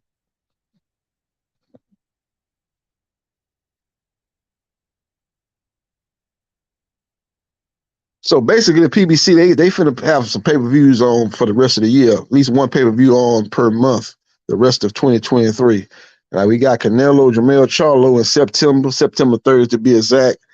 October, November, we're gonna have David Benavidez versus Demetrius Boo Boo Andrade. December. Now that's what's supposed to be. We were supposed to be looking at maybe Crawford Spence 2. As Spence has 30 days to exercise rematch clause. But from what I'm hearing, that fight not going to take place in 2023. I think they're going to go to Crawford and ask him to give him a little bit more time. The rematch is going to happen, but it's not going to happen in December. And I think it's the biggest money fight available for Crawford. As Charlo is busy, and they don't want to fight Boots. Tim Tszyu. That fight's not, no big fight right now. Tim Tszyu probably looking to be elevated to WBO champion, maybe defend his belt against a top fighter. But maybe that could be a fight down the line, but I don't think it's next for Crawford. So I think the Spence fight is probably the best fight available for Crawford, the biggest money fight. So I can see that fight happening in January. But as far as December go, I'm hearing that that's going to be the month that Tank come back. They'll do Tank versus Pitbull 2, more than likely. They talking about Chris Colbert as maybe a opponent, but I think it's going to be Pitbull 2. That fight's going to take place in December. So the PBC going to have a pay-per-view fight on pretty much the rest of the year, and leading into 2024. And I can see Crawford versus Spence in January. Maybe they do that the weekend between the Super Bowl. They got that weekend between the conference championship games in the NFL and the Super Bowl. They got that middle week when ain't nothing going on. They could put that Crawford Spence 2 right on that weekend. That'd be a perfect time to put that on. Ain't nothing going on the week before the Super Bowl, so I can see that happening. Got Teofimo Lopez is looking to come back too in December on Heisman Trophy night against Jose Ramirez or Arnold Barbosa. More than likely it's going to be Jose Ramirez because Barbosa is no longer with Top Rank. So you got a lot of fights that's in the process of being finalized. Shakur Stevenson is going to be fighting for a vacant WBC belt. Lomachenko turned it down because he's in the Ukraine. They're at war with Russia, so he's over there trying to help his people out. So he's not going to be available till 2024. The next fighter that's available in the rankings that's up to take on Shakur in the rankings is Isaac Cruz. As I said earlier, Cruz is looking to make the fight happen with Tank Davis in December. That's a big money fight, pay-per-view fight. So he's definitely going to take that fight over a Shakur Stevenson fight, which he's going to lose, get washed 12-0, and won't make as much money. So that's common sense right there. He not going to take that fight. So the next fight after him is William Zepeda. Zepeda got a fight lined up with Mercedes Jester, who just beat Jojo Diaz, I think, in his last fight. So Golden Boy already announced that fight for September 16th, so he's not going to be available. You would think he'd be like, oh, no, I'm going to fight Shakur for a vacant belt, man. I'm going to go on drop out. I'm going to dip out on this Mercedes Jester fight. I can fight Shakur for more money on ESPN, bigger platform. But that's not going to happen. He's going to fight Jester, win that fight, and they're going to continue to build Zepeda. He ain't getting it up with Shakur. So he's going to keep going down the list. It's the same scenario that played out when Shakur first got to 135, he was looking to fight a top fighter, become the mandatory. Like every fighter all them fighters kept turning them down. That's exactly the same scenario that's playing out now. Williams Zepeda ain't gonna fight him. Isaac Cruz ain't gonna fight him. But guess who down the list right here? Jermaine Ortiz. Jermaine Ortiz is with Top Rank. Jermaine Ortiz has been calling out Shakur Stevenson. Jermaine Ortiz is gonna take that fight. Jermaine Ortiz need to get in shape though, because that was ridiculous in his last fight. He showed up at the weigh-in 7 pounds overweight. He did not prepare properly for his last fight. You know, I guess he was still riding high off the Lomachenko performance. You know, even though he lost, a lot of people thought he might have won that fight. He definitely fought better than a lot of people thought he was going to do in that fight, performed better than a lot of people anticipated. But goddamn, man, you got to get back in the gym and get serious, man. So hopefully, I think with the Shakur fight, he'll definitely be in shape for that fight. He won't have no problem making 135. So that's an in-house fight for Top Rank Boxing, and that's going to be the fight for the vacant WBC lightweight title. We're going to have Shakur Stevenson taking on Jermaine Ortiz. That fight will happen sometime, I would assume, in the fall, I guess, sometime in the fall of 2023. So we got a lot of fights that's getting lined up, a lot of intriguing matchups. So we just have to wait to see what dates these fights fall on, where these fights will take place.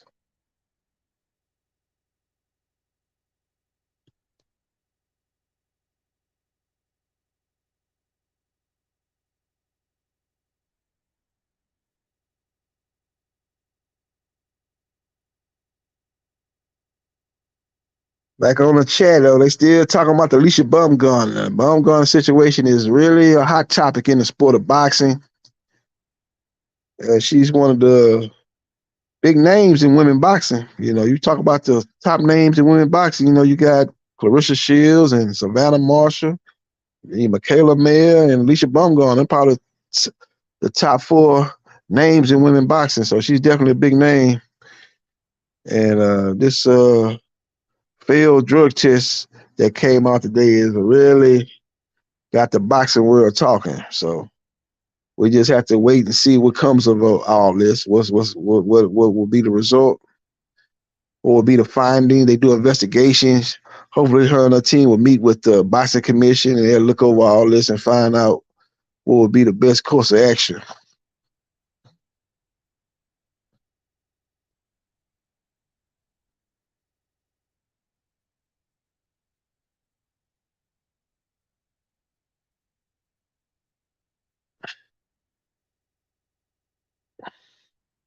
Now, Anthony Joshua, he was able to knock out Robert Helenius. What was the 9th round? A lot of people say it was a lackluster performance by AJ, but he's able to get the decision win over a decent fighter in Robert Helenius. Helenius' best win was against Adam Kanaki. Beat him not once but twice. Before that, though, he got stopped by Gerald Washington, and he got beat by DeLopez, and he has some couple of bad losses on his resume. The people that you would think he would beat, somebody that beat Kanaki the way he beat him, you beat Kanaki, how you losing to Gerald Washington? You know. But he's a decent fighter. And AJ, who was tentative, who was gun shy, and that's what we've been saying for his last several fights, was able to get the knockout with the 0-1-2. He feigned like he was going to jab to the body and came up with a right hand and knocked him out. Kind of like what Inouye did with Fulton. Same type of shot, man. Caught him with the 0-1-2. You know, got him to bring his hands down, thinking, try to protect the jab to the body, and he was able to come over the top with the right hand. And then another thing that was bad about Helenius was he was against the ropes too, so AJ knew he couldn't really go nowhere. You know, he's caught on one, bam. You know, and Helenius ain't got no head movement, so he's a sitting duck. But now this is going to set the stage for AJ to take on Wilder, a fight that boxing fans have been craving for well over 5 years. And this fight seems to be close to coming to fruition for January of 2024. Now, if I'm Wilder and his team, I would definitely try to get a fight in before the end of the year. I don't think he's gonna fight before the end of the year, because if he fight before the end of the year, they're gonna be worried about him getting injured, getting cut, and possibly jeopardizing his career high payday versus AJ over in Saudi Arabia. So I don't think they're gonna do that, but I would chance it if I was Team Wilder, because for him to go in a fight with AJ being out the ring for over a year and a half, and even his last fight didn't go nothing but one round, will be a bad decision in my opinion. Even as hesitant and gun shy as AJ is, AJ done had 2 fights since Wilder last fought. So he gonna be able to come into the fight ready to rock and roll. Wilder probably gonna come into this fight trying to knock off some ring rust. In the midst of him trying to knock off ring rust, he could get knocked out, because AJ has the power to knock out Wilder. He's got a great right hand. He don't have the dynamite in his hand like Wilder do, but he damn sure got enough power to knock out Wilder. So while Wilder in there trying to knock the ring rust off, that's the time that AJ jump on him and catch him with that right hand and get him up out of there. And then we're going to hear Wilder get up there and say, oh, man, I was out the ring too long. My timing was off. My reaction time wasn't there. I don't want to hear it, man. You should have gotten in the ring. Andrew Ruiz, they want to act right with the, want 50-50. Go to the next PBC fighter, heavyweight fighter. PBC got a lot of good heavyweights. Frank Sanchez, he took decent money. You wouldn't have to pay him what you would have to pay Andrew Ruiz. Could have fought Frank Sanchez. You could have fought. You could have said, "Well, I don't want to take a chance with Frank Sanchez. He kind of dangerous." You could have took a fight with Charles Martin. Just something to stay active, something to stay busy.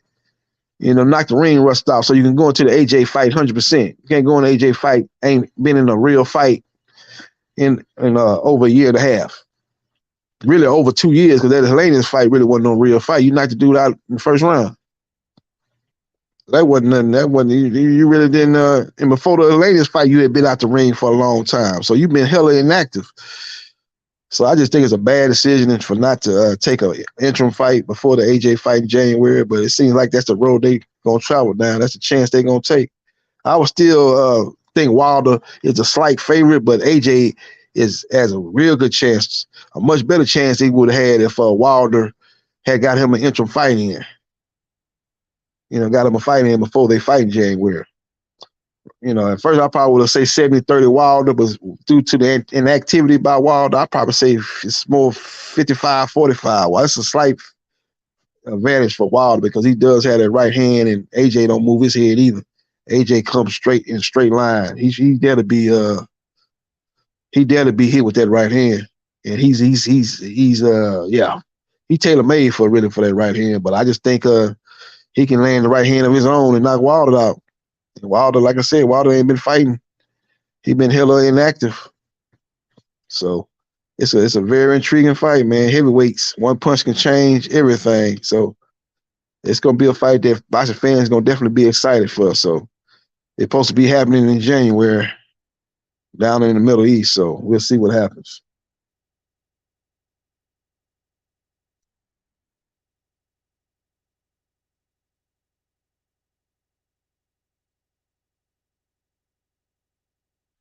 Tyson Fury, y'all excited to watch Tyson Fury fight? He finna fight Ngannou. That's gonna be a crossover fight, boxer versus MMA fighter. We seen this with the Mayweather versus McGregor. So we'll see how it plays out, man. People gonna shit on Fury for not fighting Usyk or for not fighting AJ, but the money he making to fight Ngannou is more than what he would have made to fight Usyk. That fight is over there in Saudi Arabia. He making big money over there, so it's a shame that he's not fighting a legitimate heavyweight, but it's called prize fighting at the end of the day. I think he tried to make the Usyk fight, but he wanted to fight on his terms. He felt that he was a bigger star than Usyk. His pay-per-view numbers and revenue he generated is much higher than what Usyk brings to the table. So he didn't want to give Usyk 50-50 or 60-40 or nothing like that, even 70-30. I think he was trying to give him something like 80-20 or something based on the numbers. So that's the reason why that fight didn't happen. It wasn't so much that he was scared of Usyk. He just don't think Usyk should be getting anything close to what he was making for them to fight. So that's part of the problem. That's going to be a problem again when they get back to the table and negotiate. Especially if that fight with the Fury and Ngannou do the numbers that they projected it's going to do, That's gonna make it even tougher for that fight to get done. Him and Usyk. He gonna say, "Man, I just got to doing this numbers wouldn't have gone you. What you doing over there with Daniel DuBose? Well, me and you are not on the same level as far as what we generate. So no way you gonna get this. So that's gonna be a problem. So hopefully they can come together and get the fight that people been wanting to see, undisputed heavyweight. Find out who is the best fighter in the heavyweight division.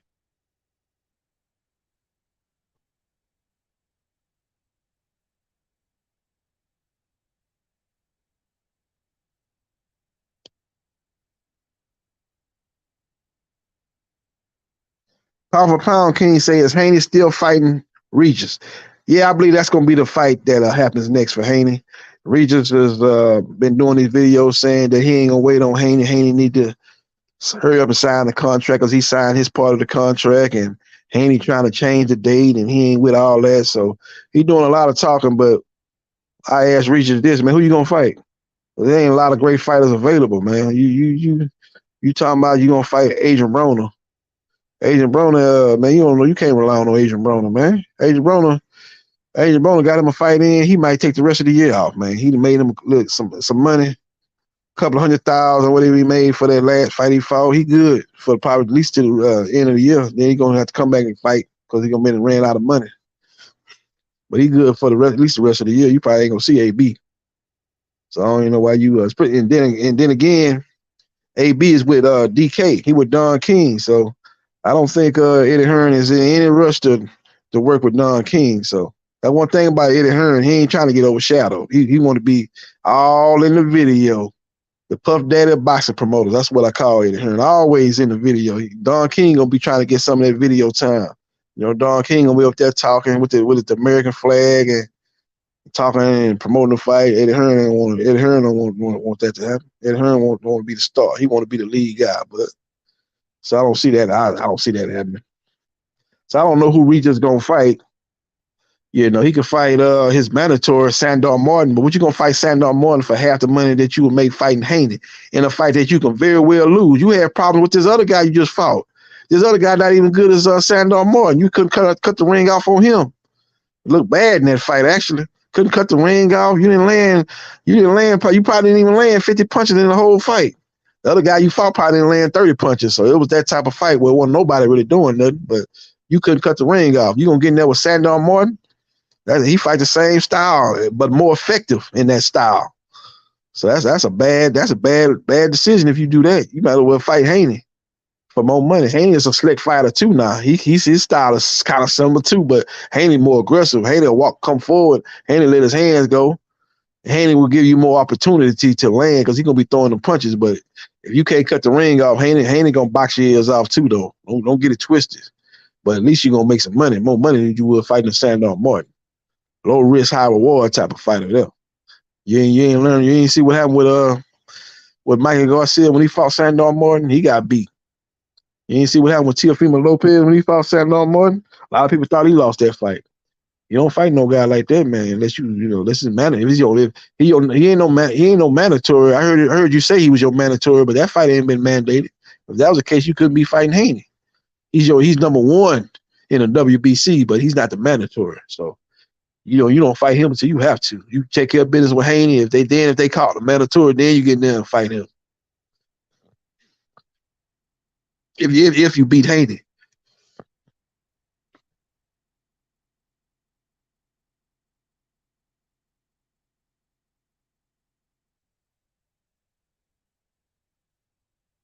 Matone 509 say, why all PBC fighters have to thank Al Heyman after every fight, except Crawford and Canelo?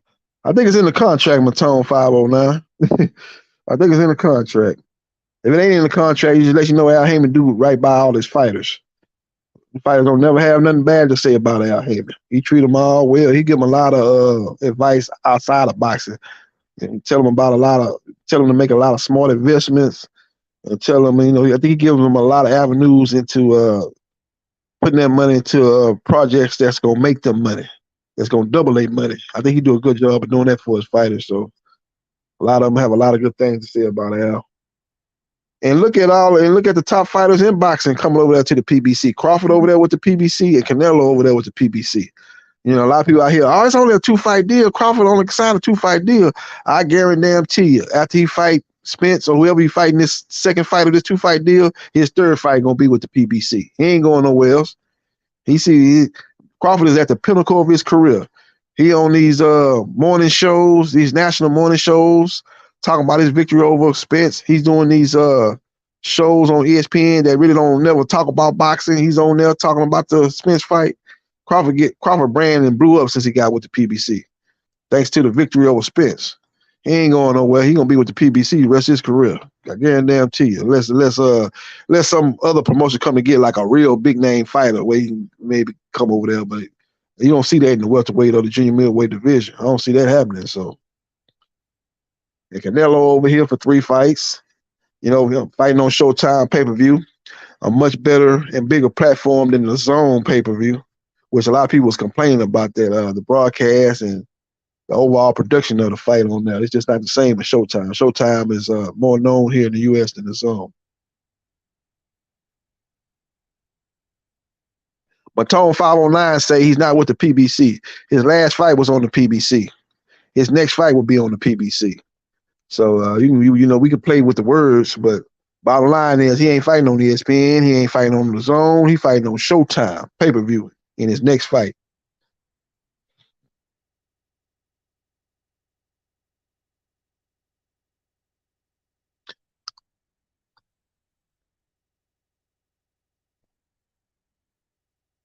Yeah.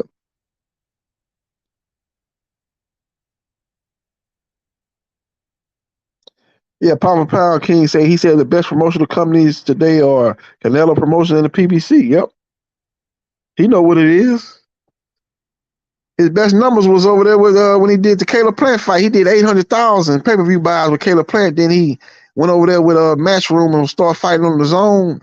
And he wasn't doing them type of numbers. Fighting John Ryder and Triple G, the third fight, and fighting these guys like that. He wasn't doing them type of numbers. Now he coming back over here to the Showtime. He gonna go back to doing the numbers he was doing when he was fighting Caleb Plant. I think he probably gonna do at least 800,000 versus Jamel, I would think. He did 800,000 with Caleb Plant. He gonna do probably at least 800,000 with Jamel Charlo.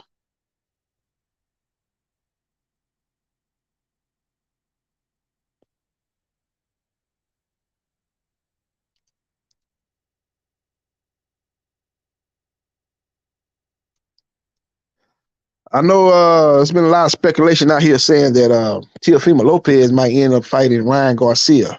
I know that fight's been talked about, but I'm here to tell you tonight that's not going to be the next fight for either fighter. Ryan Garcia ain't fighting Teofimo Lopez next, and Teofimo Lopez ain't fighting Ryan Garcia next. Teofimo Lopez is probably going to fight Jose Ramirez. That's going to be on Heisman Trophy night on ESPN. Ryan Garcia finna fight O'Hara Davis. O'Hara Davis just signed with Golden Boy. O'Hara Davis is the mandatory for Rolly Romero's WBA junior welterweight belt. Rolly faked the injury, so he's basically champion in recess. And what they're gonna do is they're gonna make Ryan Garcia versus O'Hara Davis for the vacant WBC junior welterweight belt. Ryan Garcia beats O'Hara Davis, which he should be because Davis ain't nothing special. Beat him, and then he will fight Rolly Romero for his WBC junior welterweight title. They put that on pay-per-view. Maybe they do a joint pay-per-view with the Zone and Showtime, and that'll be a big fight. You know, have a chance to do maybe 500,000, up to 500,000 pay-per-view buys. But I think that's how this is gonna play out. Rolly pulled a little fake injury because he didn't want to fight O'Hara Davis. He know he ain't no good. He ain't no great fighter. He's smart. He probably lose O'Hara Davis. He lost he was losing to that old guy he fought. The old guy was giving him the business before that referee jumped in and stopped it for reasons unknown. He was losing that fight, so he's not a talented fighter. He do a lot of talking, and he got the good personality, but he's strong. He's a strong guy. He kind of awkward, which gives his opponents problems, but his overall skill level is below par. But that'll be a good lead up. Him and Ryan Garcia going back and forth. He'll sell the hell out of that fight with Ryan Garcia. And the promotion and the lead up to that fight are going to be very entertaining. And I think the fight will be kind of entertaining as long as it lasts. His awkwardness could give Ryan Garcia some problem. Ryan Garcia need distance to throw his punches. He need space to throw that hook. He's not the greatest inside fighter. Rolly could kind of smother him and throw them awkward punches and get close and kind of make it a kind of rough house type of fight. Make it kind of like an ugly fight, actually. He could give Ryan some problem. But Ryan, if he's smart, just take a step back. See, when you see him charging in like that, kind of step back and time him with that left hook, he can sleep Rolly.